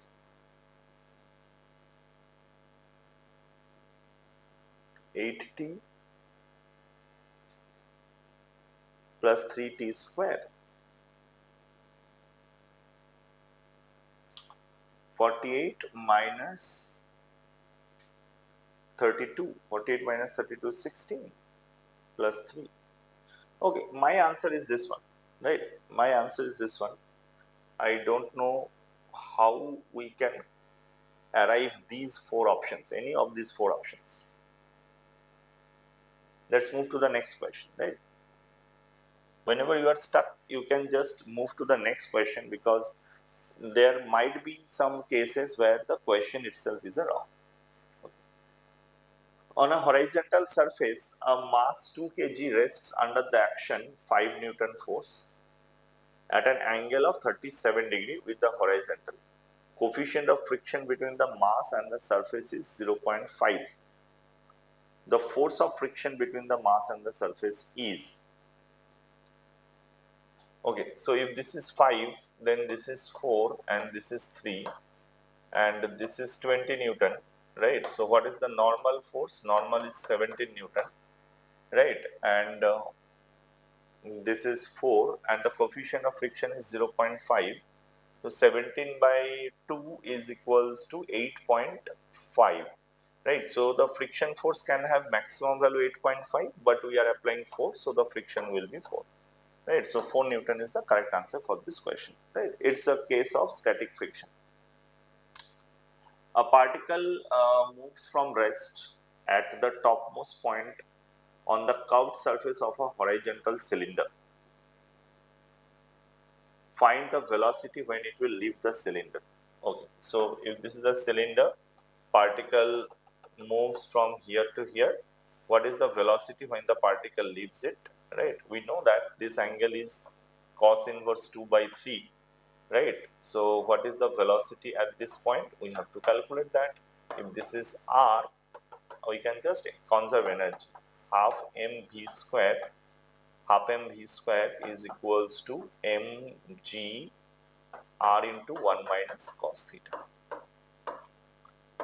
right? So v is equal to root over of 2 r g into 1 by 3. Root 2 r g by 3.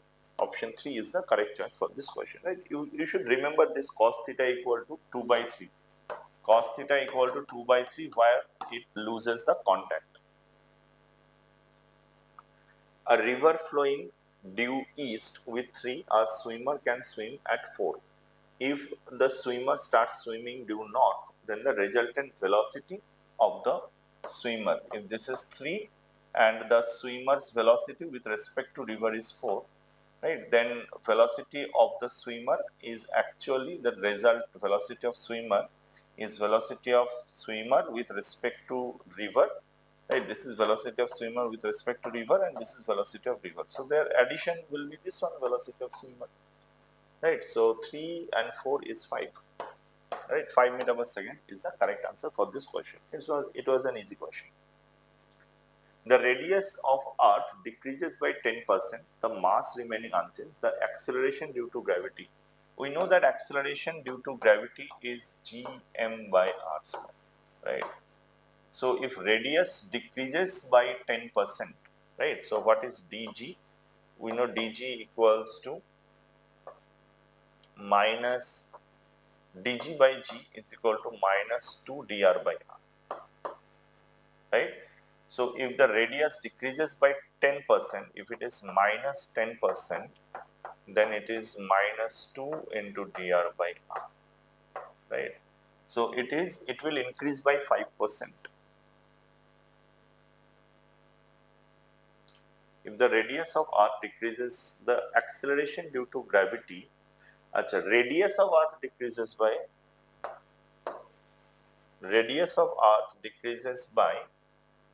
10%. So dr by r is equal to minus 10%. So dg by g is equal to plus 20%. Nearly, you can say 20%. It will increases by 19% nearly. I think it's 20%. Look, 10% is a huge number. That is why this approximation will actually not work, right? But okay, we can do it. If it is suppose 10%, it decreases by 10%, right? So what is decrease in g, right? So delta g is equals to gm by r minus 10% means r by 10 whole square minus gm by r square. So you can say it is gm by r square, right, into 1 minus 1 by 10 to the power minus 2 minus 1. So it is gm by r square into 1 minus 1 by 10 is 9 by 10, right? It's 9 by 10. 9 by 10, 1 by 9 by 10 square means 100 by 81. 100 by 81 minus 1. So it is gm by r square into 19 by 81, right? How much it is? 19 by 81 into 100. 19 by 81 into 100. I think it is more than 19%, of course, right? So it will increase by 23% nearly, right? Because this number will be not 19. I'm going to multiply it with 100, then it is 19 by 81 into 100%. So that is more than 19, of course. A wire of diameter 1 millimeter breaks under the tension.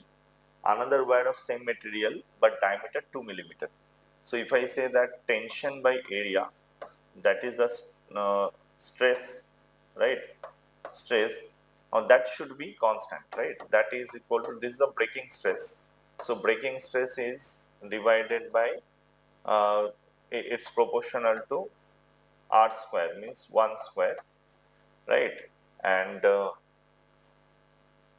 that is equal to some tension divided by, now it is 2 square. So the tension, the next case will be 4000 Newton, right? Breaking stress is a constant of a particular material. Stress means force divided by area. So area changes, so force will change. Area is doubled, so force is also doubled. Simple harmonic oscillator has a period and amplitude, the magnitude of velocity at the center. V is equals to a omega, you can directly use this one. Amplitude is 0.2 and omega is equals to 2 pi by time period. Time period is 0.01, right? So it is 20 pi meter per second. That is the correct answer for this question.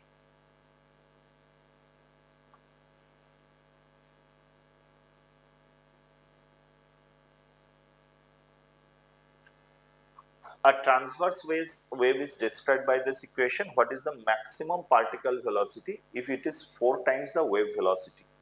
Okay, what is wave velocity? If you say it is y equal to y naught into sine 2 pi f omega t minus 2 pi by lambda k into x. This is the equation given. So it is omega, this is k. So what is the wave velocity? Velocity of wave is equal to omega by k. Omega by k. Omega is 2 pi f divided by k is 2 pi by lambda. So it is f lambda. And it says that maximum particle velocity. What is maximum particle velocity? That is a omega. This is a into omega, 2 pi f. If this is 4 times the wave velocity, 4 times lambda f. So lambda is equals to y naught pi by 2. Y naught pi by 2, that is lambda. Y naught pi by 2, option 2 is the correct choice for this question.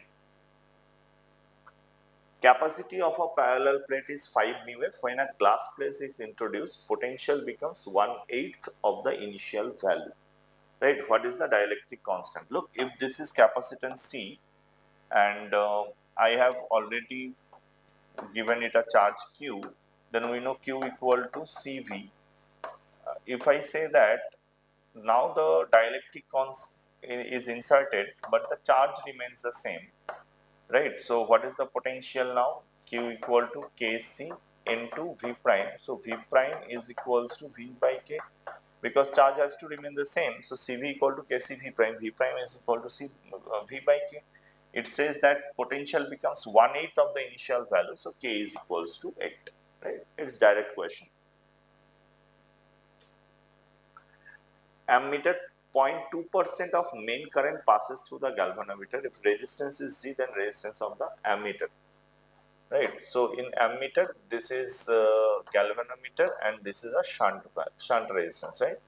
It says that if this current is 100, then 0.2% means 0.2 current is here, and 99.8 current is passing through this resistance R. Right. So what is this resistance R? I can say 99.8 into R is equals to 0.2 into G. Right. So R is equals to 1 by 2 by 9, 1 by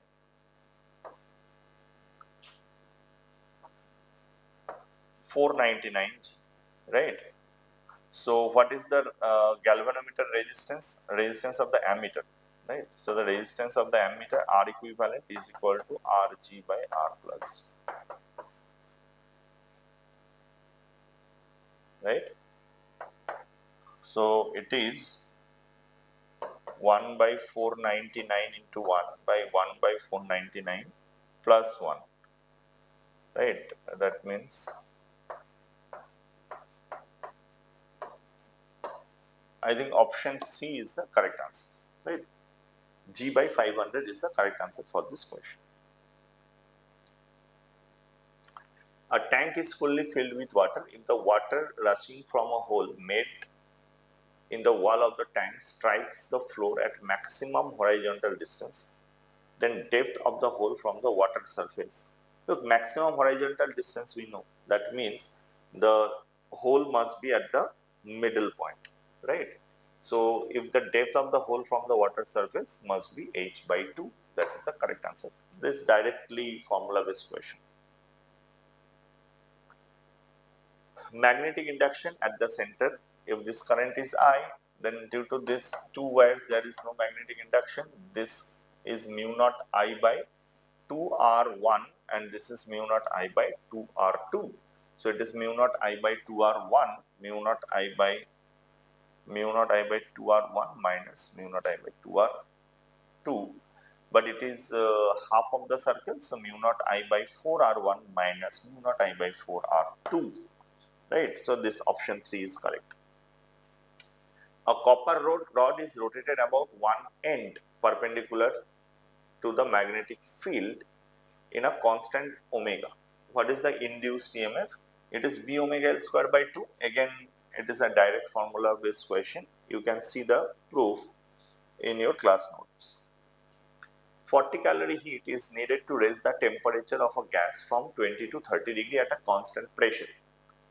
40 calorie heat is needed 20 to 30 degree at a constant pressure.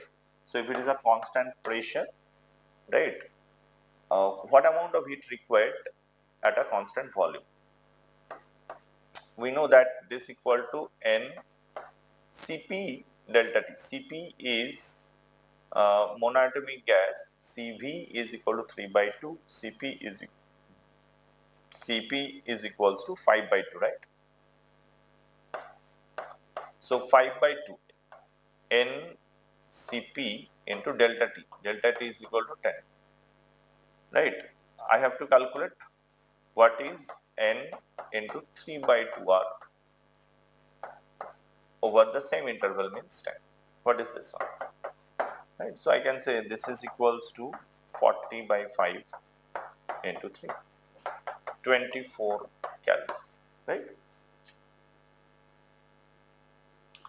The steady state current through the battery, steady state there is no current in the capacitor.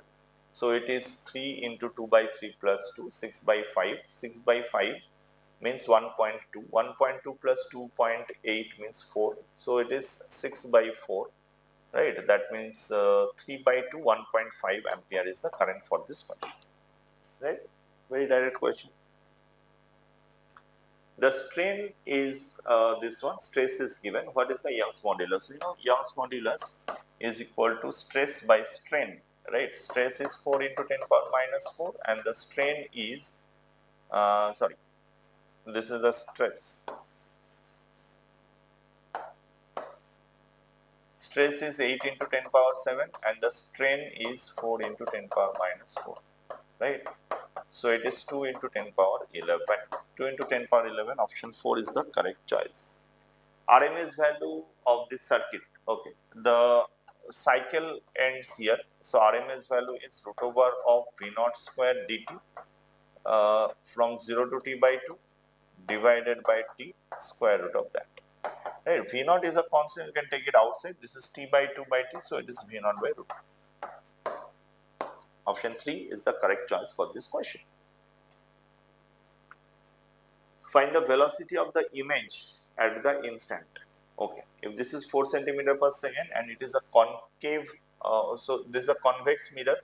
A convex mirror will always have a virtual image, right? So the image should come in this direction and image size is also smaller. So velocity of the image will also be less than 4, right? Okay, velocities are all less than 4 and it is towards the left, right?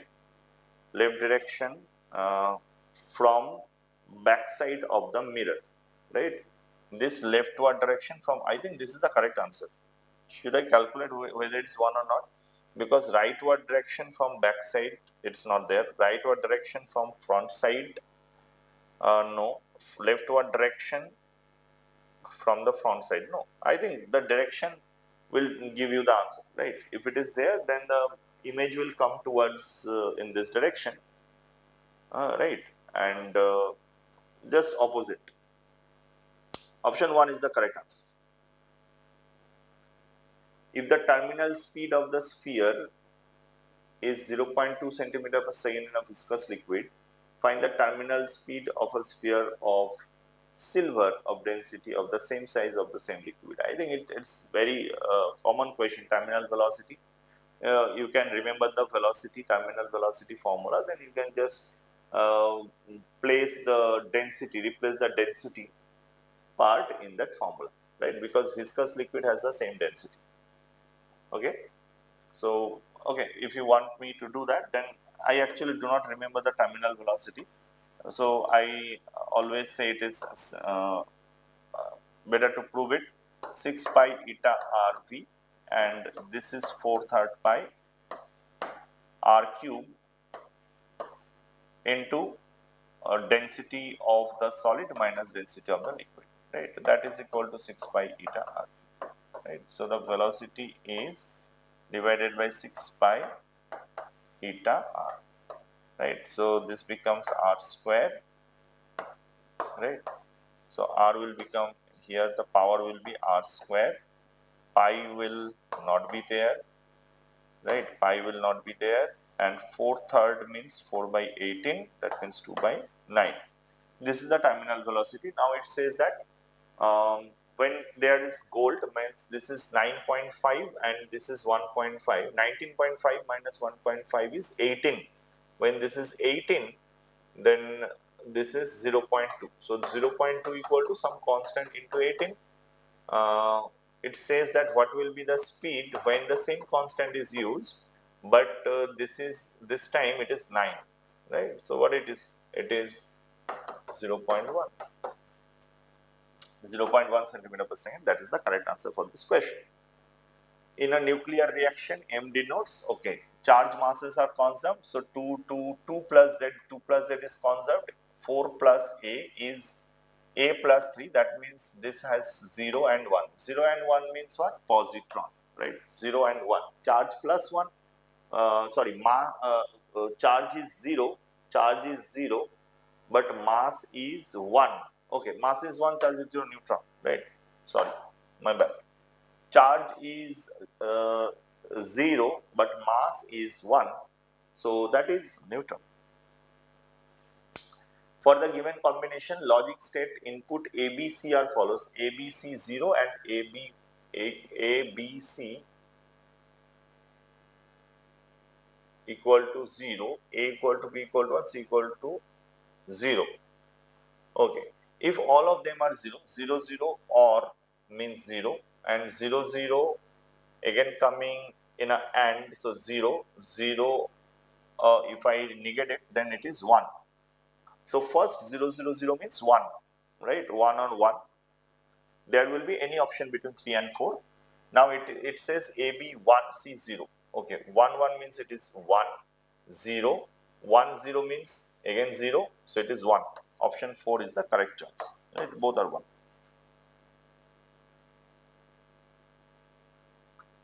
Which of the following statements are false? Pure silicon doped with trivalent impurity gives a p-type semiconductor. Trivalent impurity always gives a p-type semiconductor. This is correct statement. Majority carriers in a n-type semiconductor is holes. Okay, this is incorrect, right? Majority carrier n-type is electron, right? That's my correct answer. Let V respectively denote the mean speed, root speed and most probable speed of ideal gas. Then no molecule can have a speed greater than, this is wrong statement. Speed of the molecule can be up to infinity theoretically, right? No molecule can have a speed less than most probable by root 2. No, it can have a zero velocity also, right? V most probable less than V mean less than VRMS, that is the correct option, right? Average kinetic energy is half 3 by 2 mv RMS square, right? Not most probable square. Two light sources are 1 millimeter apart. The screen is placed 25 centimeter from the source. The width of the fringes, we know it is lambda, capital D by small d. Lambda is 6000 Armstrong, 10 power minus 9, minus 10, right? And capital D is 25 and small 25 centimeter, means 25 into 10 millimeter by 1 millimeter. Right, so this should be your answer. The width of the fringe width, that means it is 25 into 6, 150, 1500 5 zeros, 10 power minus 15 into 10 power minus 5 meter, right? So it's 0.015 centimeter is the correct answer. Got it? Power factor of this circuit, what is the power factor? It is 40, it is 40, it is 40. So the power factor, if R is equal to 40 and this is RL, it is also 40, this is also 40, then power factor is 0 because this is the current and this is the voltage. So power factor is equal to 1, it should be 1.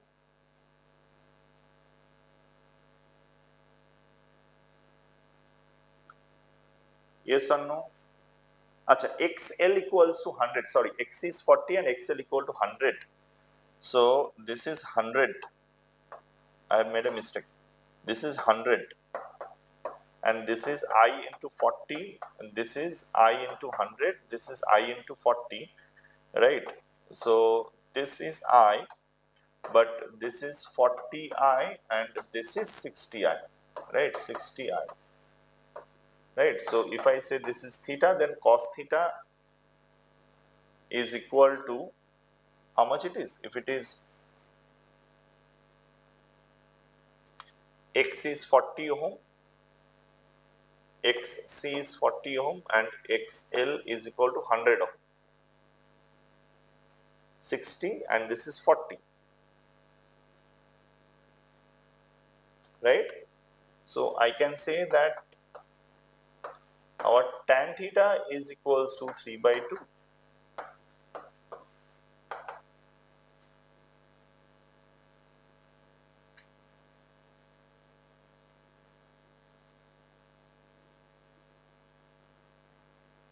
Right? 3 by 2. So what it is? It is 10 root over of, it is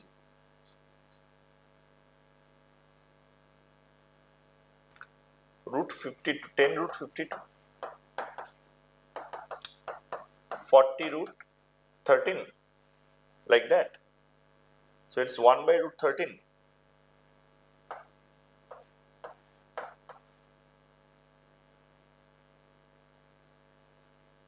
Is it so?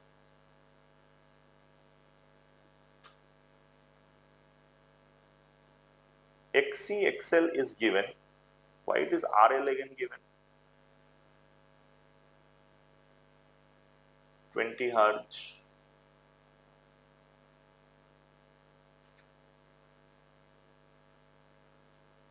Power factor of this circuit.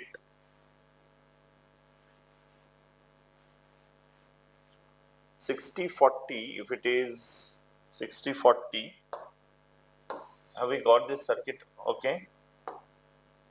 60/40, if I take 20 common, then 20 into 2 and 3. 2 square means 4 plus 3 square means 9. So it is 20 root 13, correct. So power factor is 40 by 20 root 13. Cos theta is equals to 40 divided by 20 root 13. 2 by root 13.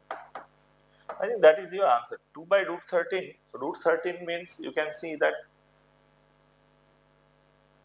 it lies between 3 to 4. Right? So 2 by 3 means something 0.67. So it's less than 0.67. Right? And 4 means 0.5. More than 0.5. So I think option 4 is only the correct answer according to the calculation. Capillary tube of radius r length L is connected in series with another tube r by 2 L by 4. Pressure difference across the first tube is P. What is the pressure difference in the second? Okay. So I think they are going to use this Poiseuille's equation here, which says that delta P into pi r power 4 by A theta L is equal to Q value. Now the Q value remains same here, right? So as Q value remains same, that means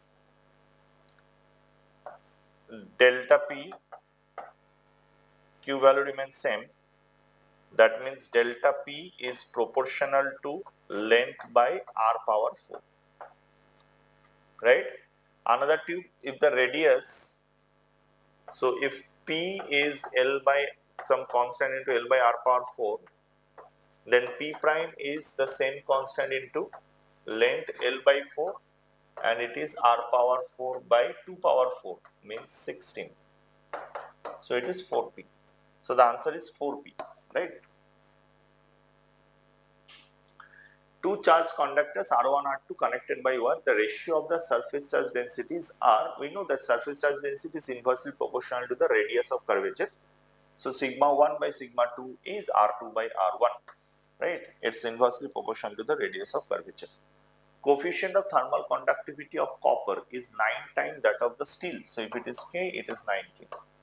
In the composite cylindrical bar, what is the temperature at the junction of the copper and the steel? Okay, so if I say that its thermal resistance is equals to 1 by 9K into L by A, then it's equals to 1 by, it's equal to 9, right? Because it is 1 by K into L by A. So the resistances are R9R, they are like in series. So the total resistance is equal to 10R, right? So if I say that the difference is 100 divided by 10R, that is the heat current. And if I say this temperature is T, and that is the same as T minus 0 divided by 9, right? T minus 0 divided by 9R. The same current, right? So I think T is equal to 90. Why? Okay, the lengths are also not same. Okay. The lengths are also not same. I made a mistake here. Okay, so this R prime is equal to 1 by K into this is L by 3, right? Divided by A. So L by 3 Ka, so that is 3R. So now the current is equal to 100 minus 0 divided by 4R, and that is equal to T minus 0 divided by 3R. So I can calculate T from here, this equation. T is equal to 300 by 4, 75. 75 is the correct answer for this question. Isosceles prism 120 degree, refractive index 1.44. Two parallel monochromatic rays enter final rays. Okay, if I draw the ray diagram, this will enter like this. This is 120 degree, so this must be 30 degree, right? If it is 30 degree, this angle of incidence is also 30 degree. Now the refractive index is 1.44, right? 1.44, and this sine 30 degree is sine 30 degree is half.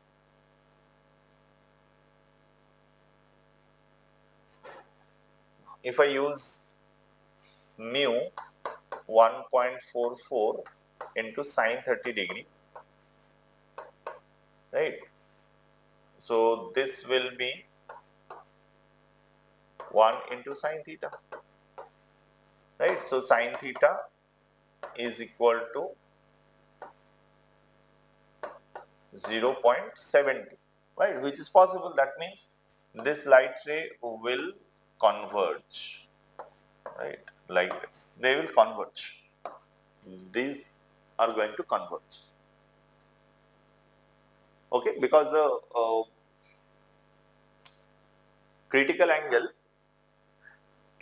angle here is more than 30 degree. If you are less than that critical angle, then the light ray will emerge outside. And if this angle was more than the critical angle, then the light ray will undergo a total internal reflection, right? Then the answer would be parallel to each other like that. Okay. All right. So this is the entire part of this question paper. I think you had a good time to revise with me, and always try to revise the basic concepts and formula part. Also try to solve the questions, also try to solve as many questions as possible from different chapters. Okay, thank you for watching this video.